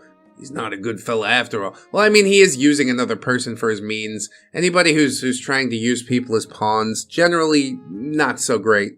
That's why I say, no gods, no masters. Fuck you, I'm doing this my way. I am nobody's master, got it? I don't want you here, and I don't want you here. Anyway, before I continue, I want to describe how Goodfella made me feel safe around him, and with everything that's been going on and my unhealed past, I really did put on some rose-tinted glasses around him. To start, Goodfella was the total opposite of Sourface. He was more caring and respected my boundaries of personal space and wasn't going out and airing all of my secrets. He listened to my troubles and seemed to be the shoulder that I needed. And this is the only spoiler that I'll give. I did stay friends with him after this whole shit show. He even helped me with my second puberty pains. Safe to say, just because you learn to stand up for yourself doesn't mean you'll recognize the toxicity upon which you need to put your foot down. I also wanted to add that I'm not good with making friends, and at the time I really only had Best Bro, his girlfriend, and Artlad as my friends, but they were busy with their own lives. And on top of that, Best Bro was already dealing with Artlad, and yeah, I just didn't want to add more into the mix. It wasn't fair to Best Bro. For me, making a new friend's a huge deal. I tend to either overlook or not realize their toxic traits a lot of times. My mother once said that I have a heart of gold, but the mind of a blind person, meaning that, I don't really see what's in front of me when it comes to being trusting of my friends. Sorry for the info dump. We'll get back to the story. Well, gosh, you're really painting Goodfella as a shitheel. I was gonna switch his voice from the beard voice to something a bit more fitting, but yeah, the beard voice is still fitting, apparently. I guess OP is just like the Dale Gribble of this college universe. Just, okay, you're my friend, I trust you completely now. And it's not always the way to go, as I said in the last part. Goodfella figured out where Queenie was staying, and it turns out that Bon Bon lives nearby where Artlad was living. Now, this area was common for students to rent out during their time at community college, and it was where a lot of students got their jobs, and it was the location of a very popular shopping plaza. So this means that, yeah, she was 100% stalking Artlad. However, I didn't know if Artlad had a job or was just living off student aid. But whatever the case, I asked for Queenie's number, and Goodfella happily obliged, and I started texting her. FYI, I'll be adding my thoughts throughout the conversation just to give an idea about how manipulative I've become at this point. Don't be afraid to call me out because I know that I wasn't in the right. I mean, these type of stories are rarely black and white, you know? If somebody's blackmailing you for this or that, sometimes you do have to play dirty. Again, bringing to mind the Stealthbeard saga, at least you didn't roofie anybody. You sent some misleading text messages. I think probably it's okay. Of course, that depends on your own personal moral compass, but yeah, on mine, I'm pretty sure it's okay. OP says, "Hey, Queenie, it's me, Dizzy. You got a minute to talk?" Queenie, "How the hell did you get my number?" OP, Artlad gave it to me. Look, I wanted to say sorry for how I acted, and maybe I was a homewrecker. Am I a good liar or what? Sarcasm. I mean, you're playing into her own delusion. Of course she'll believe it. Queenie, "No shit, you're a homewrecker! What, were you trying to date Artlad this whole time?" OP, no, I swear it wasn't like that, but I was helping him to avoid you. Lies, all lies. Queenie, "So what? You expect me to forgive you like nothing happened?" OP, no, not really. But I do want to make it up to you. Cue up the ass kissing. I mean, how much ass kissing do you really got to do, you know? Bring her a box of Little Debbie's, she's good to go. You give a watermelon to a hippopotamus, he'll be your best friend for life. I don't know if that's true. Queenie says, "How can you make it up to me?" And OP says, "Remember during the whole club rush thing, and I noticed that you had a thing for Artlad?" Queenie, "Yeah, but that was before you decided to screw me over." OP, well, I just found out that Artlad was using me as a placeholder until he found the girl of his dreams, even though he was insistent that we were just friends, right? Queenie, "Yeah, so?" OP, well, he told me about his dream girl, and I'm gonna help you become that girl. Please take the bait. Please take the bait. Please take the bait. She's gonna take the bait. Don't you worry, OP. You know her Achilles heel. It's just that easy sometimes. Queenie, "Really? You mean it? You're not gonna screw me over, right?" OP, me? Oh, never. I've been thinking also maybe I could learn a thing or two about being a real woman from you. I hate myself. I hate myself so much right now. Yeah, but you're playing the role beautifully. Just grin and bear it. Queenie. About time! I haven't forgiven you, but if you're willing to help me become your friend's girlfriend, then I'll let it slide. Yes, I got her. Hook, line, and sinker. OP says, thanks, Queenie. However, I still can't return to the club. Not yet, at least. Queenie. Why not? Is it because I haven't forgiven you? OP. It's more of letting you heal from my betrayal. But you're setting up the betrayal. You're just watering the seeds of hope with plans of ripping the crop out by the root. Yeah, but sometimes it feels good. That's good eats. Queenie says, you're right. I do need to heal, but I'll heal faster if I have my Artlad. OP. And you will. Just let me help, okay? Am I a bad person here? Am I really playing with a woman's fantasies just to stop the BS? Yes! Yes, I am. Doing it the hard way instead of just, I don't know, ignoring them. I mean, that would have been the mature path to take, but sometimes, especially in our younger years, we don't always take the mature path. You should extend your younger self a little bit of grace. Queenie. You better! Artlad'll be my boyfriend. So what was the first thing that he likes? OP? Give me a minute. Or do you want to meet up and I could just give you a list of things he likes in a girl? Does he even have a type? What does he like outside of Bob's and Vagine? Queenie? Well, what do you think is best? At this moment, I was also texting Goodfella asking what to do next. OP? Dude, I got her, but I don't know what to do next. I said that I know what type of girl he likes, and now she's asking about that. Yeah, obviously, I didn't think this through. Goodfella. Just make up a list of traits. You know Artlad better than me. OP. I told her to give me a minute, or if she wants, we can meet up, and I'd give her a full list, and she's asking me what I think is best. Goodfella. Oh my god. Wait, actually, have her meet up with you. I have an idea. I could use this for Sourface. OP. How? Goodfella. Just trust me. OP. Fine. Back to Queenie. OP says, I think it's best for us to meet up. It gives me time to get all the things that he likes. Wait, how am I not a mean girl again? Whatever, I can't sit around and explain that shit to you. How am I not a mean girl? You know what I mean? It's fine. We all have a little bit of that in us. Sometimes it's fun to sit around and be catty. What? Queenie says, thank you. I can't wait to fall into Artlad's strong arms. Yeah, I'm praying for his safety. OP says, anytime. And now back to Goodfella. OP says, okay, I'm in. She's meeting up with me. Goodfella. Good. Now do you mind skipping class tomorrow? I got some ideas. OP. Come to think of it, it's just a project for the whole week. Most don't even show up since there's no lecture. The only thing that's being graded is the project itself, so yeah, I could skip it. Goodfella. Nice. We're meeting up in the morning. OP. Coffee on me? Goodfella. Hell yeah. Bro, I'm not buying coffee for the guy with the fucking rich uncle.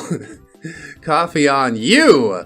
After that, my heart racing, I felt a mixture of awfulness, shame, guilt, and worst of all, excitement. Again, I was not in the best place mentally, but it was the tip of the iceberg, and I can't understand why this was giving me such a dopamine rush. Because sometimes destroying our lives and the people around us can be fun. Nah, I'm just kidding. We're not going to do that. What am I, a monster? But you did smile, though, didn't you? If you're a sadist. However, my time with Goodfella wasn't during this drama. This saga is just about Queenie, Sourface, and Artlad. My college days were a trip, and yeah, not the good kind. I got like 2 years worth of stories, and this is just the start, but this saga is almost coming to an end. If you're asking, Dizzy, are you sure that Goodfella is toxic to you? Why would you keep digging yourself into this mess? Is this real? And to that I say, yes, this is real, and no, I'm no good at storytelling or making things up. Okay, but you gotta stop telling me that it's real because I believe the opposite of what people tell me, you know? I think I said that before. OP says, I don't know why I kept digging myself into this mess, to be honest. Maybe I was viewing Goodfella as a friend and his toxic traits weren't on full display. I don't know if you believe this tale, but I lived it. I think I'm asking this question because writing it and looking back, I do hardly believe it. And I lived it. Now, did I go back to the club? Well, yes, I did, but not as an official member. And most of my time helping Queenie was just me in the club, but I am getting ahead of myself here. So, after talking to Goodfella and Queenie about where to meet up and all that, I couldn't stop thinking about what the hell I was even doing. But at the time, a part of me did want Goodfella to be my friend. We did agree to never see each other after this mess, but he did treat me like a good friend. Or I guess I took it as such, just because I felt alone, starting college in the new city, living with my cousin, going through the growing pains of adulthood, while going through the realization that I wasn't happy with my gender, and having a friend just telling your story of your past. Yeah, I wanted to be a friend with the brother of the guy who knows my past trauma, I guess. I latched on to the next person who was nice to me, but I was in denial. I didn't think twice, so I agreed to meet up with Goodfella. I could sort of see it from your perspective. But just because you've been betrayed by one person doesn't mean another person's gonna make it all right. That's a lesson hard learned. So Goodfella says, hey Dizzy, you ready to fuck with Queenie's hope? OP, yeah, good morning Goodfella. I just wanted to ask, how long can we keep this up? Goodfella, what do you mean? OP, what if Queenie and or Sourface finds out? And how is me giving the traits of a girl that supposedly Artlad is into supposed to even help with Sourface? Goodfella, well, that's why we're here. I'll explain everything, but what time did you set for your meeting with Queenie? OP, we're supposed to meet in the afternoon. Goodfella, alright, good. Then we have time. So we sat in the main area of the campus, and since this area is mostly empty in the morning, he thought it was safe. OP, so what is this idea that you have? Goodfella, since you got Queenie with the promise of making her Artlad's girlfriend, I thought I should piggyback from that for Sourface, but with the idea of Queenie regretting falling for Artlad. OP, okay, I see. How are you gonna do that? Goodfella, I'm not gonna do it. OP, you're kidding, right? Goodfella stays quiet while smiling. OP, dude, I'm already in over my head with Queenie. Why should I be the one to puppeteer his hope as well? Goodfella, because if I do it, then they'll think that something's up. Plus, since I've already told Sourface, you and me only met up for that day for a class we had, it'd just be best that you be the one to do it. They know me too well. OP, I don't want to be near Sourface. Why is that so hard for you to understand? Goodfella, I get it. But he'll listen to you if you play up the whole, oh, sorry about being mean, I'm just a stupid girl with stupid hormones, cause, he's so deep in with his alpha male bull. OP, even if I play it up, wouldn't that make it easier for me to slip up? Goodfella, that's what I'm here for. I'll be with you while they're texting you, making sure they don't cross paths, and we'll make sure we get the evidence of, their relationship. OP sighing while facepalming. Is this going to take weeks? Goodfella, I doubt it. All we need is for Sourface to make a move on Queenie. OP, how are we going? Goodfella, you're gonna help with Sourface and try and make him more like Artlad. You know his traits. You could help out with that. OP, oh, okay, but still. Goodfella, don't worry. I'll be within a few yards if anything happens when you and Sourface meet in person, just not close enough to be spotted. OP, this is getting really weird, I swear, but for some reason, Goodfella, you're getting some kind of rush from it. OP, just wanting to see if it's true that they'll be gone after we expose them. Goodfella, just one little pick, I promise. OP, but Goodfella, there's something that I'm going through that kind of makes it harder to, I guess, continue being a girl. Goodfella raises an eyebrow and says, go on. OP, you came out, right? So you're the only one that I guess might understand something like this. Taking a deep breath. I think I'm trans. Goodfella, leaning back in his seat and taking a deep breath. I'm not shocked, but are you planning on transitioning soon? OP. To be honest, I don't even have the money right now, but I do want to socially transition in the meantime. Will that affect our plan? Goodfella thinks for a bit and then says, no, not really. In fact, we play around the fact that he'll try to save you, since girls never understand what they want in life and need a man to help them, right? You know, that whole, I'm a nice guy alpha who can treat a girl right and blah, blah, blah. All that old bullcrap. OP, you're fucking evil, you know that? Almost as if you thought this through for some time now. Like you really want your brother to suffer. Goodfella, you're acting like we had a good childhood. Plus, he's not that hard to predict his behavior. That's all he talks about anyway. OP, so how am I gonna do this with Sourface? Goodfella, I know he and Artlad text each other time to time. I'll give you his number, and you say Artlad gave it to you, and act like you want to help him by being more like Artlad. You could lie by saying, if you act like Artlad, girls will be falling into your arms, and if you refuse, then you miss the chance to make Queenie regret everything. What do you think of that? OP, you owe me big time, Goodfella, and you better not go back on your word. I'm risking everything for this, alright? Goodfella, I know you are. You have my word. That's right, word is bond, son. Maybe. I don't really know this guy that well, actually. So once again, we shake on all that, and when to make the list of traits for Queenie, they were out there, and some of the things were just, like, what the fuck? Oh, come on, how weird could the list possibly be? I like a man with a long torso. I like a man whose fingernails aren't dirty. I don't know, I'm spitballing here. OP says, thank you for reading. I know this is a slow burn, but it was the first month of my first year in college, and you don't really do much as a community college student until your second semester. The next tale is once again me listing events of what happened, and Goodfella being, well, Goodfella. Happy late Halloween if you celebrate the holiday, and happy late Thanksgiving for that matter. Anyway, drink lots of fluids, not Mountain Dew, and with peace and love, Dizzy out. Yeah, I think Goodfella must be a Libra. He's throwing me off balance a little bit. Is he a good guy? Is he not? I really don't think he is, to drag somebody else into this. He points the finger and say, they're the ones that always drag people into the shit pile, but no. I think you're doing exactly the same thing. I think he's much more like his brother than he would care to admit, as OP has foreshadowed a little bit in this story. But I suppose all will be unveiled eventually. I don't know if we'll get a Goodfella saga, or if it's just Sourface and Queenie and Artlad all getting taken down. But either way, I'm in it for some vengeance, you know? That's always a good time. It's so nice to be independent and not need a man to pay. Us girls need to look after ourselves. We now return to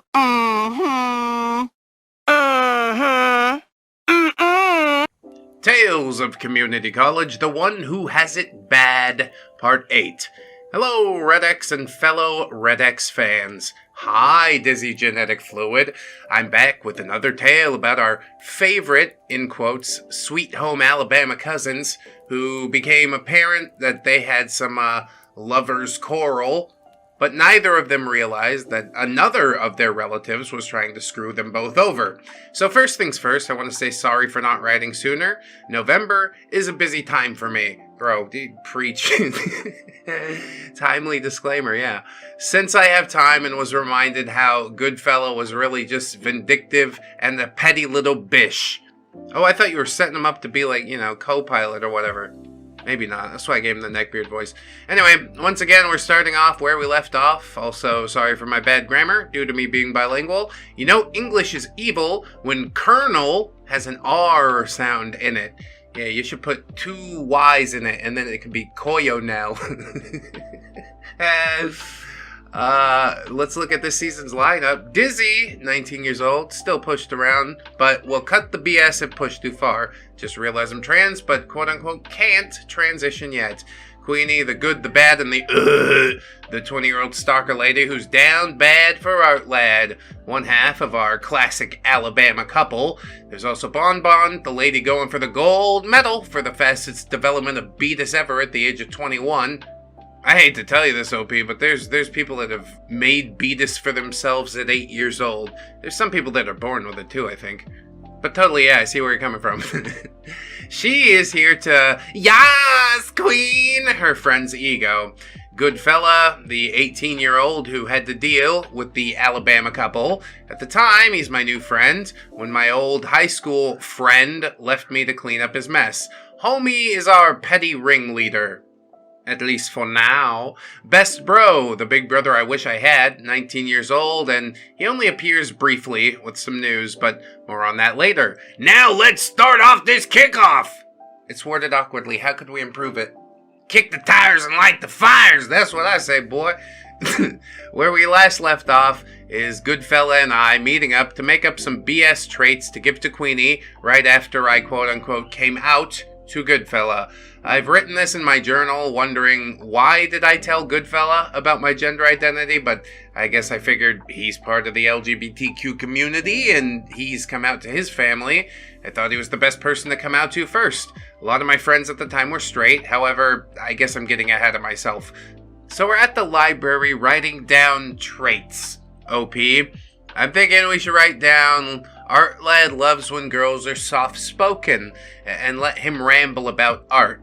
Goodfella, I see what you're trying to do, but I feel like she'll try to challenge that. OP, my question is how much she'll change herself just to be with Artlad. I mean, I feel horrible saying it, and I couldn't live with myself for basically erasing her personality. I mean, was there much personality to begin with? Change it up. Better, faster, stronger. Not bigger, for God's sake, please. Goodfella. OP, Queenie is stalking Artlad like they're dating. She called you a homewrecker, for frick's sake. OP, true, but my question still stands. Goodfella. I haven't seen Queenie act this way, so I'm pretty sure she'll try some of these traits. Plus, her taking down the beauty standards, big girls are better bullshit is something she's definitely trying out. OP says, what do you mean trying out? She's not a teenager. I don't know, sometimes we try on different hats, it's fine. OP asks, as an aside here, do people really still pretend or have a phase even when they're adults? Now I know the answer is, maybe. I mean, it's a fucking deep question you ask me right now. I can't get into it here. Maybe one day we do a video essay about, getting in where you fit in or some shit like that, but I'd say the root question you need to ask yourself to get to the bottom of that is if you're secure in yourself or not. Secure people don't really have phases. Like, take Chris Trucker, for example. Very insecure person. He tried on about 1 million different hats, you know what I mean? But he was still the same gross person underneath. So he didn't realize that's the whole problem. At least not until the end, spoilers. But I mean, if you haven't watched Chris Trucker at this point, come on. Hauling ass and burning gas from Beantown down to Bright Lights, then stepping pedal to the left coast for Sakura-Con. Goodfella. Dude, right before starting college, Queenie was one of those gamer girls who played video games and not for male attention. When she was the girl she was mocking. OP says, I mean, did she actually play video games? Goodfella. Hell no! The only reason she could even talk about the video games was because Sourface had played said video games. What's he holding cue cards off camera? That's so funny. Or wait, no, she wasn't a streamer gamer girl. She's just a gamer girl. That's easier to pretend, I guess. Because, yeah, chat will pick you apart. They'll find the truth. Anyway. OP says, having one pick-me phase as a teenager doesn't mean she'll change her ideals. I bet it was a long time ago. And Goodfella says, no, it was like 2 years ago. Her high school freshman phase was she pretended to be this honor student even though she was basically getting good enough marks. And don't get me started with her emo phase when that didn't work out. Of course the emo kids would take her in, and then... Because tonight will be the night that I will fall for you. I just raised an eyebrow. You can guess just by this conversation that not only did they go to high school together, probably since forever ago, but he also might have just witnessed some very cringy things. Everybody does. Keyword is might, of course, because the way he speaks kind of feels like he's talking shit just because. OP says, I know this is gonna sound sorta dickish, but was she always a, big girl? Goodfella. Honey, look at me, Sourface, and Queenie now. We always been big. That's what happens when you come from a family of fat people. I always wanted to go to a Thanksgiving with a whole bunch of real big people. You know what I mean? What do you think Thanksgiving is like at John Goodman's house? Please, Daddy. I told you, when I'm finished, you can have what's left. There won't be any left. Oh, that's not what I thought it was going to be like at all.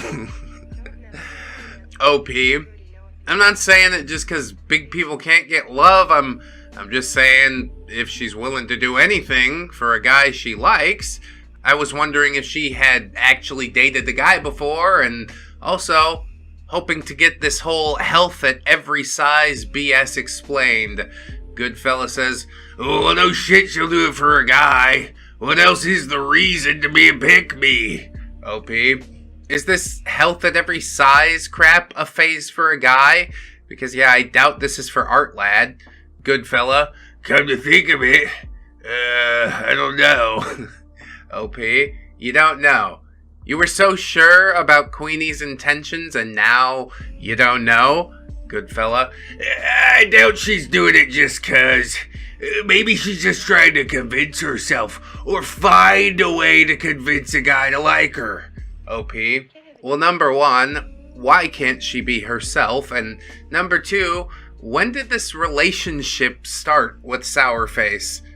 OP, you really think she's good with just being herself? No improvements at all?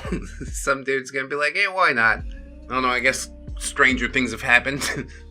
Goodfella just rubs his face and takes a deep breath before looking back at me and says, well, to tell you the truth, their whole weird relationship started around like around middle school. OP? Huh. And they were that secretive about it? I highly doubt it. This whole thing about your family funding you, yeah, that's not really believable either. Goodfella. Look, my uncle has money, but not fuck you, buddy. I want some fuck you, buddy, for real. He works a job that pays really well, and since he doesn't have kids of his own, and married someone with a kid, and only has my brother and I, well, he said he wanted to help out. OP, I'm still not sure about that. Also, you didn't answer the part about if they were able to keep it a secret or not. Goodfella. No, that's why they got caught. Gross. That girl was hot. She's my cousin. She is? Yes, we're all cousins. I don't know what I would do. Catch like your niece and nephew banging, you know?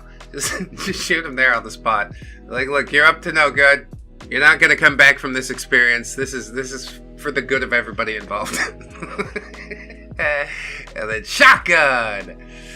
I don't really remember the rest of what we said since this did take place years ago, but I'm pretty sure we just talked back and forth about the traits that Artlad loved in a woman, and me questioning about if Sourface and Goodfella's uncle funding was real, or if it was an excuse or lie to make Goodfella seem like less of a bad person. But I guess we would just drop it for now. I wouldn't even question it personally. I'd be like, oh, that's what you do, cool. I'm on my own shit. In my journal, I wrote down I was becoming a bad person because I was playing with a girl's emotions and putting myself in a bad place in order to mess with Sourface's hopes as well. Looking back with 20/20 vision, in hindsight, I could have just notified the campus about Sourface's actions and hoped for the best, even though the campus really wouldn't have done anything. But they, however, might have just given him a warning, or maybe that could have been the worst thing they would do. I really don't know. Next, we start writing Artlad's traits to give to Sourface, but Goodfella's phone starts ringing and he has to excuse himself, so he left and I was there alone while he did his thing, but when he came back, he looked like he had seen a ghost. OP, dude, what happened? You okay? Goodfella, No, it's Sourface. He wants me to meet up with him. OP, what for? Goodfella. He wants to see Queenie. Since she told everybody that she was staying with me when she wasn't, now he wants to come to my place and talk to her for God knows what. OP, and you didn't tell him the truth? Goodfella. He talked me over, so no, I couldn't. Yeah, nice backbone there. I've got this big elaborate plan and nothing could possibly go wrong except for me having no balls. He then goes on to explain how Sourface was really bugging him to make Queenie talk to Sourface, but she hadn't been answering Sourface or any of the other family members' calls or texts. I, however, was getting responses from her due to the fact that I was helping her get her man, but I had an idea and told Goodfella to tell Sourface that she was busy and that she's just going to call him back when she's free. That way, it gives us a little bit of time. Yeah, why couldn't Goodfella think of this? Goodfella just looks at me like he's gonna say no, but asks, why? And I just said, trust me. If he's gonna come at me with this information in the dark last minute, then I should too. So OP says, look, Goodfella, I can write Artlad's traits on my own since I know him. You need to handle your brother, and that way he doesn't think that something is up. I don't know how that'll look since you know Sourface better than I do. Goodfella sighs and says, you're right. I'll tell him to meet me later so I can explain to him. But that means that you have to meet up with Queenie alone. OP says, yeah, I think I'm fine when it comes to Queenie. Right now, she's most important for me to plant the seeds of hope. Plus, I need a contact who's a mutual friend between Artlad and I. Goodfella. Alright, fine. I believe it now. This better work. Many Machiavellian schemes going on here, yes. Goodfella's like Machiavelli if he had an extra chromosome. He heads out, and soon after, I do too. I kind of remember texting Queenie, saying that I have her list of things that Artlad likes, and asking her where we should meet up.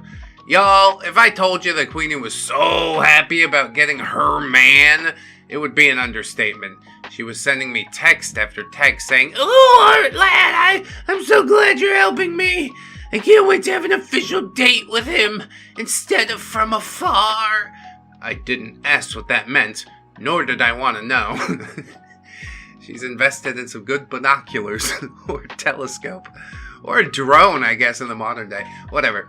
However, I said, OP, alright, no problem, Queenie. I'm still not ready to go back to the club. Has anyone asked for me, or asked why I'm not there? Queenie. Yes, Artlad himself. For some reason, when Artlad told us the reason you didn't come to the last meeting, Sourface was asking Artlad if you were sick or something. Like he cared.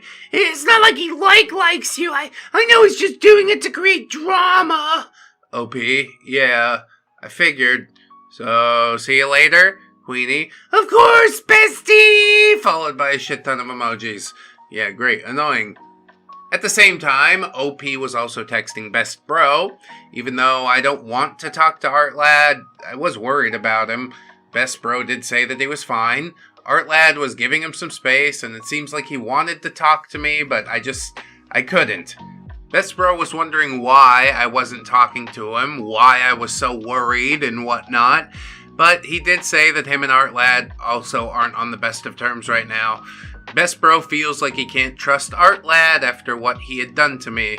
I felt a mix of emotions, and I was wondering if me going with Goodfella's idea was actually the right move. I mean, it's not, but it makes things more interesting. I knew that Queenie and Sourface weren't being nice to me. Well, okay, one likes me just because I'm close to her crush, and the other's just creepy and using me to get under the first person's skin, but still, I couldn't stoop to their level just yet. But here I was, doing exactly that. That thought left my mind, however, when Queenie texted. Queenie, "Hey, my last class got canceled, so I'm free now. Want to meet up?" OP, yeah, sure. Today was a free day for me. I'll meet you over there. So I headed to the parking lot where Sourface found me back in part 4. It wasn't a big campus, and to my shock, Queenie was there, waiting with Bon Bon. I wasn't expecting Bon Bon to be there, but tried to play it cool. OP. Hi, Bon Bon. I didn't know you and Queenie were hanging out. Bon Bon. When I heard you were helping Queenie with Artlad, I wanted to see for myself if you were telling the truth. Queenie. No, Bon Bon. OP's trying to repay me for her actions. Plus, it's her fault that she's a homewrecker because of Artlad. Yeah, okay. Now she is trying to get under my skin, but I bit my tongue and let myself be beshmade once more. I don't know, that's just picking your battles. OP. Look, Bon Bon, there's nothing going on with me and Artlad, but I was a bad friend to Queenie. I know how she feels about him, and I wasn't helping her. Bon Bon. Whatever. What matters is you're helping her. Now get in my car. We're all heading back to my place. What? Kidnapping? OP says, huh? Your place? We're not talking here, Queenie. No, are you kidding me? I don't want Artlad or someone else finding out what we're doing. I feel safer if we talk at Bon Bon's place. No, this is a throwback to Stealthbeard, dude. Don't go to the Legbeard nest, please. I just nodded. I followed them to Bon Bon's car. Now, let me nerd out a little bit about Bon Bon's car. Since my father was a mechanic and studied that back when he was my age, and has worked on many different types of cars and trucks and SUVs, and in the last 10 years before retirement, he worked on big rigs, well, you sort of just learn to love cars. Bon Bon's car was a 2007 Audi A4 Avant wagon and was sandy tan. I don't remember the color's name. I still remember that car because it was spacious and they were big girls too. I mean, I'm not trying to be mean. I just thought I might be in for a long and cramped ride, and I don't like to be physically close to people. Yeah, then you saw the van and you're like, hell yeah, now we're riding in style. 4 miles to the gallon. However, when I entered the back seat, it was covered in fast food wrappers. Oh, fuck. A lot of Starbucks cups, boxes upon boxes of those chocolates that you get from candy stores. Like, are they heart-shaped? She takes them into work and pretends somebody gave them to her. You know the type. OP says it's like the ones where you buy by the pound, and those boxes were not small. It's terrifying. It sounds like C's candy. God, that's one thing I really miss from the States. C's candies, like the lollipops especially. So chocolatey and delicious. Okay, I gotta stop now. OP says I sat in the only seat that wasn't covered. I guess that's where Miss Maldall or Queenie sat when they were hanging out. I haven't met anyone with that amount of trash in their car back then nor since. My buddy Scott had an old Volkswagen that we filled with trash at one point. Over time, I guess. But yeah, we just did because it was punk as shit. It's definitely not because we're lazy and don't want to clean it out, you know? Which really is not even that hard a job. Grab a trash bag, like what the fuck? Anyway, as I buckled my seatbelt, OP asks, OP, so Bon Bon, you live near campus? Bon Bon? Yeah, I've moved here since. Better to be close, and I had the money. Queenie. Why, are you planning to move? OP, I live near this city. I just take the train to and from school. Queenie. You mean the train station? That's like 45 minutes from campus walking? OP, yeah, it's not really a big deal. I'm used to walking to and from places. Plus the area I live in, there's a lot of stores nearby, so I don't know, I just walk. Queenie. Ugh! Walking everywhere is so stupid!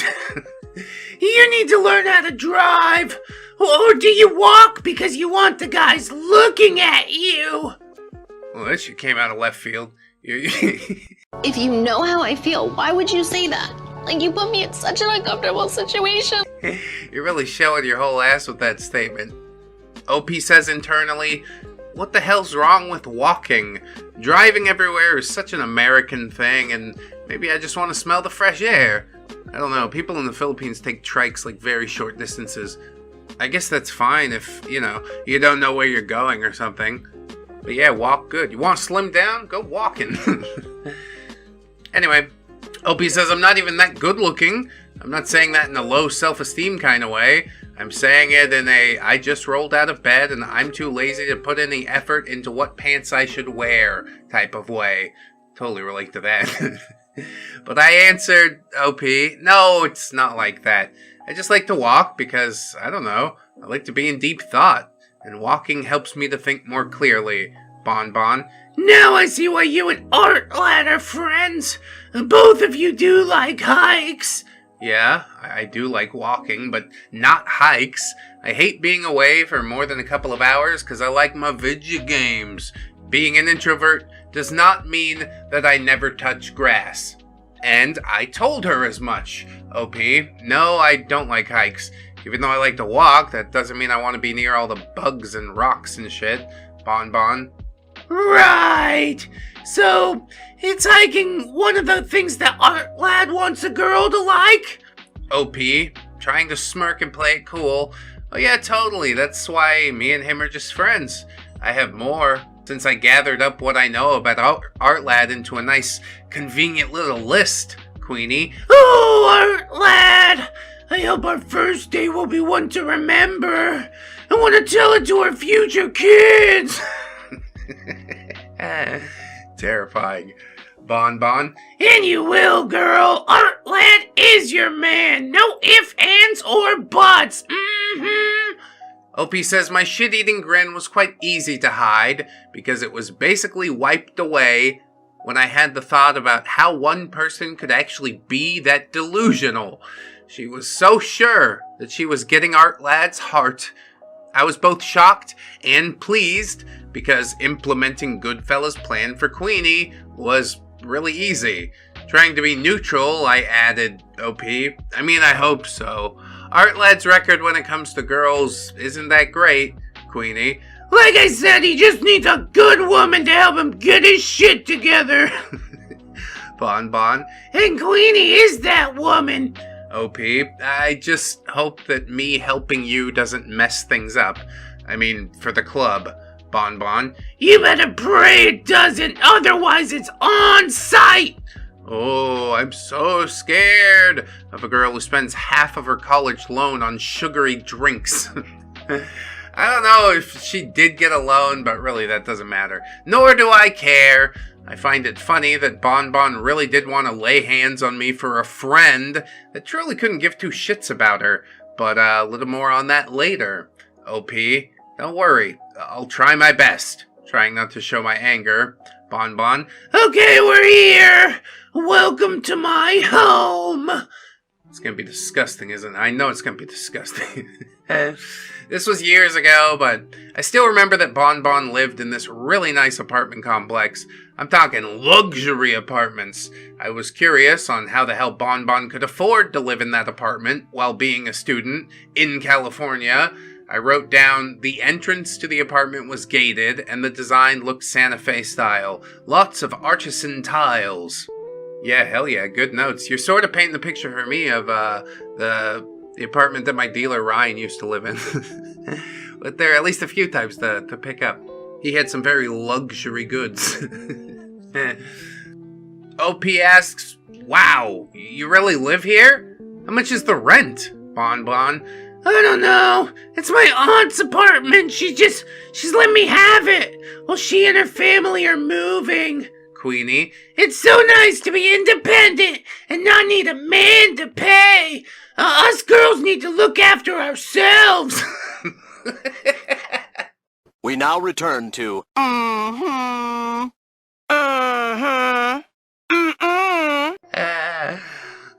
that is rich. She's just so good and hateable. I can't believe it. We get out of the car and head into Bon's place. It was on the second floor, and we took the elevator. All the while, Bon was telling me, wipe your feet on the mat, because I don't want dirt in my home, before opening her home to me. I feel like me wiping my shoes was really a moot point, because the apartment was filled with even more fast food wrappers and Starbucks cups. Well, she's definitely picked her poison. Do you own any stock in Starbucks? We headed toward the kitchen, and Bon just moved the trash that was on the table on top of the kitchen counter. I don't know why this was imprinted into my memory, but the only clean thing that I saw was the stove. It seems that was not in heavy use. Oh, that's too bad. We should use it to pile fast food wrappers on top of. Nothing bad will go wrong. As we sat down, Bon offered to make me a cup of coffee. Bon. Oh yeah, I'll make you guys some coffee, and then we can get started. OP, thanks for offering, but there's no need for me. Queenie. Come on, Dizzy, try Bon's coffee. She makes it really good. I think you mean Starbucks makes it really good. But yeah, I'm never one to turn down a fucking cup of coffee. I'll tell you that much. Bon. I'll go make it now. She goes off to her coffee maker that honestly had seen better days. Bon then pulls out sugar, coffee creamer, syrups, just a lot of things. Yeah, you gotta put a lot of things in it. Just creamer for me, thanks. I don't need too many things. I enjoy the way coffee tastes. Queenie. So, do you really have a list of things that Artlad likes? OP. Oh, yeah. Of course, I got it right here. I then get into my bag and pull out the list and tell myself to not fuck this up. I know it's a long list, but I've known him since like high school, and I'm just trying to cover all the bases. Bon. Wow! Does he really like all these things? She says while holding out a tray with our coffee. Queenie. Oh, come on, Bon. That's why we're here. We need to talk it out and set up a date with him, too. Panic mode activated. OP. Whoa, Queenie. I don't think you want to scare him off by being too ready. Women should make their man wait. I'm just hoping to play off of her gals before pals thinking. Bon sits down. Okay. Here's your coffee. It's gonna be diabetes in a cup, isn't it? Now, one thing about me is that I do sometimes enjoy my coffee with cream and sugar, but I prefer it straight black most of the time. I'll do black if I have to, but I like some cream. Break it up a little. Come on. The coffee that she gave me was barely brown, and as soon as I took my first sip, it was hella sweet. Like, you want some coffee with that cream and sugar type of sweet. I thought about people not liking the taste of black coffee and just pouring sugar upon sugar, because really, that's all you want, is the sugar. Bon's coffee was so sweet, it hurt my teeth. I was trying not to make a face because I was raised to respect the host or hostess's home, and STFU. OP trying not to cough. Thank you, Bon. Your coffee is nice. Queenie. Okay, now show me the list. And I handed it over. I don't remember most of the bullcrap I wrote, but I somewhat remember her reaction since I noted it in my journal. Queenie. What do you mean he likes soft-spoken girls? OP. Well, that's what he likes. He might not have a type, but I do notice he tends to date girls who seem more meek. Bon. Does the girl really have to let him rant about art? OP. Well, duh. He's been making art since forever. You've seen his art, Bon. This list is bull. A self-respecting woman would never change herself for a man. Right, Queenie? Queenie? She looks at her. Queenie remained quiet while reading the list. She's absorbing. I think half of the traits were just me and Goodfella effing around, but I did put some things that Artlad actually did like in a girl, or at least the less common traits I notice in every girl he's ever dated. OP. Queenie. You good? Queenie. Oh yeah, I'm fine. But I don't think I'm changing myself for a man. I have these traits already. OP. Oh, then that's good to hear. Bon. Huh? You do? I haven't seen you do like half the stuff on that list. Queenie. Shut up, Bon. What I do in my free time is nobody's business. When have you gone on a date with a man as handsome as Artlad? Never, I think. Bon sinks a little in her seat. Damn. You're right, Queenie. I never been on a date with a good-looking guy. It's always you who dates those guys, and the last time you dated the guy that I was interested in. My God, I hope she doesn't mean Sourface. Then again, if she's anything like Queenie, That guy might have been skinny as hell. This is a tragic tale, honestly. Queenie out here being Mr. Steal Your Man and Bonbon just sits there and take it. You might feel bad for her a little bit until, the foreshadowing about her laying hands on OP. Queenie says, Well, he was a dick anyway. And I'm always the women that men want. You shouldn't be sad.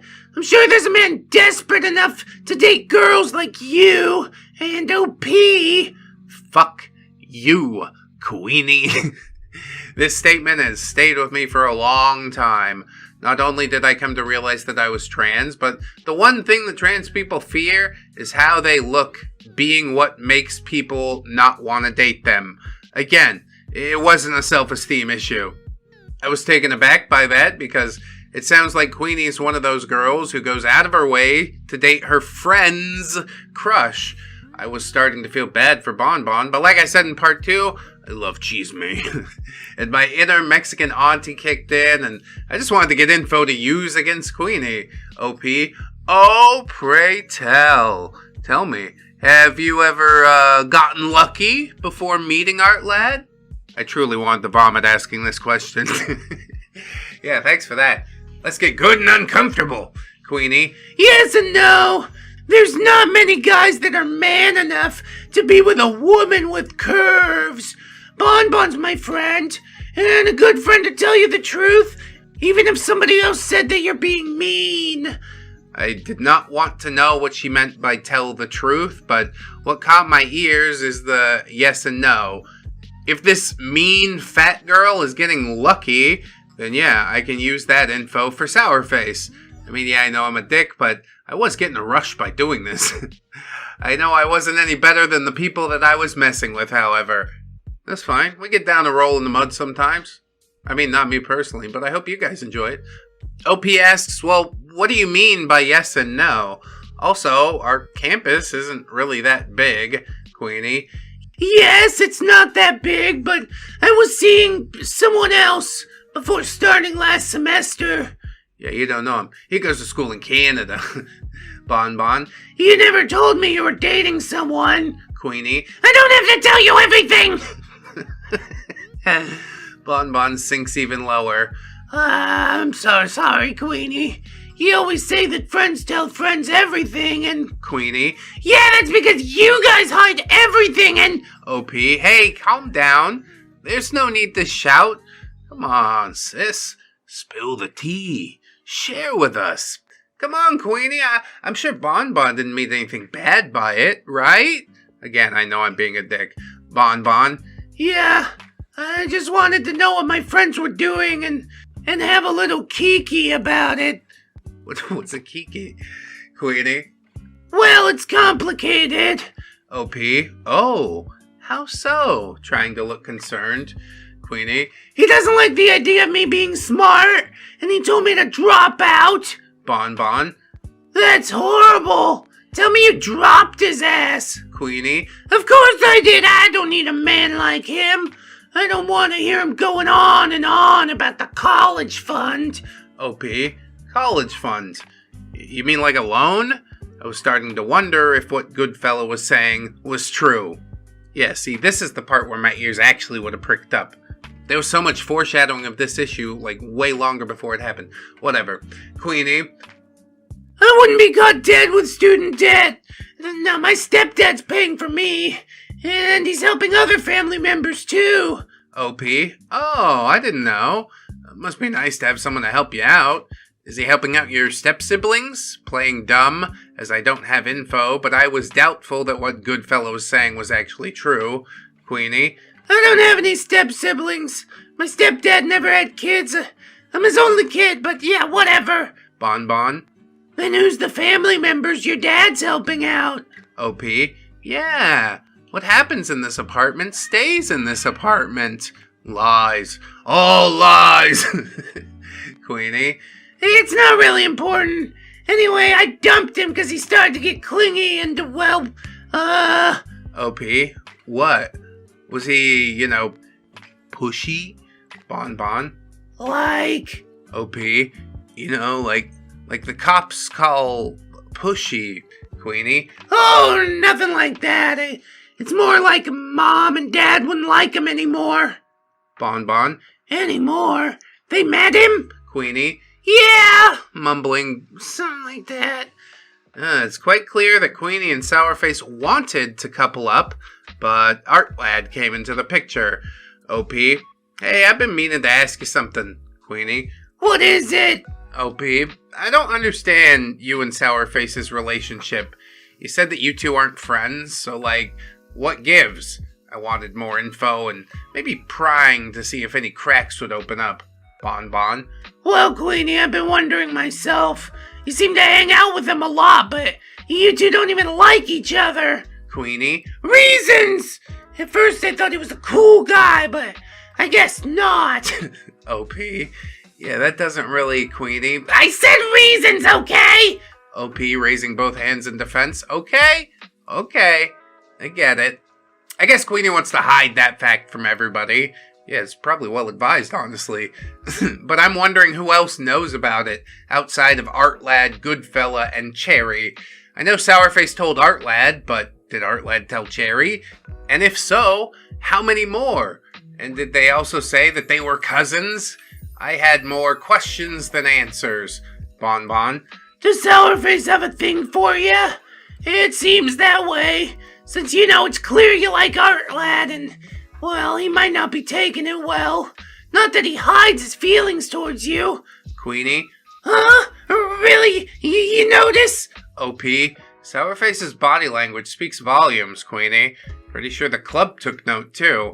If Panic had a sound, well, Queenie would have been making it. She really had been trying to hide the fact that they were cousins. Cousins who have partaken in the devil's tango. Yeah, not just once. Habitually. Since forever.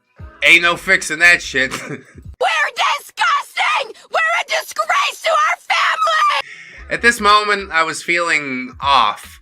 Like a mixture of unease, grossness, and even guilt. Guilt because I was messing with someone's life, or at least the romantic portion of it. I, however, did not stop.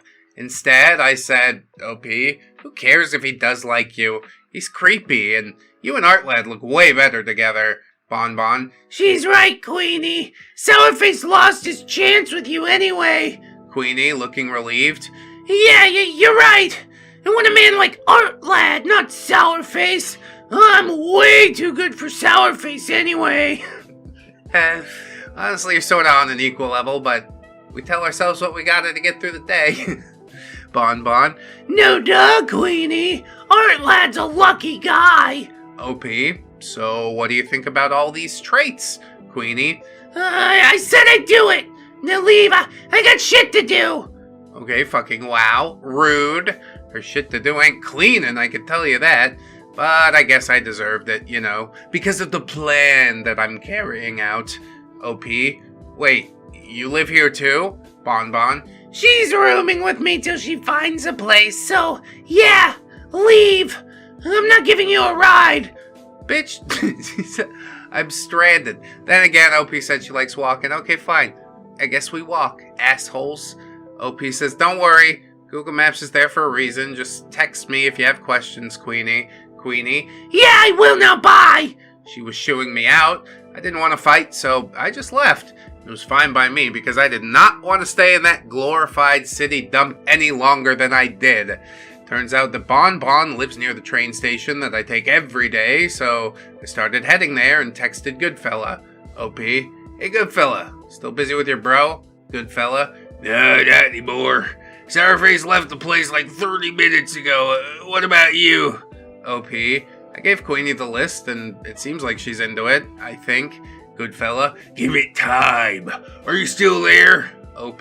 No, just left. She's staying with a friend who lives near the train that I take. Goodfella. Cool. Wanna meet up?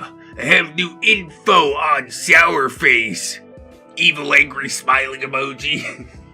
OP. I think I have some new info too, but I'm not sure where we should meet up. Goodfella. I was thinking near where you live.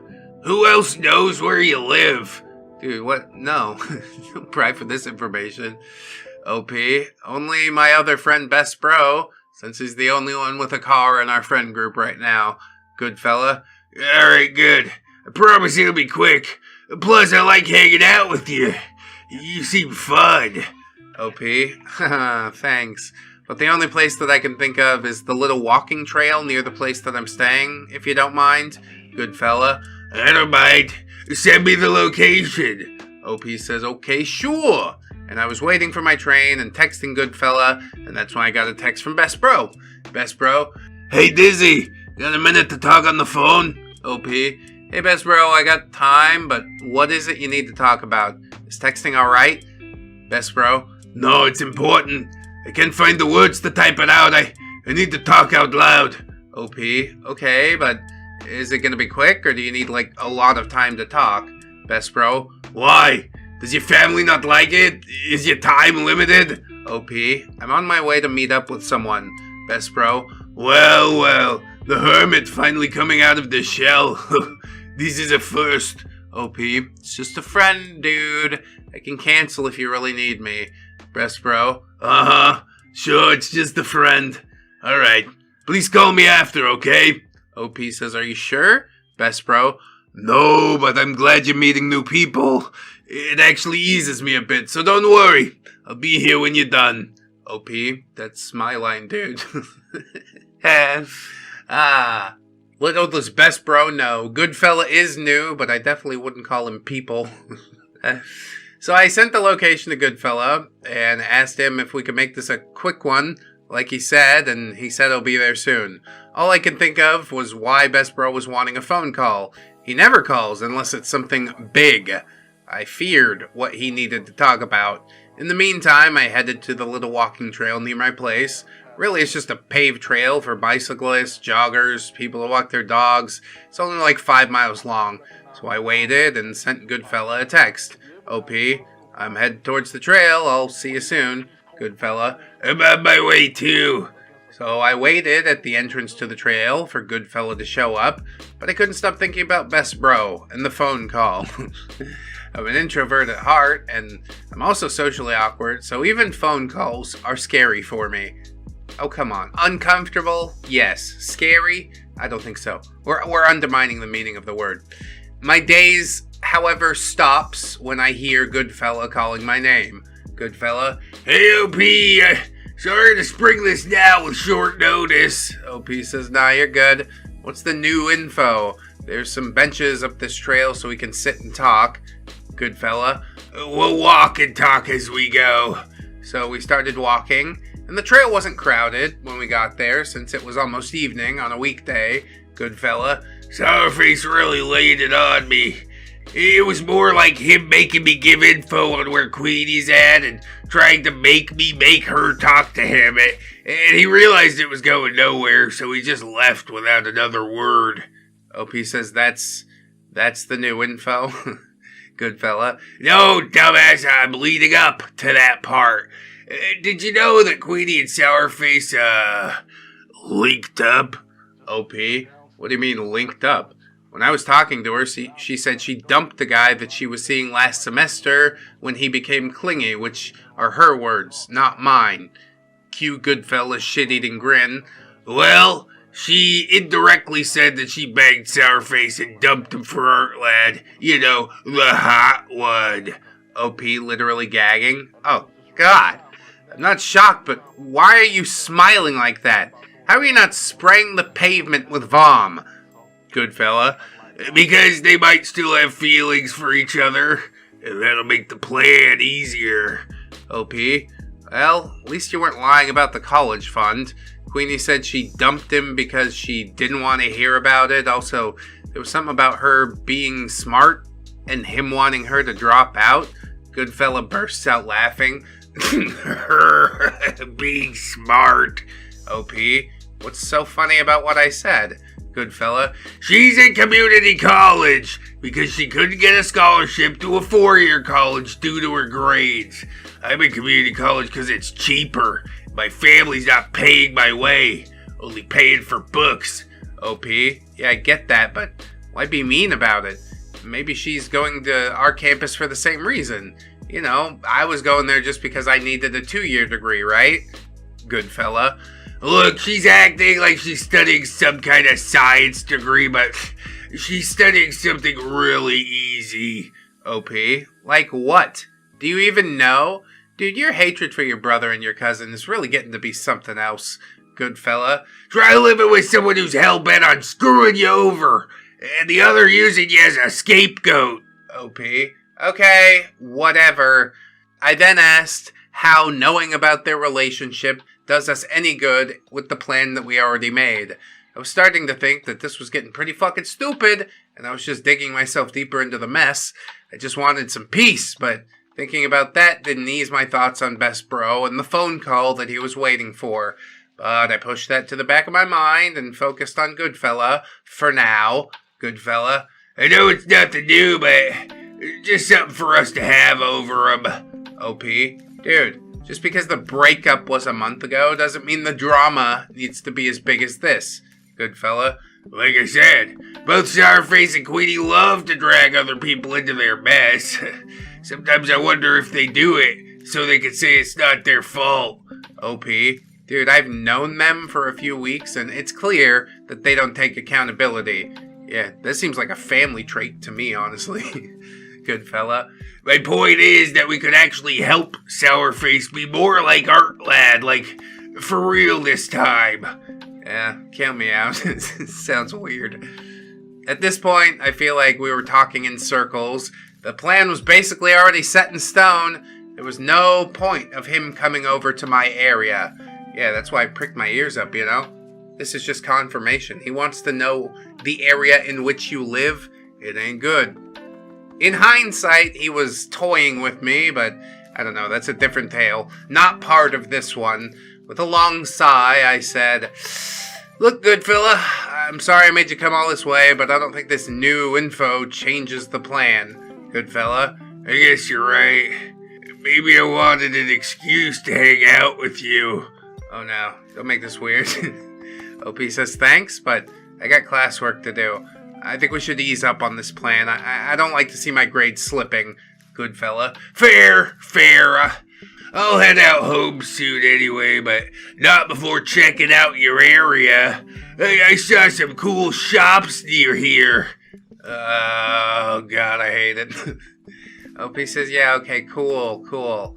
I guess I'll see you at campus tomorrow, Goodfella. Well, duh. See ya.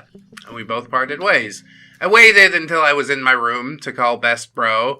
I remember he picked up quickly, but don't really remember anything word for word. The conversation kind of went like OP saying, "Hey, Best Bro, sorry for not calling sooner. What's the important thing you need to talk about, Best Bro?" "Hey, Dizzy, it's about Artlad." I was not ready to talk about him, but my friend's hurting, and it could be Artlad's doing. OP, what about him? Best Bro, "Look, I know he gave you some peace, but I need someone to talk to, and my girlfriend really doesn't need this on her plate. You're the only one at the moment." OP, just let it out then. I'm here for you, Best Bro. "Dizzy, Artlad really feels like shit. He knows he royally fucked up, and he's not himself right now. Since he's telling me the truth, I can't believe that he was the one that hurt someone." OP says, "Look, Best Bro, you need to stop cleaning up after Artlad every time he messes with girls, Best Bro." "The worst part is, he feels like he needs to go back to the fatty club. I know every time he goes to that place, he comes out more and more beaten up." OP, how so, Best Bro? "Not only does the girl who run the club can't take no for an answer, but it seems one of the guys in that fatty club is giving him a hard time, almost as if he has a thing for that girl. I don't know his deal. Artlad won't say anything, because he's trying to learn how to not reveal shit." Honestly, that's good practice. Good for OPSEC. I'm about it. When Best Bro said that Artlad is learning to keep his mouth shut, well, I wanted to yell. Now that everybody's pissed off at him and created this mess in the first place, now he's making a change. Maybe it's because he revealed my past to the last person I wanted and used it against me, and maybe also told other people stuff that no one wants to be out there. So yeah, I felt that it was too little, too late. But I was trying to keep calm, keyword being trying, and I spoke. OP, So you're telling me, after everything that happened, that now he's working on it. Best bro. OP, I know you're mad. I'm mad too. But the reason I wanted to call you is because we had an argument. OP, you're not his brother, or his dad, or his anything. Why have an argument? Best bro, anger starting to boil. Because I told him to stop fucking around and fix this like a man. No more lies, no more cover-ups and bullshit. He needs to learn how to be alone. Shit, man, don't we all? You wanted this, right? You wanted the real deal? That's what this is. Wake up, you're in the middle of it. OP, did he really get mad from you telling him the obvious?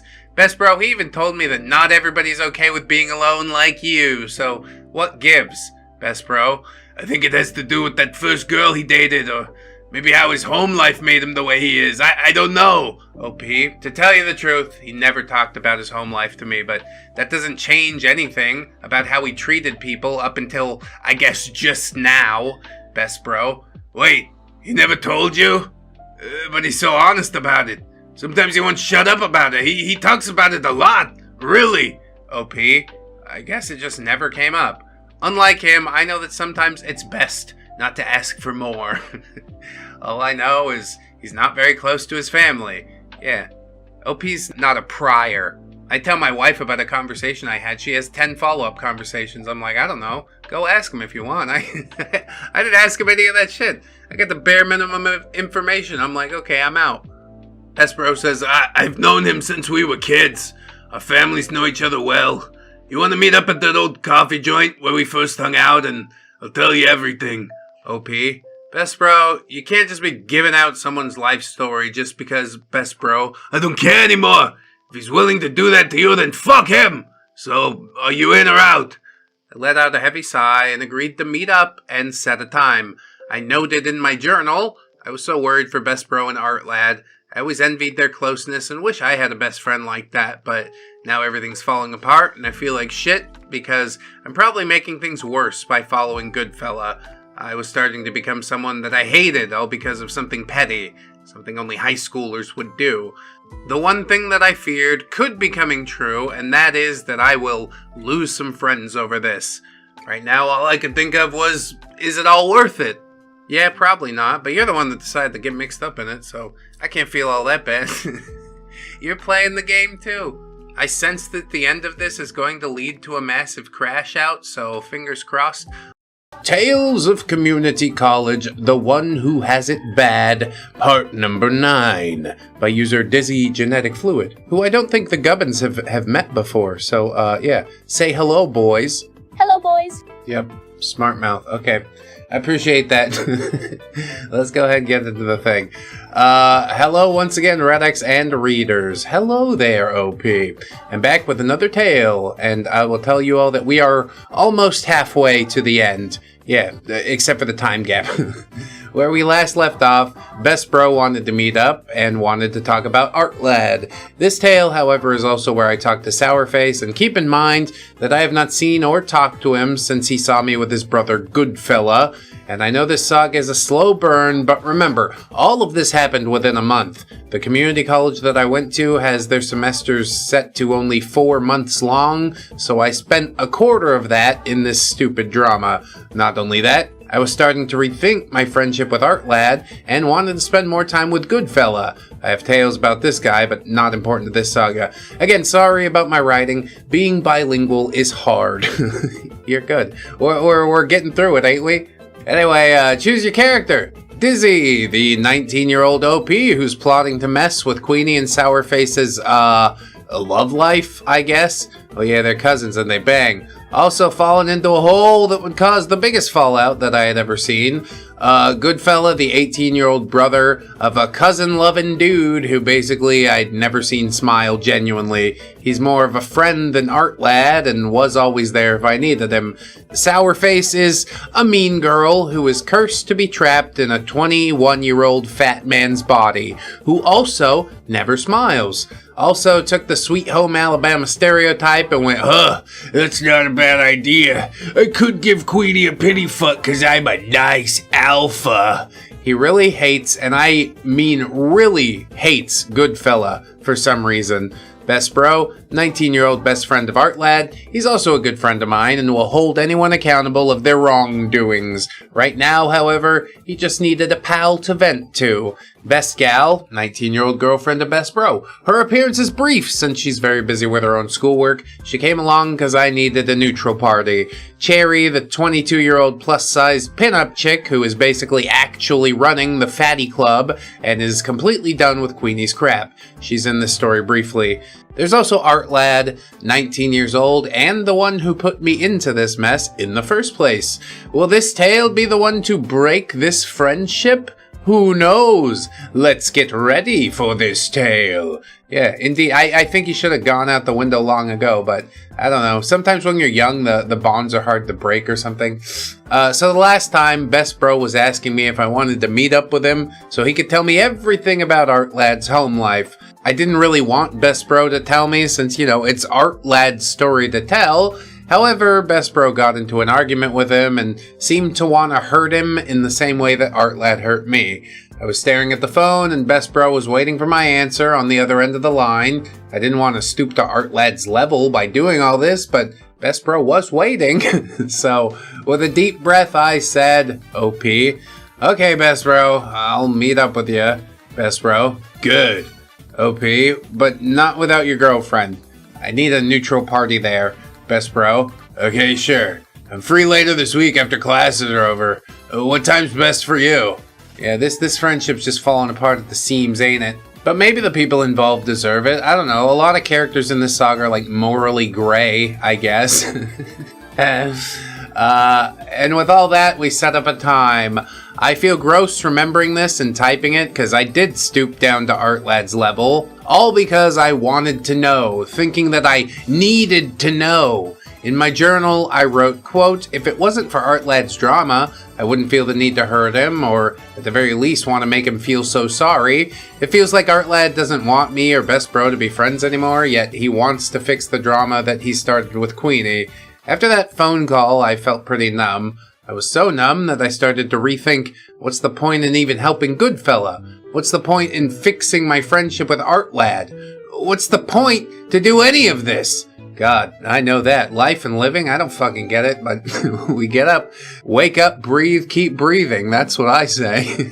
And yet I continued. I continued because I think a part of me just wanted to hurt Artlad or Queenie or Sourface just because I was hurt. Hurt people hurt other people, you know? Oh, I know. Before I could rethink thoroughly, I got a text from Goodfella saying, what are we to do with Sourface? And that sort of pulled me out of my haze. However, I wasn't in the mood to talk, so I told him that we could talk tomorrow. Remembering all this made me feel really dumb, because yeah, it is super immature. As I lay there staring at the ceiling, I realized that I needed to set up an appointment with my doctor, because I wasn't doing too well. More on that a bit later. I mean, it is good to have a checkup, you know, like every 6 months, something like that. That's, or are you talking about like brain doctors? I don't know. I hope physically you are well. The brain is like not easier to fix really, but more plasticine, I guess is the way to look at it. Like my brain chemicals suck too. You just learn to roll with the punches, I guess. Whatever. I fell asleep. And I woke up to a text from Best Gal. I felt like I barely slept a wink, but after checking that it's already morning, I felt like this day was not gonna be an easy one.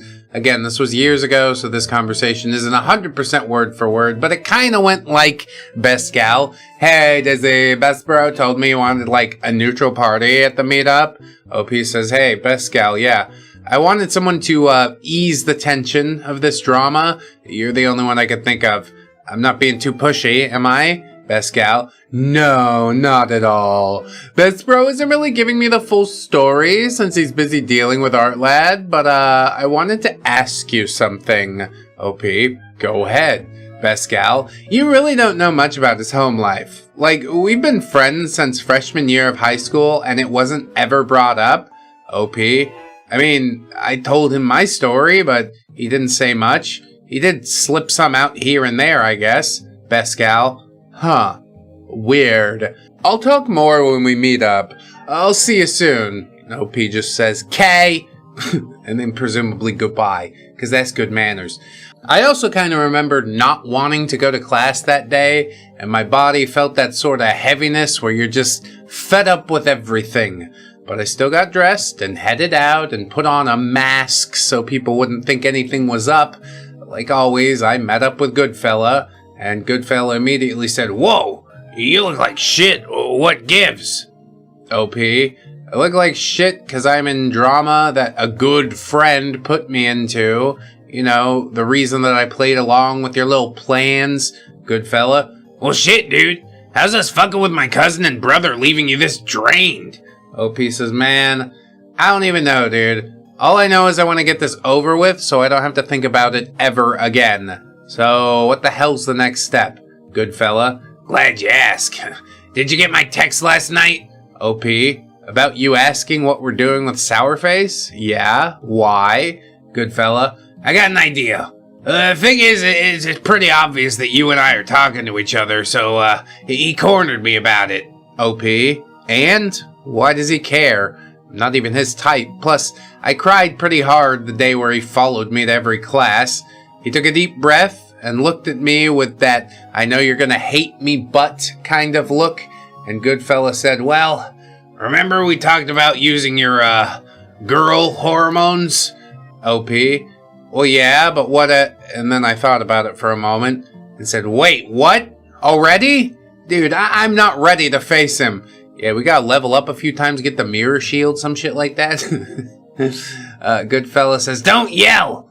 Look, I know this is bullshit, but we need to do this. OP, look, dude, I'm starting to think that this is getting kind of stupid.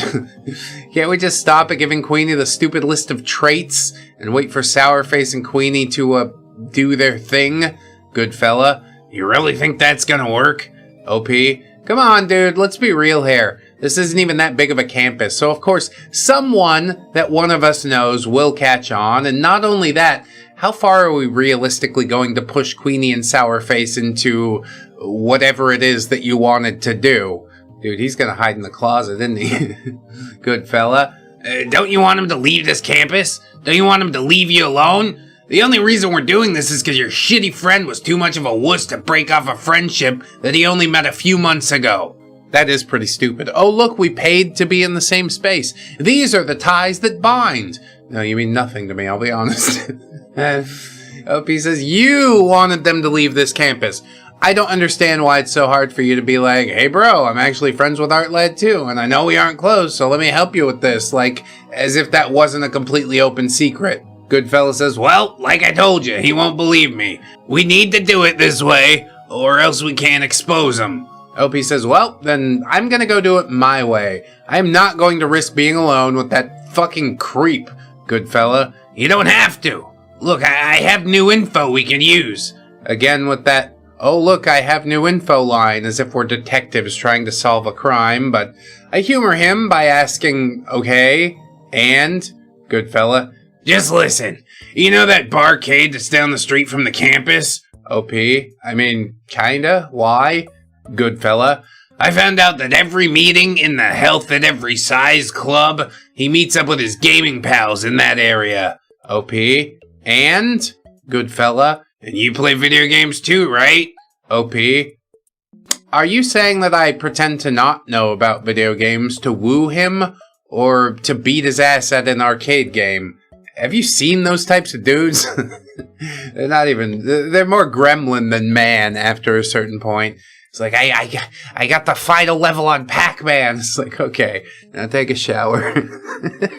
I don't remember the rest, but it was pretty much me going, no, fuck no. I didn't think this through. This is too much. And him going, oh, please just do it. I'll make it up to you, or something like that. I asked him if he really thought this through, and to my surprise, he didn't at all.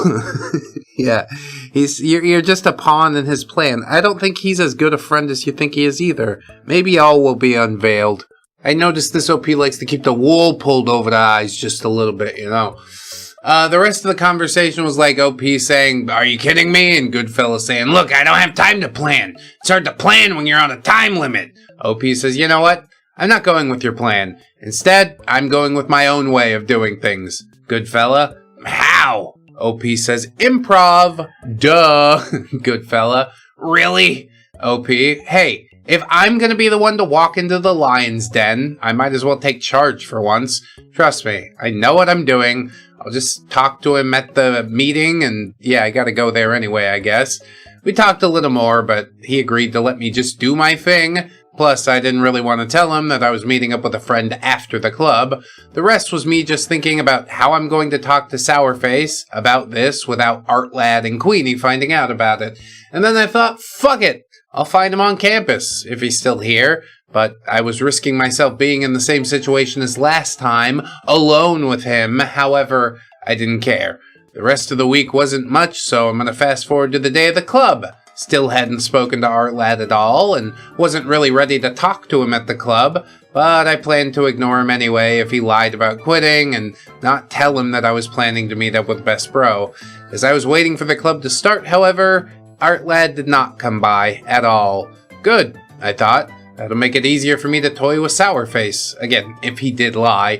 It's fuzzy on some details, but I think I remember looking up some alpha bro bullshit to get an idea on Sourface's thought process, since Goodfella did say he thought of himself as an alpha male. Side note, aren't alpha male wolves just taking care of their pups, or do I remember that wrong? Anyway, I do kind of remember playing on the DS and Sourface comes up to me. Okay, regarding the alpha male thing, I think that's been discredited in wolf packs or something. Or so said some random commenter at some point, and now it's stuck in my brain, who cares? Sourface says, well, haven't seen you in a while. Is Artlad giving you trouble? I quickly looked up from my game, and he was flashing me with his creepy, gummy smile. I looked back down to my game, trying not to freak out, and say, no, Sourface, he's not. Also, why do you care, Sourface? I just wanted my fellow club member to be okay, since, you know, he kinda put you in his drama. Aren't you still mad at Artlad? Well, why don't you stay out of the fucking drama, okay? Doesn't involve you at all. Thanks so much. Go away. OP says, look, Sourface, I don't want to put you into shit that's not really a big deal. Plus, I heard you and Queenie are cousins, so, Sourface. What? You think I'm giving Artlad a hard time because I'm looking out for her? Fuck that. She's a total bitch. At this point, I'm baiting him to confess that he and Queenie are seeing each other in a romantic sense, but I'm also trying to see how I can do this fast and easy and without him acting creepy or thinking that I'll be fine with him being around me. So I just played dumb. OP says, I don't get it. Sourface, you don't get how she's a bitch? OP says, not that part. I meant, if you don't like Queenie, then why are you acting this way? It seems like every time you two are around one another, there's this, I don't know, tension? Sourface, what do you mean? OP, look, Sourface, there's something I need to know. Do you hate Artlad? Sourface, women. Of course you won't understand how alphas show their true selves. Competition is in nature, duh. It's normal that two single men fight for position as the best of the best. Best of the best, he says. OP says, dude, just answer the fucking question. Sourface, typical lesbian. Yes and no. OP, yes and no. Also, I'm not a lesbian. You are on thin ice, Buster. That's how you know it's serious.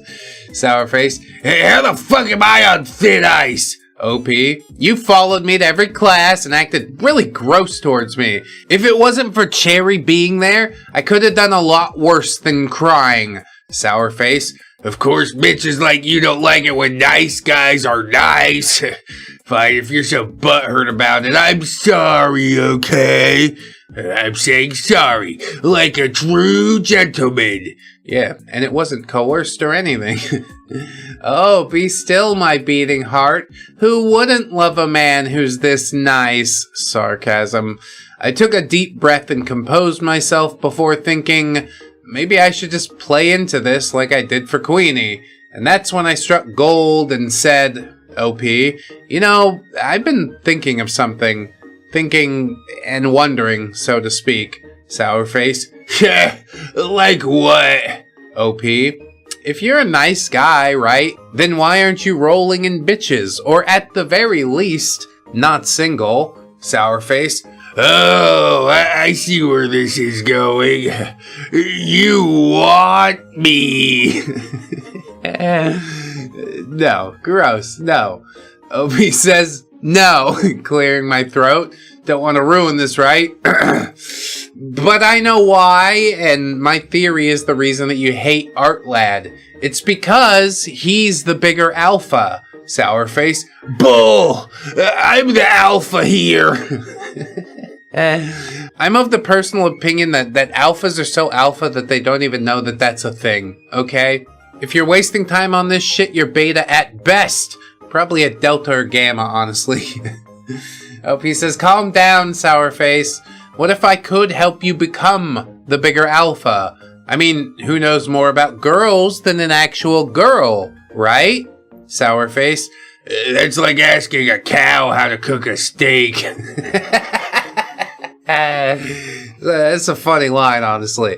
Also, dumb as shit, pants on head backwards. Like, you want a girl's advice, okay? OP just says, dude, come on. I know Artlad like the back of my hand, and I'll make you a deal. Sourface smirks, probably thinking he's outsmarting me, and says, okay, let's make a deal. It's not like women are good at making deals, so what is it? Oh my god.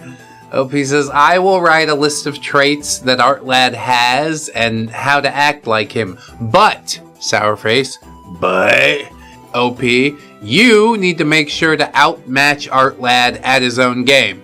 Think about it. Girls are always giving googly eyes to Artlad. Remember, men don't chase women. So, are you in? Trust me, this is basically an open secret anyway. I can see he's thinking about it. I didn't confirm if he was chasing Queenie, but it was obvious when I told him that I could make him into Artlad. His creepy grin faded into a look of maybe.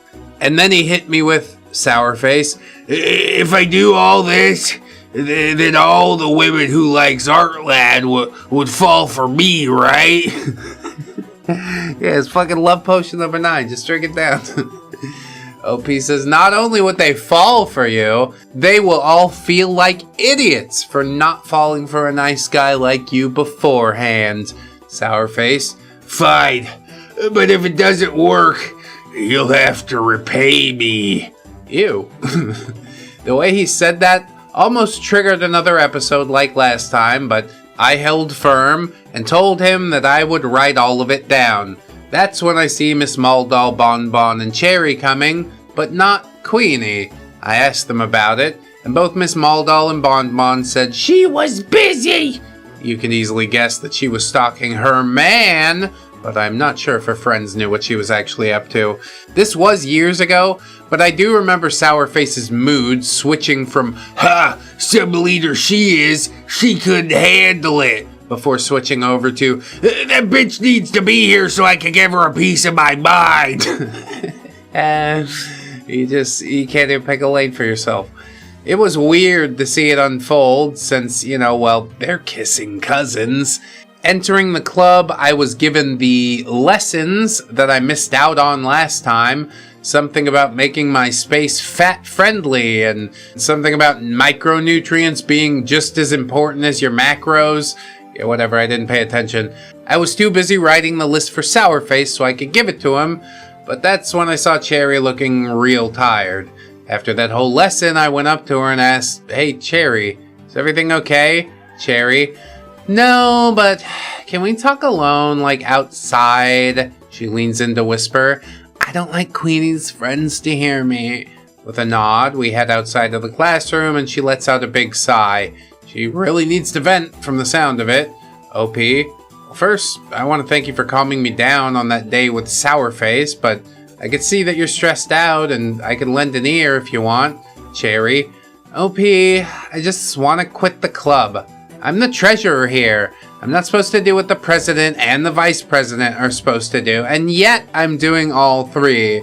Miss Maldall isn't any help because she's dealing with Queenie, and I just don't know what to do. It sounds like she's about ready to cry, so I go over to hug her and tell her, I'm sorry that you're stressed. OP, Cherry, I'm sorry you're basically running the club. Maybe you should be the leader in an official capacity. Cherry, I don't want this club. I wanted to run a different club, but the campus only allows a certain number of clubs, and Queenie took the last spot.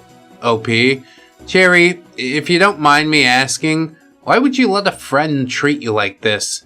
Cherry wipes some tears away and smiles. Oh, OP, we're not friends at all. I know it's common to have friends help you in starting a club, but yeah, we were never friends. We have some of the same classes together, and she kind of asked me to help her out, and I thought, sure, this could be fun. OP says, look, Cherry, I only came back to this club to give it a second chance, but the truth is, I don't think there's a single person in the club that is having fun. From what I hear, Queenie and Sourface are not making it easy. Cherry is starting to tear up now and says, you're right. A lot of people came up to me saying they wanted to quit, but I kept telling them that it's not my job to do that and to go talk to Queenie, only for them to get yelled at and me get more work. In that moment, I knew that this club was fucking doomed. I hadn't talked about the club all this time because, yeah, we really didn't do anything. Oh, that's not true. You ate candy bars one time. I remember that distinctly. What is there to talk about? I've spoken to some of the members there, and they all joined because they either wanted to learn how to love their body, not feeling that they're ugly just because they're fat, and or they might have been lonely. But instead, Queenie had this stupid rule of at least eating one snack and some other bullshit. No one even knows what the club is about. There's too many rules, and we haven't even had our first event, while other clubs are planning their second or third event. Yeah, sorry for the rant. It's just a really poorly ran club. I could tell already. After talking to Cherry, we both went back inside, and I decided to just leave. With Miss Maldall and Bon fighting for me to stay, I still just left and started heading to the coffee place for the meeting with Best Bro and Best Gal. I ordered my coffee and sat in a booth, just sitting there, tired, and thinking to myself, yeah, this plan of helping Goodfella kind of fucking blows. But my thinking was interrupted as Best Bro and Best Gal arrived. Best Bro, hi OP. I know this isn't the best time. Best Gal, yeah, I thought Artlad told you already. OP, it's fine, just have a seat. It's gonna be okay. Best Bro relaxes himself and starts to tell me a bit about Artlad's past. This part I'll be telling because 1, fuck Artlad, and 2, it was mostly Best Bro talking, and the back and forth isn't all that much to note. Damn, I've been on Team Fuck Artlad since like day 1, alright? All my homies hate Artlad. From what Best Bro said, the reason Artlad has a hard time being alone is because around the time both he and Artlad were in the 2nd grade, both Artlad's parents worked and he was always alone on the weekend. Since he never learned to be alone, things had only gotten worse. Since Artlad and Best Bro's family are close, it was a no-brainer to have Best Bro's family look after Artlad. So, in a way, Artlad really is Best Bro's brother, but his fear of being lonely grew every passing year, and so he started to hang out with more and more people. Basically, Artlad was jumping from friend group to friend group, and he did a lot of crap and put a lot of shit on other people. You know, the standard teenager getting into trouble because mommy and daddy weren't home often enough. I mean, who hasn't been there before? People who weren't latchkey kids, I guess. It's not really getting into trouble, it's just hijinks and monkey shines. Anyway, OP says I don't want to go into too much detail because it is kind of personal, and even though Artlad didn't give me the same respect, it still has some personal details about Best Bro as well, and I don't have permission from him, who I still like. But what I can say is that when both of them started high school, Artlad met me when I was sitting alone during lunch playing my Game Boy, and like a true extrovert, he adopted me and introduced me to Best Bro. He would later meet Best Gal, and we were all friends up until senior year. Best Bro told me since meeting me and Best Gal, he seemed to calm down, and was shocked to hear that I didn't mind being alone. Dude, being alone fucking rocks. I kind of knew Artlad was sort of, I don't want to say like jealous, but more like wondering why I was so okay with my aloneness. I guess I grew up in a culture where they teach you if you fall, you just get up and clean off the dirt. It's not a big deal because there's always next time. Yeah, it sounds about right.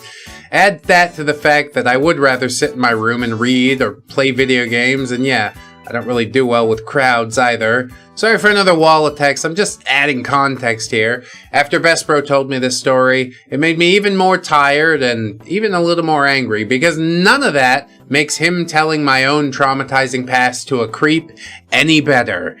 I remember taking a big sip of my coffee and saying, OP, Best Bro, this really only made me more disappointed in what Artlad fucking did. 100%, he's not a trustworthy individual. We could all see that. Sniff that out immediately. Best Bro, I know, but saying it out loud only reminds me of every time he left me alone to hang out with his new friends, only to crawl back to me and act like nothing happened. Best Gal, seems like Artlad really only cares about himself at this point.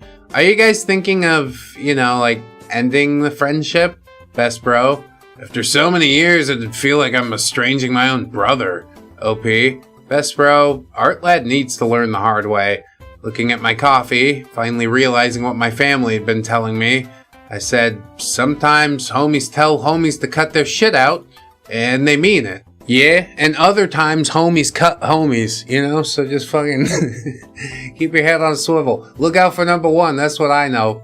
I don't think the thing that makes me upset at Artlad is that he only cares for himself. Everybody does at the end of the day, right?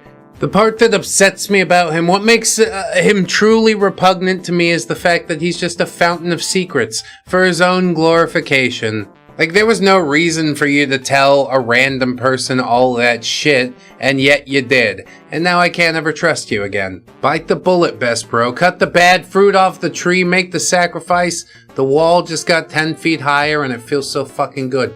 Best Bro gives a light chuckle and says, homies, huh? Well, I guess you're right, yeah. Best Gal, how should I tell him though? Best Gal, I could help, but I want to ask something of OP. OP says, what's that?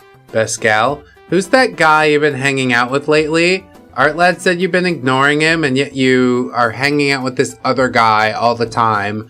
Best Bro, yeah. Is there something you're not telling us? What?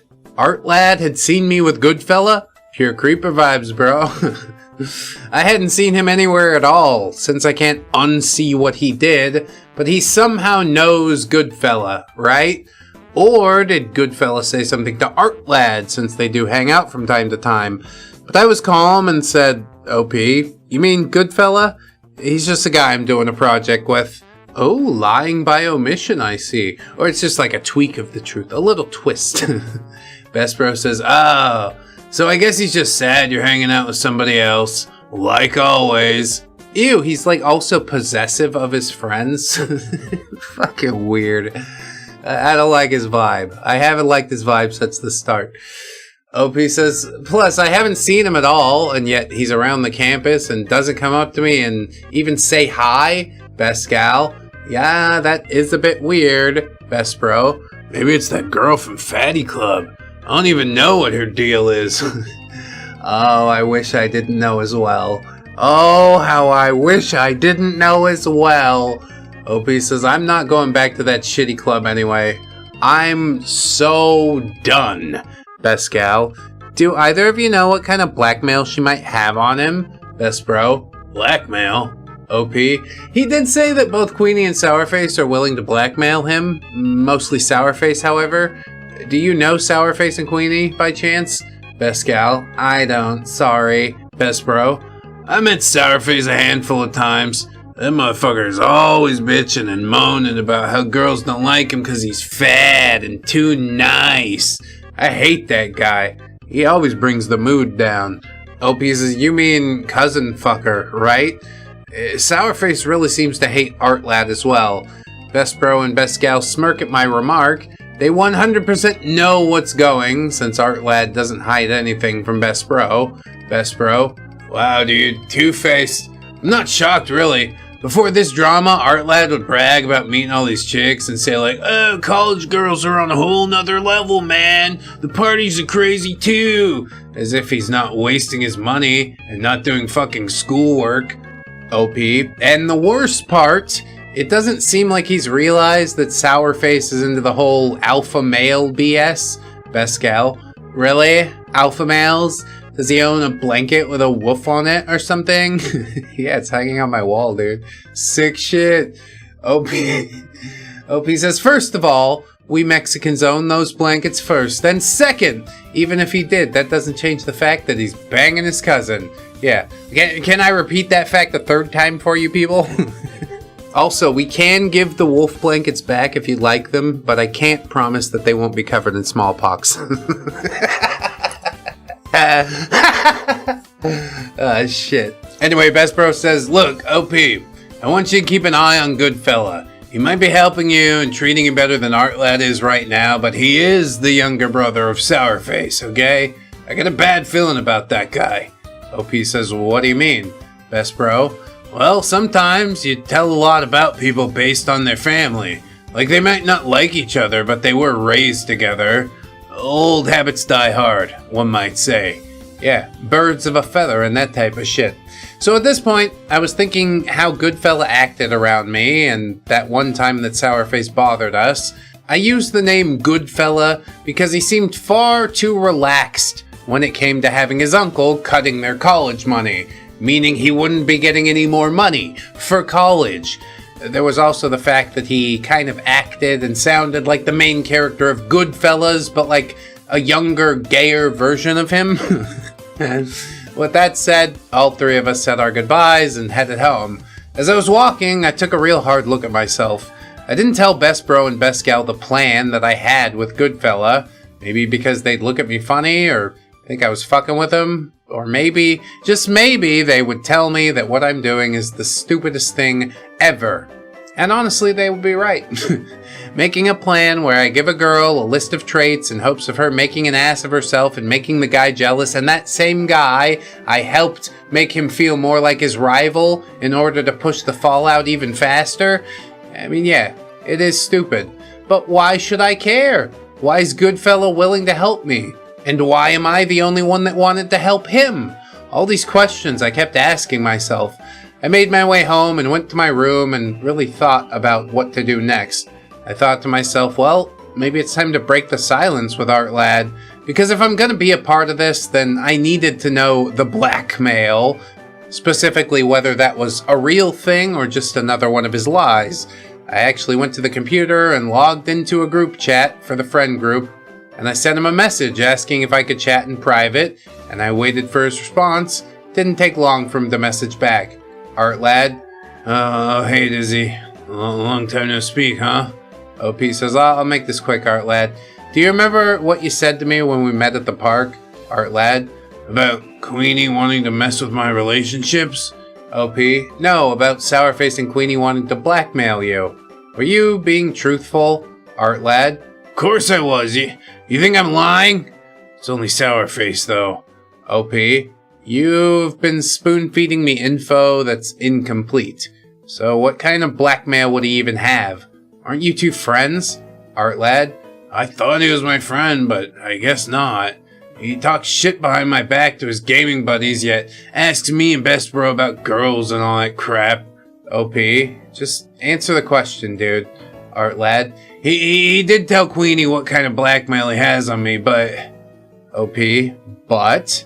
Artlad. He's willing to give my address to Queenie and my place of work and where my family lives. And he said if I stop hanging out with Queenie, then he promised that he wouldn't leak it. What the fuck? You're getting doxxed IRL right now? Don't like most people know where you were? I guess not if you go to college. At a certain point, what's it matter? The fatty club's gonna come pick it at your job? No, they're not. They can't walk around for that long. OP says, yeah, none of that really adds up at all. Why is he asking you about this stuff? Artlad? He said if I don't, that he and his buddies are gonna gang up and beat the shit out of me after he leaks it so Queenie learns her place. Those are his words, not mine. I hope you do get jumped, Artlad. It builds character. Stop being such a fucking wuss. How about that? Take it on the chin. You're gonna be fine. You probably won't die. The chance that you will is minuscule, especially at your age. It's fine. OP asks, do you really think Sourface could kick your ass? Or is this another lie? Artlad, no, I don't. It's the leaking part that I'm worried about. Plus, it's him and 4 of his gaming buddies, and if they're anything like Sourface, they got size on their side. Yeah, they probably can't run a block, dude. OP says, can you just, I don't know, report him? This has to break some kind of rule. Artlad, I did, but it was thrown out because I didn't have evidence of Queenie's stalking and about Sourface's threat, and Sourface was smart enough to say it face to face. He didn't send it through text. OP, well, have you seen Queenie anywhere? Artlad, no, nowhere, and I'd like to keep it that way. OP, what about Sourface? Are you sure that he has all of those locations? Artlad, I haven't seen him at all. Plus, when I tried to call his bluff, he wrote it down as if he memorized it. He wasn't bluffing. He memorized your address? Bro, I'm buying a gun. It's a good excuse to buy a gun. I really did want to feel bad for Artlad, says OP. I really did, but I was numb to everything. If Sourface could figure out where Artlad was staying, then that means Queenie knew where as well. But I was willing to throw my friend to the lions just because I was upset. I told Artlad that I'd talk to him once more when I was ready, and that I only wanted to talk to him to make sure that he was okay with that. After shutting the chat, I took another hard turn deeper into the mess that I was in. For some reason, something in the back of my head was telling me this is gonna end now or later, as well as you need to put a stop to this stupid drama or you will be drained. I took a deep breath and told myself that the waiting game may have started, but you gotta try and make moves to get out of it now. Not because it's hurting people, but because the plan is fucking ridiculous. I also thought maybe Artlad was messing with me, but I got a text from an unknown number. I was about to delete the text when another one coming caused me to panic, and it was from Sourface. Sourface, hi, it's Sourface. I got your number from Goodfella. Pretty cool night. Now I can ask all the questions I want without having to wait for the next club meeting. I ordered Goodfella to give it to me since you two share the same class. Yeah, what a buddy. Just, we're surrounded by so many fucking buddies, aren't we? With friends like these, who needs enemies? Have I said it before? I'll probably say it again. OP says, yeah, I'm pretty sure all he'd do is bitch and moan while Goodfella was going, no, we're not pals, get out of my home. While Sourface simply just wanted to show off his alphaness. But I really hate myself for going with Goodfella's plan because, yeah, now Sourface has my number. I knew right then and there that Goodfella did it for me to toy with him. I was starting to panic because Sourface might do something worse than what he did in part 4. I took a couple of deep breaths and tried not to rock the boat too hard and just texted, dude, I'm kind of busy at the moment. Ask your questions and I'll get back to you when I can. Yeah, that's fair, isn't it? Also, asterisk, when I can might be never. You have to deal with that. Sourface. Actually, I was hoping we could meet up face to face. My time is valuable, you see, and I was hoping for you to make time to meet up. Nope. Not gonna happen. I did not want to go near him. However, I didn't know what to say because I stupidly did want to continue with the plan, so of course, I texted Goodfella on what to do. To my surprise, Goodfella said he would handle it, and to just tell Sourface that I was really busy, but also to be nice about it. OP says, sorry, Sourface. I don't know when I'll have free time to meet up. Rain check on it? Sourface, whatever. I'm with my buddies anyway. I'll text when I feel like it. I pray for him to never text me back, but that would be in vain, of course. I didn't text back, because yeah, he creeps me the fuck out. To this day, he does not like me at all. And I would tell you guys why, but that would spoil future tales about Goodfella, and oh boy, Sourface in those tales was way worse. I just wanted to finish my schoolwork, but then I got a text message from Pascal. Best gal. Hey, OP, do you have time to text? I wanted to talk to you like girl to girl. OP says, hey, yeah, I got time. What is it? Best gal. I wanted to know if you're fine. Back at that coffee place, you looked so tired. OP. I'm fine, best gal. Just all those sleepless nights trying to finish what's due, you know? Best gal. College stress doesn't make you lose weight, OP. In fact, there's a reason why people gain the freshman 15. On top of that, I've known you long enough to know that something's up.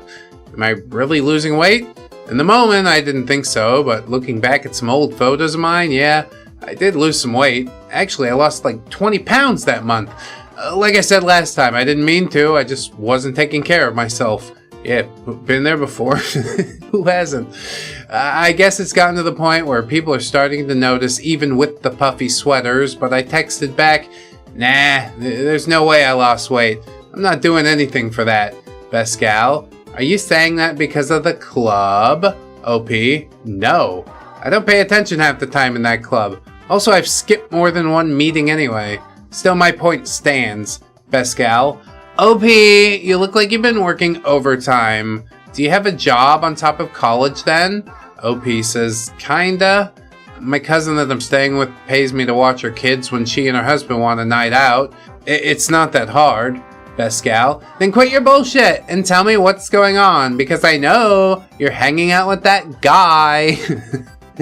Yes, Lucifer. He's sucking my soul. But on the plus side, he's really good at it. OP says, I mean, I did say this was a small campus. I knew at some point someone was going to say something or ask what we'd been up to. I didn't really think it was a big deal as long as no one could figure out the plan, so I texted Best Gal and said, well, the reason I'm hanging out with him is because we have an art project to do together. Best Gal. I don't know why, but Artlad says he has a really bad vibe about that dude. OP, I don't care what Artlad says. It's not a big deal. We're literally just working at the library. Best gal. I guess if you say you're fine, then you're fine. I was only texting you because Artlad told me to. OP says, dude, I just messaged him a little while ago over private chat. Why was he worried? Best gal. Did you really? I then send her a picture of the chat so she doesn't think I'm lying, but what she said left me confused and a little bit angry. Best gal. Huh. He told me you hadn't spoken to him for some time now, and he sent me a text just now to check for him, claiming that you weren't answering his texts. OP says, I don't know when he sent that text, but I did speak to him. He seems scared about his new pals. Best gal. That's why I wanted to text you. I was also wondering if Goodfella is acting like a spy for that Queenie and or Sourface because he's a family member after all. OP says, I don't think so. If he was, wouldn't he try to like follow me everywhere, including trying to hang out every chance he got? I was trying to throw a curveball. Best gal says, I guess that's true. Plus, Artlad did say he only sees you at the library with him. Since he said he's going back Monday and only going on campus to get some things, he'll want to meet up with you. OP says, yeah, I'm not ready to face that just yet. How do I know if he's not hanging around that creep in the first place?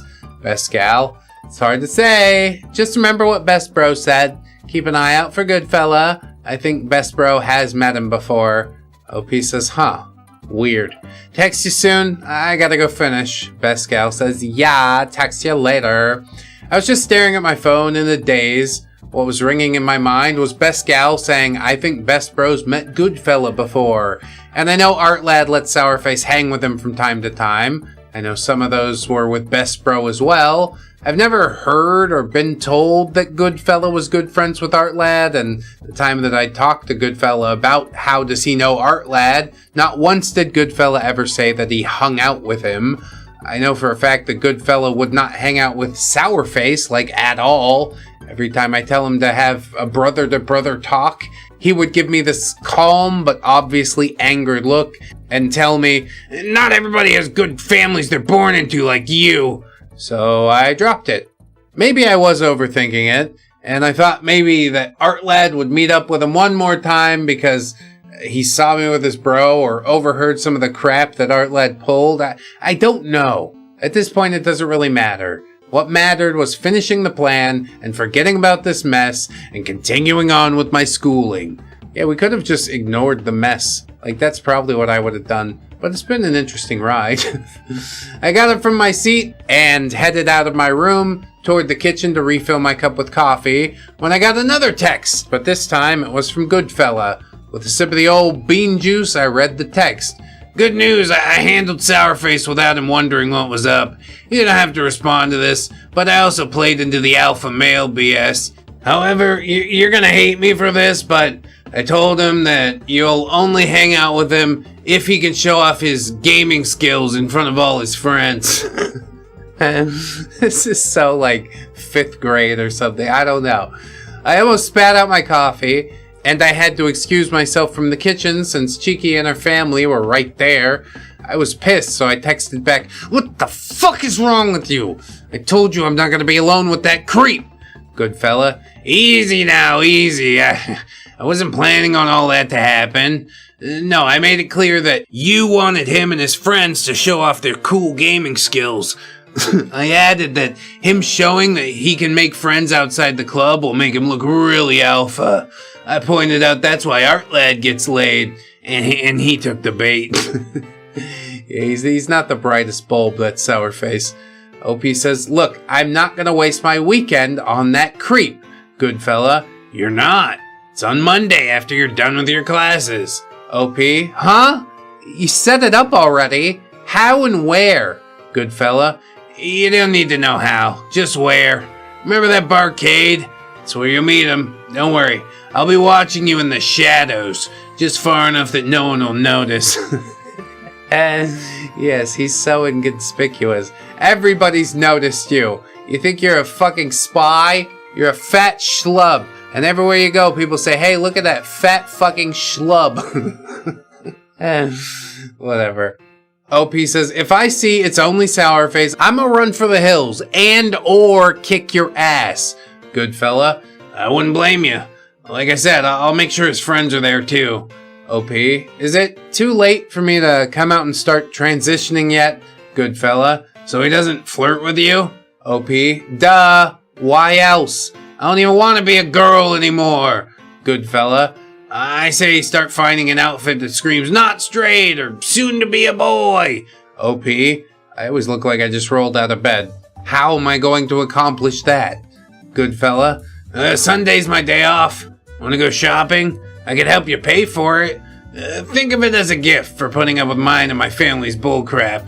Nothing can repay me for the sort of bullshit you've done, sir. Thank you very much, a kind offer, but I'd appreciate it if you could fuck off now. And when you reach wherever you fucked off to, continue fucking off from there. Never darken our doorway again. OP says, I was texting this as I came back to the kitchen less angry and helped out with dinner. In my journal, I wrote, quote, I can't believe my prima didn't ask questions about what that was about, but I figure she knows I'm still dealing with the BS.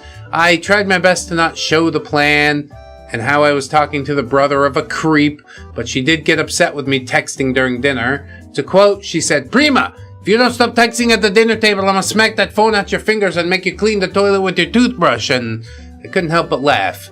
Yeah, mostly because she'll do it. But the last text Goodfella sent to me was, I'm waiting to see if you're in or out with the meetup on Monday and the Sunday shopping day. Yes or no? And so yeah, I said yes. Not because I'm getting free clothes, although that probably does help, doesn't it? It's because I have no clue on what to do or what even is a barcade. Oh, my sweet summer child. Let me show you the wonders. Costs too much, smells terrible. We're gonna have a great time. OP says, I'm not even joking. I had never heard of a barcade at all. And I was wondering if I could even enter it, if it had the word bar in it. So I texted back and told him to text me when he's ready to go shopping. The rest of that night was pretty quiet. I did some schoolwork, but I was dazed. I know I've said it was just Goodfella and I acting like mean girls, but I guess I was having a hard time doing that because, yeah, I've never hurt somebody like that. Well, it gets easier with time, OP, don't you worry. and with all that, I'll end it here. The end is near, and the next post is where I go shopping and meet up with Sourface. I still can't believe I did this myself, but what I can promise you is that the downfall is not what you are expecting. So, thanks for reading. I'm sorry if I've been all over the place, and I did mean for this tale to come out around Christmas, but yeah, I couldn't. Life got in the way. It does happen. Drink lots of fluids, not Mountain Dew! And with peace and love, Dizzy out. Yeah, dude, hell yeah. Them beefy, the one who has it bad, tales of community college stories. I'm always digging it, you know? A slow burn is a good way to put it, but there's a lot of intrigue. And, yeah, I find myself enjoying it quite a little bit. I'm glad we're back into it. I hope you guys liked it as well. Keep rolling along. It's sure to get even weirder from here. Do you have anything that you would like to say to the people, Gubbins? Hello, boys. Oh, fuck you. I don't have to sit here and take this, okay? I've got a Patreon and YouTube memberships. I've got Spotify, iTunes. I've got places that I can go. Tales of Community College, the one who has it bad. Part number 10. Hello, ReddX and lovely readers. Hello, Dizzy, OP, good to see ya. I am once again back to tell you the final tale of this nightmare. This saga is really just the tip of the iceberg, the appetizer, if you will, and what better way to finish this tale than with good wine? Oh yeah, I love that. Fill me up with wine. This is gonna be a real beefy one. In this tale, we're starting with me meeting up with Goodfella so I can quote-unquote dress to impress. This tale is also where Artlad acts a bit, extra, but not too extra. Okay? This tale is going to be a lot overall, and if you have a problem with, harm, then it's recommended you read a different tale than this one. If you don't like harm. Why is harm in brackets? What's happening? Like, what kind of harm? Did something bad happen to you, OP? I guess we'll have to see. Mind you, it's not too bad. It's more like fuck around and find out. Also, thanks for pushing through my bad grammar and writing. Me telling you these tales helps a lot. Yeah, we do what we can out here, you know? Who do you want to be? OP, do you really want to be the past version of OP who's 19? The one who came to this college starry-eyed but became jaded because of a good friend? Personality type is a geeky bookworm introvert. You could also be Artlad, a wannabe 19-year-old dude who has a problem with loneliness, the screw-up who has a stalker and an a-hole new friend. Personality type is a lousy friend whore, TM, extrovert. Wow. I mean, I haven't vibed with him basic through this whole thing, but friend whore it seems strong. Goodfella. Maybe you want to be a 18-year-old puppet master who hates his family. The friend you need and always there to help. Personality type is gay boy mean girl with a dark side. Sourface, yeah, you don't want to be that dude, trust me. You don't want to be a mean girl trapped in a fat man's body who believes he has the power to make every single female wet, even when frowning. Personality type, alpha neckbeard. Cheeky, you want to be ex-gang member Chica from East LA, don't you? A girl who will 100% shank a biche. Personality type is, don't mess with me, Holmes. Some honorable and dishonorable mentions. Sourface's buddies, Queenie and her yes man, Mama and Papa. Ready? I suppose so. Then let's start. Where we let off is Goodfella telling me that I have to meet up with Sourface at this barcade and that I have to dress for the part. Since I said yes to the meetup and agreed to do some shopping, Saturday was uneventful, so that all leads us to Sunday morning. My phone is ringing, vibrating, whatever. I pick it up to see Goodfella trying to talk to me, so I answered, and Goodfella said, "Good morning, OP. I was wondering if you'd want me to pick you up instead of taking the train." I don't mind. OP says, "Oh, well, good morning, Goodfella. I'm not sure that I should, since I don't have a job at the moment, so I don't have gas money for you." Goodfella, "No need to pay for gas. Besides, what are friends for? I just want this Sunday to be fun." Whenever somebody hands you a nice thing, even if it's a really small, seemingly simple, nice thing like that, I want you to wave your hand around it on all sides and see if you can find out where the strings are attached, okay? There's definitely gonna be some strings attached here. Rubbing the sleep out of my eyes, I replied with, okay, sure, and got ready. Goodfella wanted to spend the day with me. To be honest, I also wanted to spend some time with Goodfella, since it's been a long time since I hung out with someone. I wanted to have a break from my shitty friend and going through all this bullshit. I heard a knock at the door, and I opened it to see my cousin Cheeky. Cheeky, good morning, prima. You want to come to the kitchen and make some breakfast? Compre donuts, which means, you know, I brought donuts. OP says, oh, well, thanks, Cheeky, but I'm not eating here. I'm meeting up with a friend this morning. I might come home tarde, which is late. Cheeky gives me the smile that screams, I want cheese me. Cheeky, oh, you never go out on the weekend without telling someone the day before. Este amigo un varón? Is this friend a guy? OP says, well, yeah, but it's not like that. Nomás me está ayudando a comprar ropa. I'm just looking to buy some clothes. Gosh, my Spanish is rusty. That's a basic sentence. I couldn't translate a single word of it. Cheeky says, sí, prima, lo que tú dices. Anyway, be home by 10 p.m. if you're planning to be with your amigo all day. Which basically means, yeah, sure, cousin. Whatever you say. OP says, yes, Cheeky, I'll make sure to be home by that time. Yeah, 10 p.m.? That's not a bad curfew, is it? She leaves smiling, thinking I'm going on a date. However, little did she know that the real date would be on Monday, so I headed out to wait for Goodfella.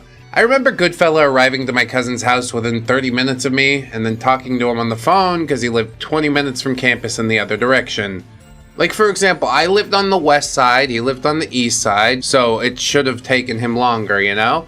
Well, he arrived and once again let me nerd out about Goodfella's car. He had a black 99 BMW Z3M Coupe, a two-door car.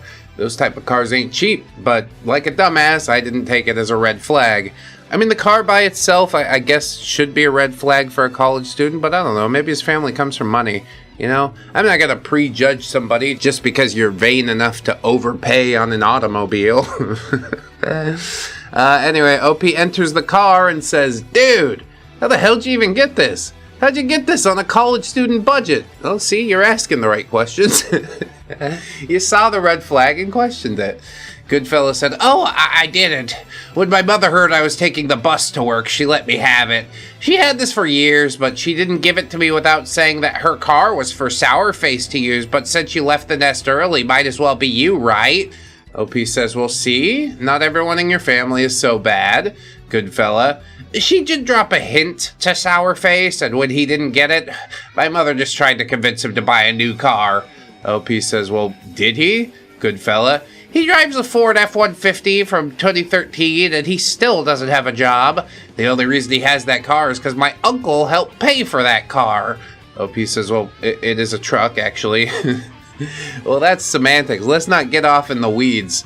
Seems like everybody's getting cars bought for them. That's what I know. How do I get on that fucking gravy train? What is this? Goodfella says, whatever. The point is, they didn't give this for free because now I have to pay to keep it. OP says, really? I find that part hard to believe. Then again, you don't usually get a car just because, unless you're a 16-year-old girl. With a rich daddy. Goodfella says, your family doesn't have a car for you to use? OP says, no. Money was budgeted hard, Goodfella. I guess we're from two different worlds. That's why we need to get you some new clothes. OP says, oh, yeah. For that, huh? I mean, just because your brother gets new stuff doesn't mean, Goodfella. Look! It's more than just cars and college funds. It's favoritism. Well, would you consider putting the pissing contest to bed and just fucking focusing on what you're supposed to be doing with your life, which is college at this point? I mean, I know he's not going to do it, but I had to suggest it. OP says, I didn't want to argue. During that drive, we talked about nothing, just shooting the breeze. And then I asked OP, so where are we going? Goodfella, to the mall, of course. Nice clothing is what we need. Just one little outfit. OP, the mall. Goodfella, you don't like the mall. OP, well, my battery drains fast at a mall. Too many people. Plus, I don't feel like I have the body type for mall clothes. The mall has clothes for all types. You got, you know, skinny people clothes at Hollister and PacSun, and then bigger people clothes are at Hot Topic. They know their audience. Goodfella says, "You are so silly, Dizzy. Body type doesn't matter when it comes to dressing nicely. Besides, we're only getting clothes that just make you look like you care, okay?" Yes, let me put on this facade that I give a fuck. I love it. OP says, "Still, I'm not gonna wear a dress, dude. Could I just get, like, a nice sweater and some jeans?" Goodfella. "But you always wear sweaters. Don't worry. I'll keep your style in mind. You're not gonna fucking dress me up, okay?" We entered the parking lot of the mall, and I say again, I really do not like shopping. This mall, however, was one of those high-end fashion malls. Doesn't matter. High-end mall, low-end mall, they're all dead these days, aren't they? To give you an idea, they not only had long lines for the famous brands, but also guards at the front of every door to stop shoplifting. I don't know if the guards are really signifier of high class, but I guess it's possible. They got guards at every door in the Philippines. Like, you don't go to a mall without a guard, so maybe just built different. I don't know. Since it was a Sunday, it was already pretty crowded, even at 8 a.m. I followed Goodfella like a lost puppy. He took me to a clothing store that seemed high-end, but it didn't have a line waiting outside, which was good. I remember the store having those really smooth black mannequins with, like, really nice suits and turtleneck sweaters. Goodfella turns to me and says, "This is one of my favorite stores. Since you prefer sweaters, I thought a nice woven turtleneck should be perfect for the date setup." Honestly, it's not a bad choice. OP says, "Well, I'm meeting Sourface at a barcade, right? So shouldn't I wear something that's for a bar or an arcade? Well, like a musty old oversized Pac-Man shirt? Fuck all that." Goodfella says, "Well, we're only buying a sweater here, and then we're going to buy you a new pair of jeans from this other store that I love, and also the new shoes that go with this outfit." OP says, "Well, I'm already lost. Why so many stores?" Goodfella, "It's fashion, honey. God, you really are a guy. It's like you don't even think about your outfits." I truly don't. OP says, "Dude, if it smells clean and doesn't have stains, then I'm gonna wear it. It's not church, you know?" Yeah, that's so real. Goodfella, "Oh, God, you save your good clothes for church?" That's when Goodfella pinches the bridge of his nose and lets out a very deep sigh. I do try the dress nice, but I feel like Goodfella's trying way too hard here. He takes my arm and brags to me about one of the clothing racks that had all the turtlenecks, and he stops to ask, "What's your size, by the way? I don't want it to be too baggy or too tight." OP, "I'm a men's XL? Why? I was already wearing men's shirts." Goodfella, "XL? Nah, I don't think that's your size."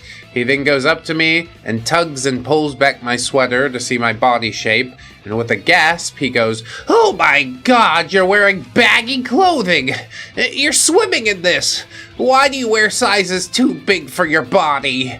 OP says, "Well, I like baggy clothing. It lasts longer." Well, maybe she's about the oversized Pac-Man shirt. And Goodfella says, "Still, you're actually way skinnier than your clothes show off, so take this and try it out." He hands me a dark brown turtleneck in the size of a men's medium and leads me to the fitting rooms. I doubted him saying I was skinnier than what I looked, but I tried on the sweater and goddamn, he was right. I was wearing the wrong size, but gender dysphoria then kicked in, but I attempted to push it away as much as I could as I headed out to show him. With an, "Oh my, see, that looks nice." I looked at the price tag and my jaw hit the floor. OP, "Dude, this sweater's $50. Maybe I should find a cheaper version." Goodfella, "Nonsense, I'm paying, and I want you to wear that."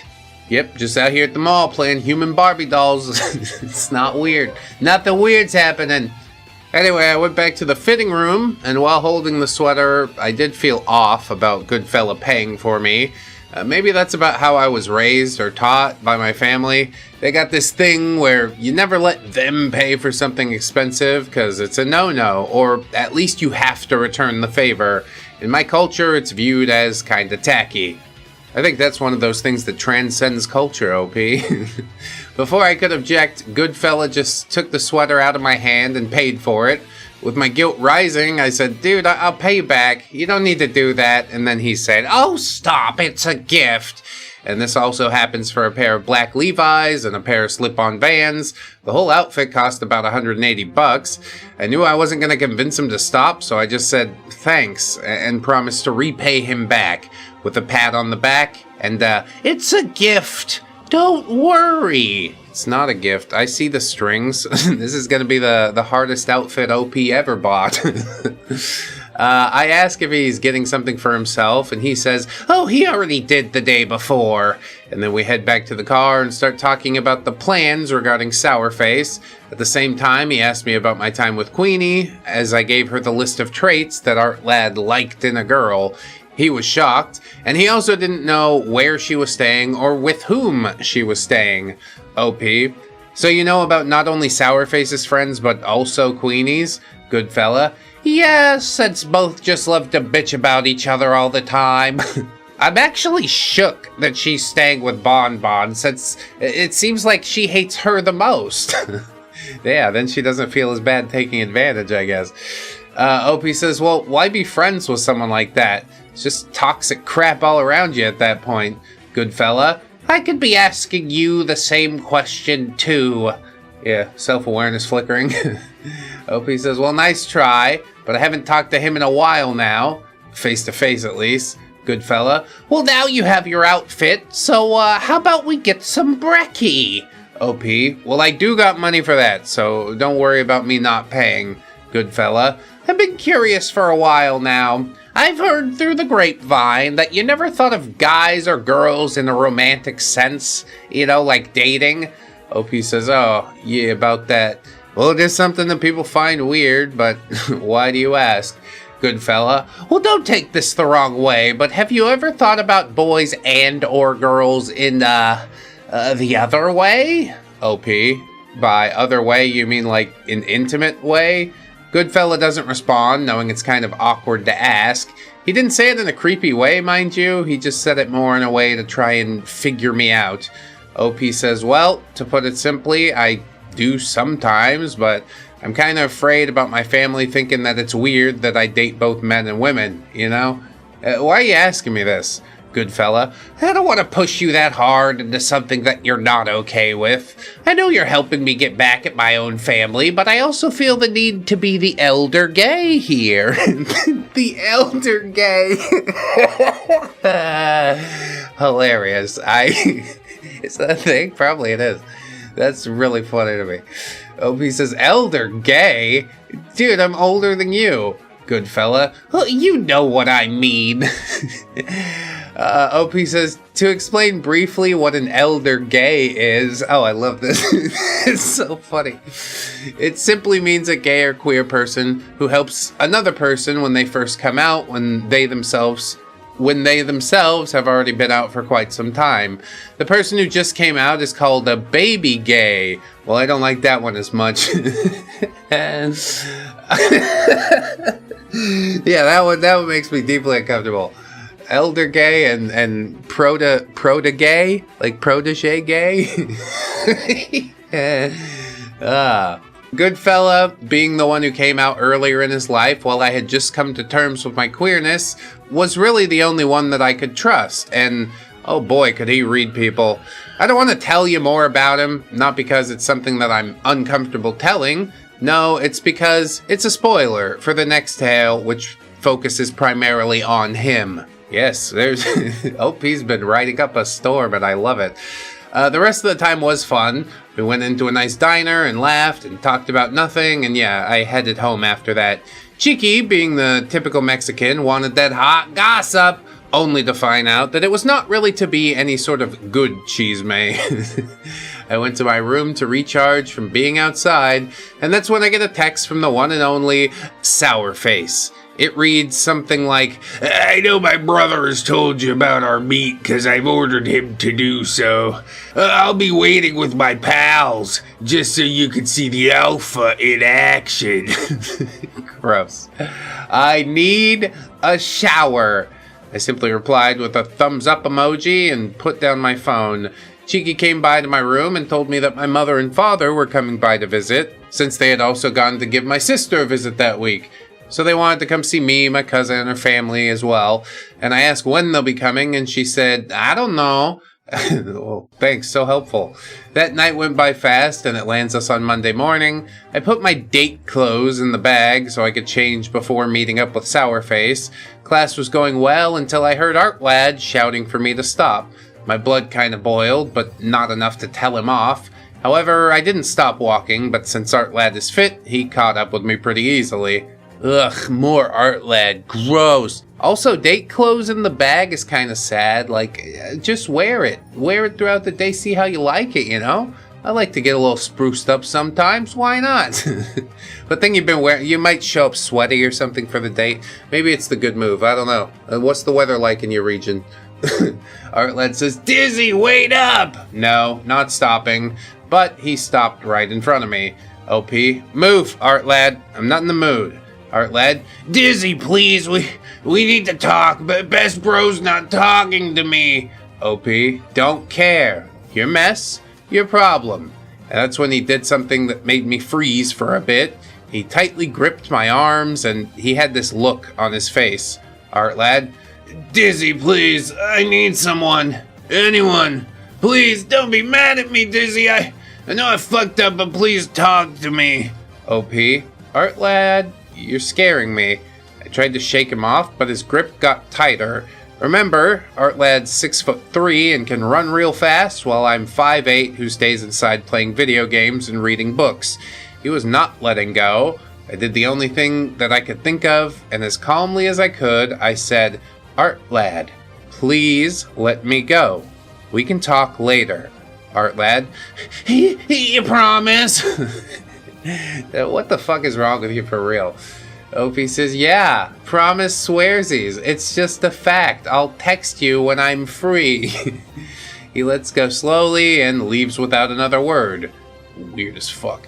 I texted the only other person that I thought could help me, and that was Goodfella at the time. He wasn't pleased. Goodfella called me. Goodfella, what the fuck is going on? You told me you're not talking to him. OP, I wasn't. He just came up to me. I didn't want him near me, yet he gripped me so tightly that it looked like he was about to cry. Goodfella, fuck! You have to leave campus now! OP, why, dude? He's just panicking and not dealing with it well. I can't just go home and get to the barcade on time.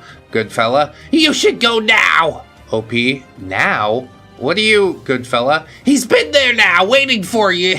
Don't worry, I got this. Who, Artlad or Sourface? Was Artlad trying to warn her about Sourface? As he hangs up, I just do what I've been told and head to the nearest restroom and change into my date clothes, and I started to head out. As I arrived, there weren't many people inside. Duh, because who's going to an arcade bar on a Monday afternoon? So I spotted Sourface and his 4 friends, who I'll call, I don't know, friends 1 to 4. Yes, no personalities, you are all numbers to me. So I eased myself in and looked around to see if I could spot Goodfella. I texted Goodfella, but not before Sourface stood in front of me. Sourface, well, hello, OP. You really dressed up for me, huh? I want to vomit. With quick thinking, I answered, OP, oh this, no, I just wanted to look nice. Sourface, you don't need to text me. I'm right here. OP, oh, sorry. I was texting someone else, so are you gonna introduce me to your friends? Friends 1 and 2 are these fat dudes, not as fat as Sourface. In fact, they're just barely heavier than Goodfella. Friend 3 is a skinny dude with a bad case of the pizza face, and he's a fucking mouth breather. And lastly, friend 4 must be his right-hand man, because he walks up to him, and yeah, he dresses similar to Sourface, but just a hair skinnier than him. Sourface, this is friend 4. He's my co-alpha, but he's not as alpha as me. That's neat. You guys kissed each other on the mouth? Friend 4.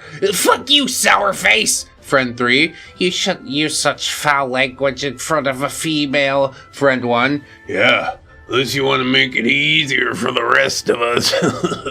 OP. Say what now? Friend 2. The name is Friend 2. I'm shocked to see that Sourface wasn't lying. OP. Huh?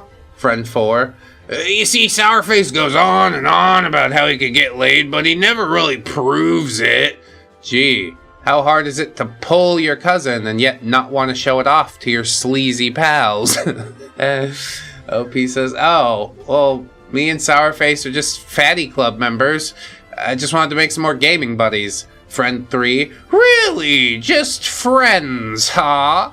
Friend 1. The female said they're club members. Sourface. You don't know nothing. I ordered my little brother to have her brought here like a true alpha.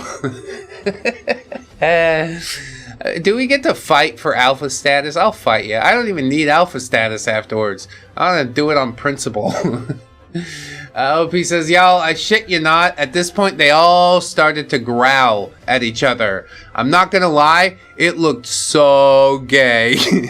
This whole thing is really homoerotic and weird to me. But I can't stop staring on in terror.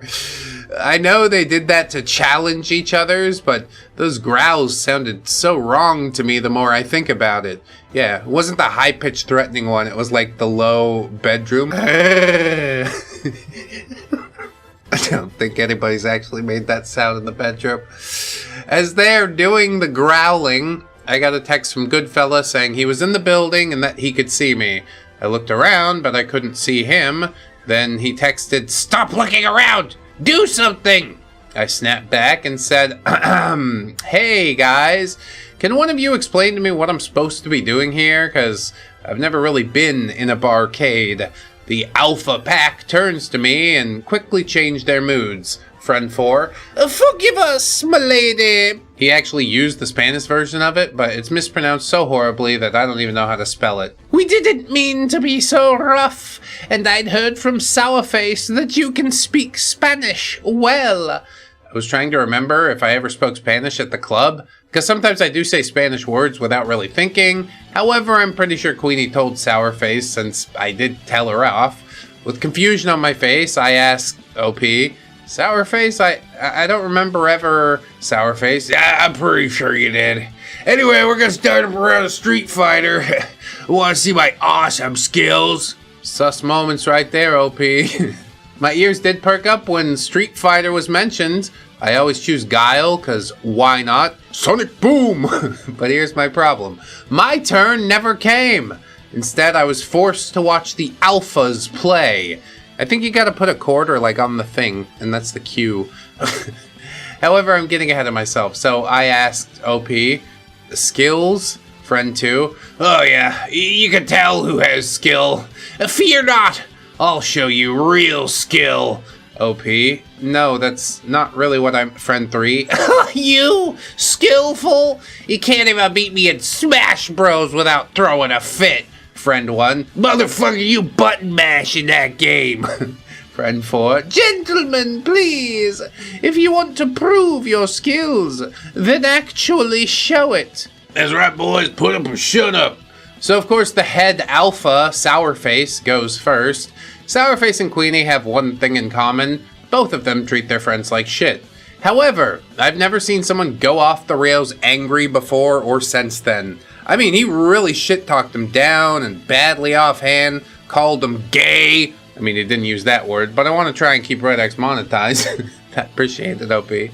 Sourface loses on the first fucking level, and he's shouting, "The fuck? I can't waste this coin!" and blah blah blah. His friends, however, are dogging him hard. Friend 4, "Wow, really? You just started." Friend 1, "Some skills you got there." Friend 2, "You did the erectile dysfunction of games." Sourface, "Fuck you." Friend 3, "Step aside, Sourface. It's my turn now." Sourface, "Fine. I didn't want to upset the female." with a rousing game of Street Fighter, yes. My constitution is just that weak. OP says, I hate that fucking word female. Doesn't help my gender dysphorias off the rail at the moment either, so friend 3 starts talking about his game, and he's doing okay. Not good, not bad. But I took this chance to make Sourface spill anything about him and Queenie. That is why I was here with the guy who made me freeze up, alongside his friends as well, no less. So I thought it would be a good idea to try and play his ego just a bit. OP, wow, you're doing way better than Sourface. Is that the character you always choose? Friend 3, thanks! Yes, I always choose this one. I look to see Sourface, and oh, he's big mad. I don't think they're being nice to me just because I'm their dream girl, but more because I'm just a girl, and this is a pity throw, like they're doing me a favor. Whatever. I just want to fuck shit up and have Sourface get in trouble for Goodfella, and I guess to get back at him for making me feel uncomfortable. But dear reader, this is the part where I realize that this is the mistake, because out of nowhere, friend 4 places an arm around me and says, Friend 4, so dizzy, right? Can you tell me if you've ever seen Sourface with someone? OP, someone? Friend 4, like I said, Sourface is always saying he can get laid, and yet he never shows any proof. What sort of proof are you expecting? Gross. OP says, proof? What do you mean? Like him going on a date? Sourface's buddy give a giggle, and friend 4's hand is now placed on my back. Friend 4, anyone can go on a date, but that doesn't mean that he's hit third base. OP, third base? You mean, I'm trying not to panic, because every time someone talks about this kind of stuff, I get really uneasy. Friend 4, yes, Sourface needs to prove that he's done it, as in a picture of him, at least post-coitus.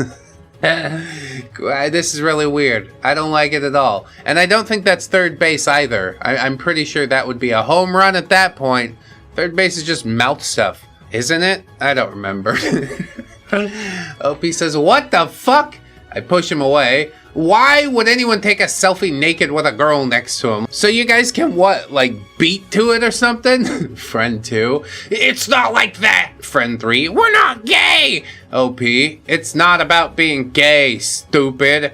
Before I could say more, Sourface grabs my arm and turns me around and says, Sourface, you think you can just talk to us men like that? OP, let go of me. I was planning on running out, but instead I get pushed to a wall of the barcade with a loud thud.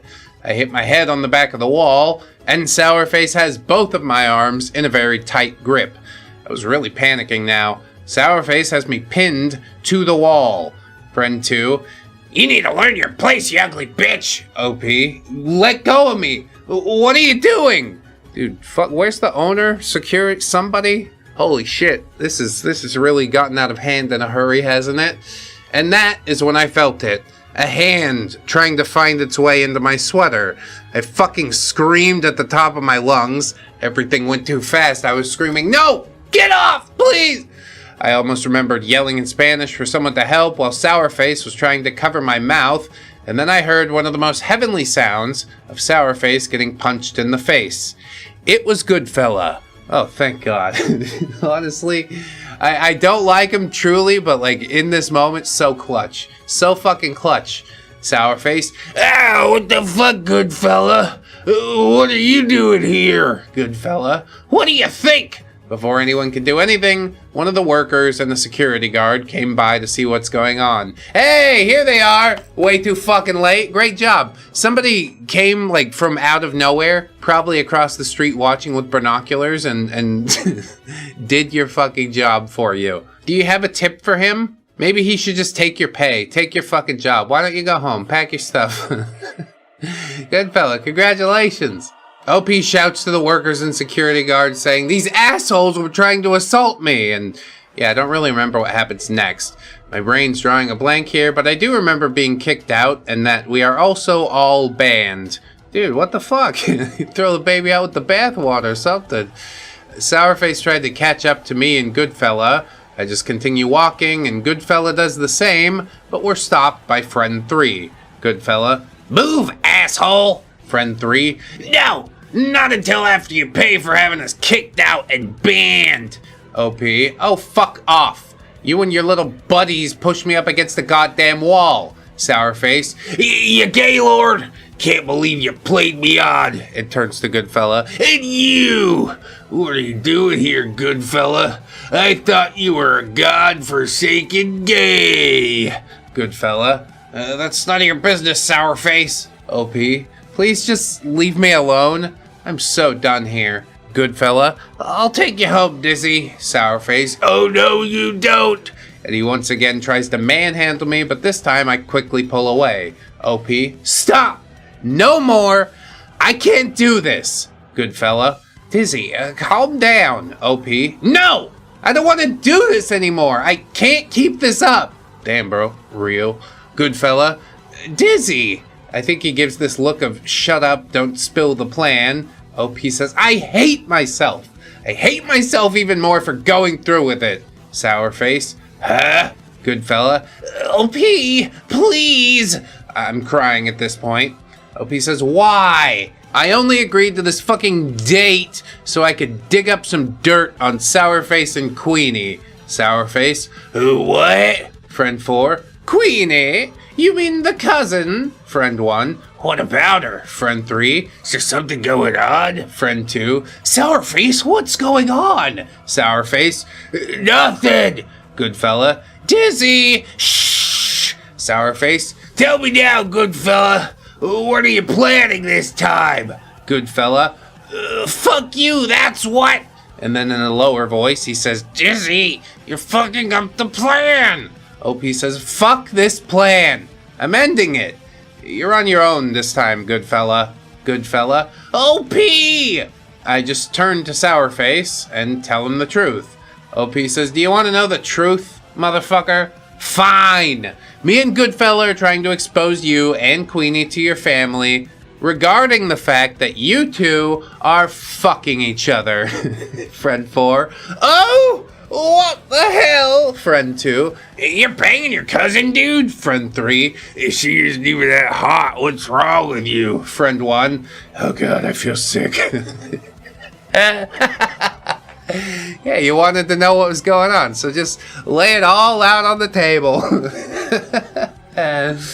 Sourface says, Goodfella, you asshole! Goodfella, good going, Dizzy. OP, fuck you too, Goodfella, I'm getting out of here. Sourface, like hell you are.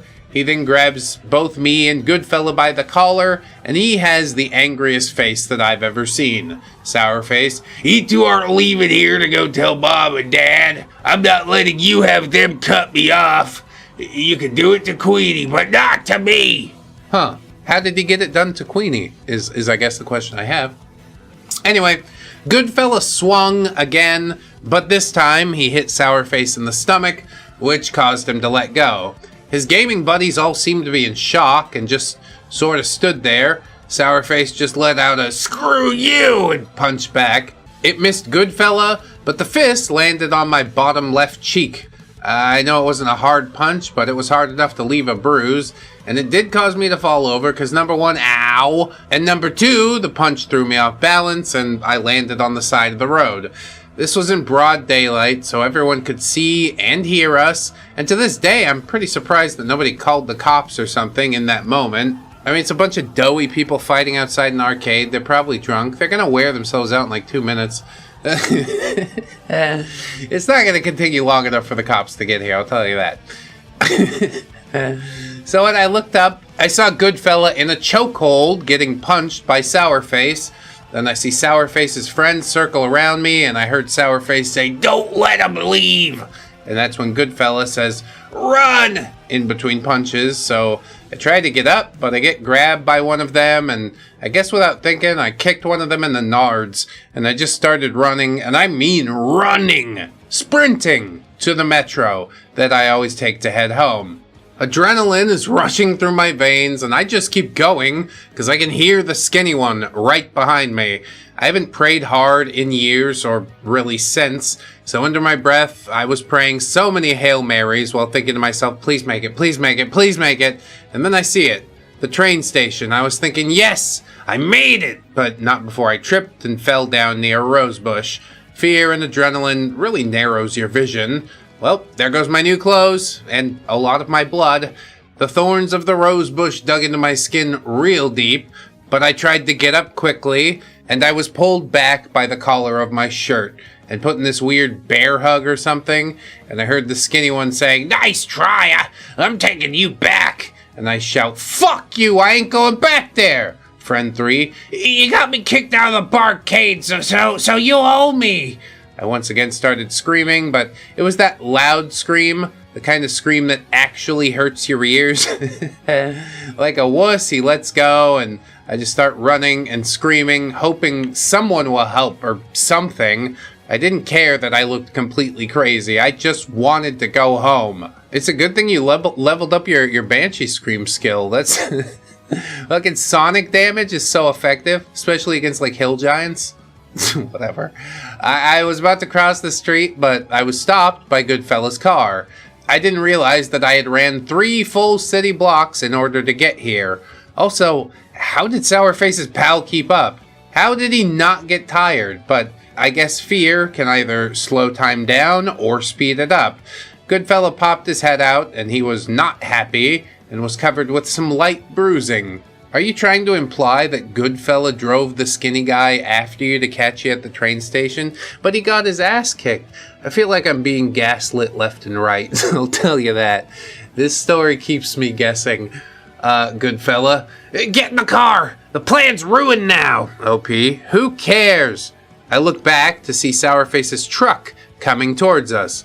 Oh, that's how. Fear resurfaced in my veins, and I got into Goodfella's car and yelled at him to drive! Again, how the fuck we didn't get stopped by the cops, since we're not only in a college town, but it was also during broad daylight. Goodfella turns to me and says, I'm taking you home! OP, hell no! Your brother's following us, and I don't want him to know where I live. Goodfella, are you kidding me? At this point, I just started sobbing again. Everything hit me all at once. I'm pretty sure I'm misremembering some things, or maybe my brain's blocking some details out, because I can't remember parts about why Sourface and his pals got upset with me, nor can I remember the things Goodfella said to me when I informed Sourface of our plans. Never did he say that we'd succeed with our plan. It must have been a little while, because once I looked up, Goodfella seemed a bit calmer, and he said to me, the plan is ruined. Yeah, no shit. So long, and thanks for all the shoes, buddy. OP says, I have a bruise on my face. I was thrown into a wall, hit my head, landed somewhere in a rose bush while I was running, and your only fucking concern is that the plan is ruined. I wasn't mad. I should have been, but I wasn't, okay? More than anything, I was tired and already checked out of the situation. I looked at my body, covered in dirt, leaves, thorns, and my clothes did have some sizable blood stains. Yeah, you're gonna want to dab those with baking soda. OP says, I'm covered in blood. How the hell am I gonna go home like this? I don't know. Maybe he'll buy you a new set of clothes or whatever. This time I want to go to Tilly's and get some dickies. Goodfella just lets out a deep sigh and says, I'm sorry, Dizzy. I never thought, OP. It's fine, Goodfella. Just, my phone started to ring and my heart sank into my stomach. My mother was calling, and I also saw that Artlad had texted me as well. I looked to Goodfella and told him it's my mother, and I told him about Artlad's text as well. Goodfella calmly told me to pick up the call and stay in the car, so we stopped at the gas station and looked at the screen. But it was at this point that I did the worst thing that I've ever done. I let my call to my mom go to voicemail and instead decided to call Artlad. But I tried to mask what had just happened to me and waited. Artlad, Dizzy, thank God you called. You're not mad anymore? OP, I just saw the text. What's up? Artlad, OP, it's bad. It's like real bad. OP, bad? Artlad. It's Queenie. It figures. What else is new? OP says, what now? Artlad tells me that Queenie's basically done everything on that list. The way he was telling me sounded like she was following him everywhere and doing a lot of creepy crap to him, and he just couldn't handle it anymore, but was afraid of telling anyone. How creepy, you may ask? Well, to put it short, and not adding too much detail, Queenie basically shows up at random times, wearing and/or acting like his dream girl, and basically getting madder and madder when Artlad tells her to leave. I felt really guilty. I was mad at him, but I was the one responsible for all this bullshit he's dealing with now. I really was no different than them, you know?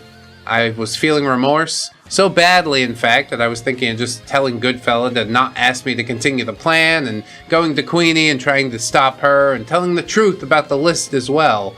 I knew that I needed to tell Artlad about the plan because he wasn't doing well, and that was my fault. He may have told my trauma to someone, but that didn't end up with me having a stalker. As mad as I am at him, I admit I took it too far. But then Artlad hit me with this question. Okay, we'll wait for the question, but I want to say, OP, great job. There's some fucking beautiful self-reflection in that, you know? So Artlad says, Hey, Dizzy, have you been hanging around with Goodfella, Sourface's younger brother? OP says, well, why do you ask? Artlad, oh, well, today Queenie was following me to every single class, and she caught up to me trying to talk to me, and then she got a text from someone. OP, so?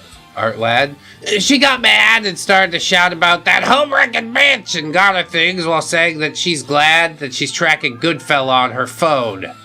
OP's not following, and I don't think I am either. OP says, huh? Artlad, I don't understand. Artlad, I think she's out trying to find Goodfella for some reason, and I want to know, you're not with him, are ya? I guess me fucking around with Queenie and Sourface wasn't worth the dopamine rush. In a way, I was lucky to call Artlad so Goodfella would be caught by surprise, but yeah, that just means I'm doubly screwed. So like a dumbass, I asked, just out of curiosity, what if I am with Goodfella for a project? Is there something I should be worried about? Artlad, I think she's mad, and I didn't get everything she said, but I'm pretty sure someone said something to her about Sourface meeting up with some girl, I think. It was at this point that my ears started to ring. Yeah, adrenaline will do that. All I could say is, gotta go now, and hung up the phone. I opened the door to face him and say, Goodfella, search your car. Goodfella gives a confused look and says, why? OP, dude, I called Artlad and Goodfella. Are you kidding me right now? OP, dude, just search your car. Goodfella, huh? Before we can do anything, I hear a car pulling in, and yeah, it's none other than Bonbon's car. Y'all, if this was a movie, guns would be drawn, but instead I just got a very angry stalker girl holding a goddamn baseball bat and shouting at the top of her lungs, you home-wrecking bitch, and charging straight at me. So without thinking, fear of God in my throat, I got the fuck out of there. Writing this made me realize not only how I should have thought twice about this plan, but also how crazy this had become. I never thought that this would have happened. I mean, yeah, nobody ever thinks somebody's gonna come at him with a baseball bat, but it happens every day, so I don't know. Keep your head on a swivel. As far as all that goes, I'm minding my own fucking business. And OP says I wasn't fast enough because I was easily stopped by Miss Maldall, and Queenie, in her anger, swung the bat at me.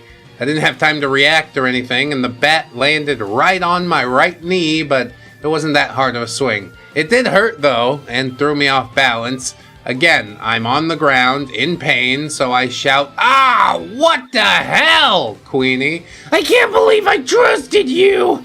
Goodfella, Queenie, what are you doing here? With a bat? Queenie then turns to Goodfella and says, shut up, Goodfella! You and Sourface have been causing me trouble, not letting me be with Artlad. I tracked you down to see if this hoe was with you.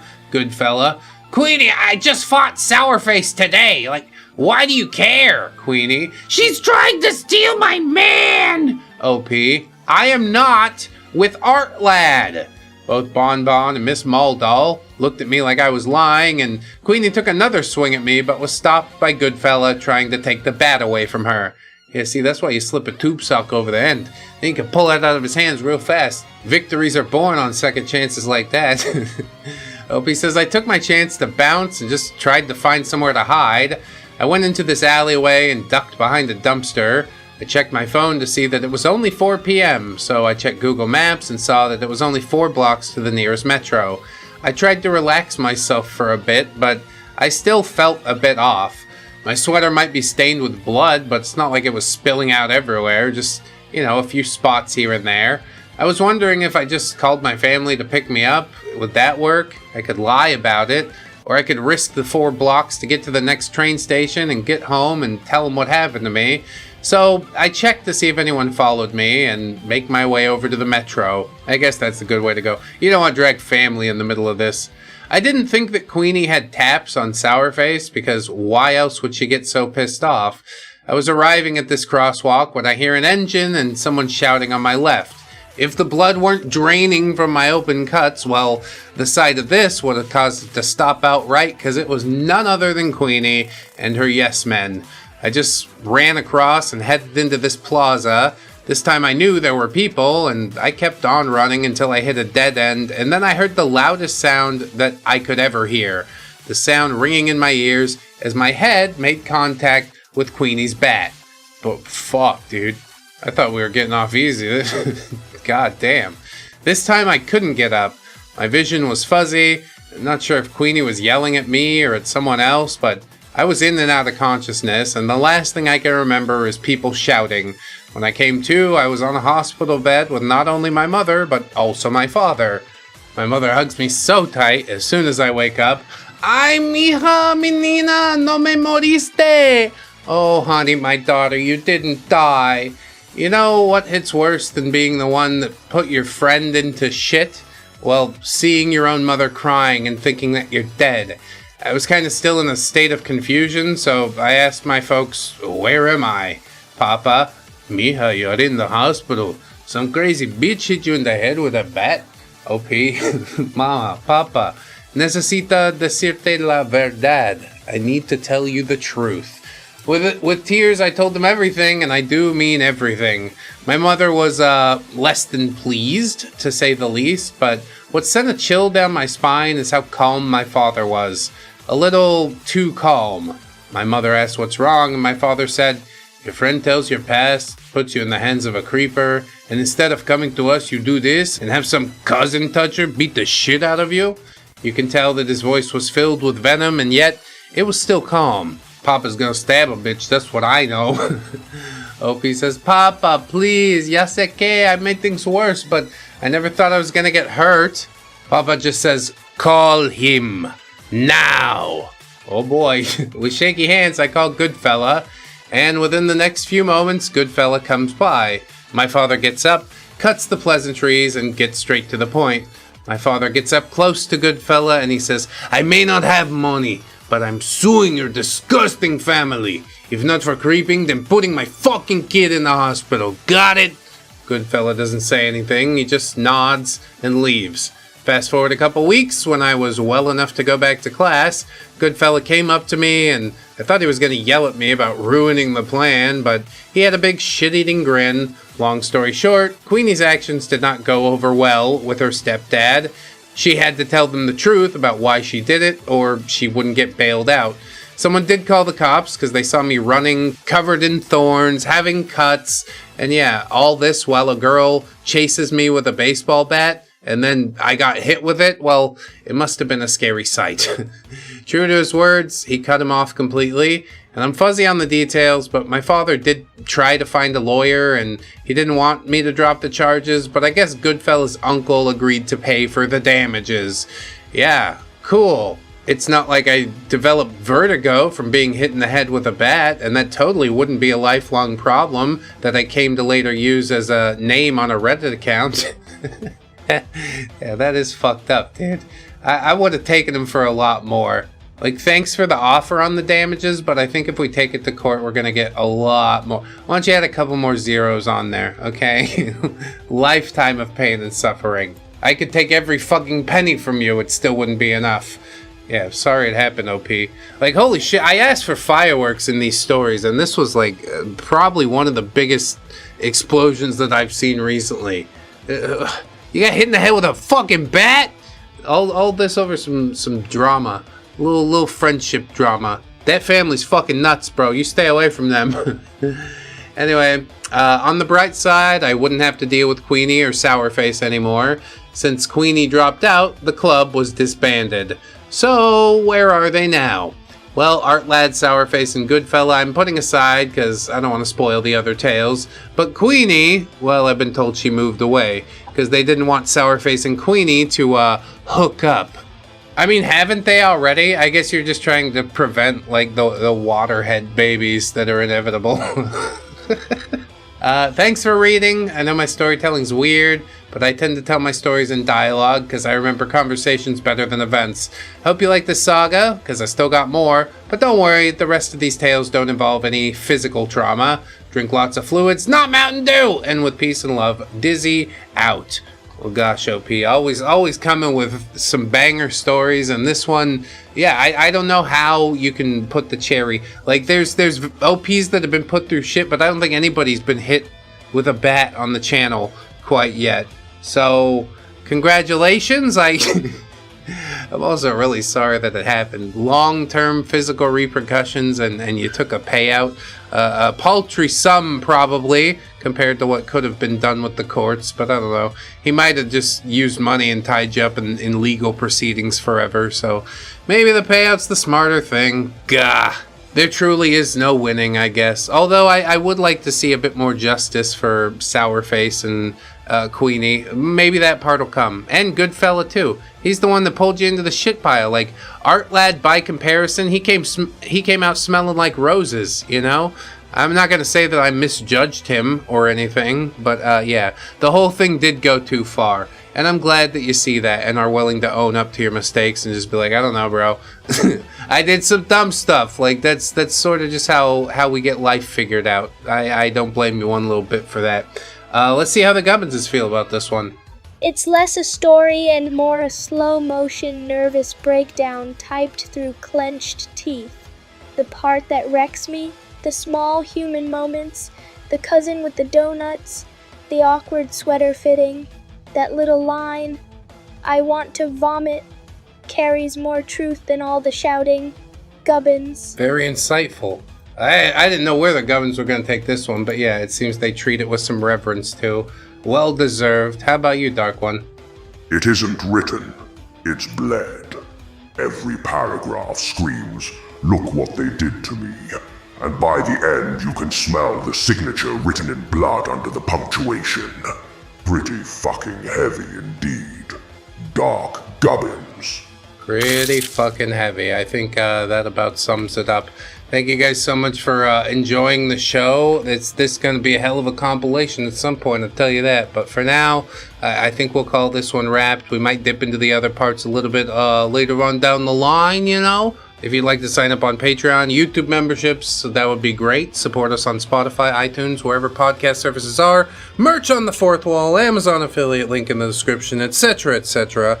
Most importantly, friends, I want to remind you that you are loved, you are worthy, you definitely deserve it, and I shall see you in the next one. So until then, bye-bye.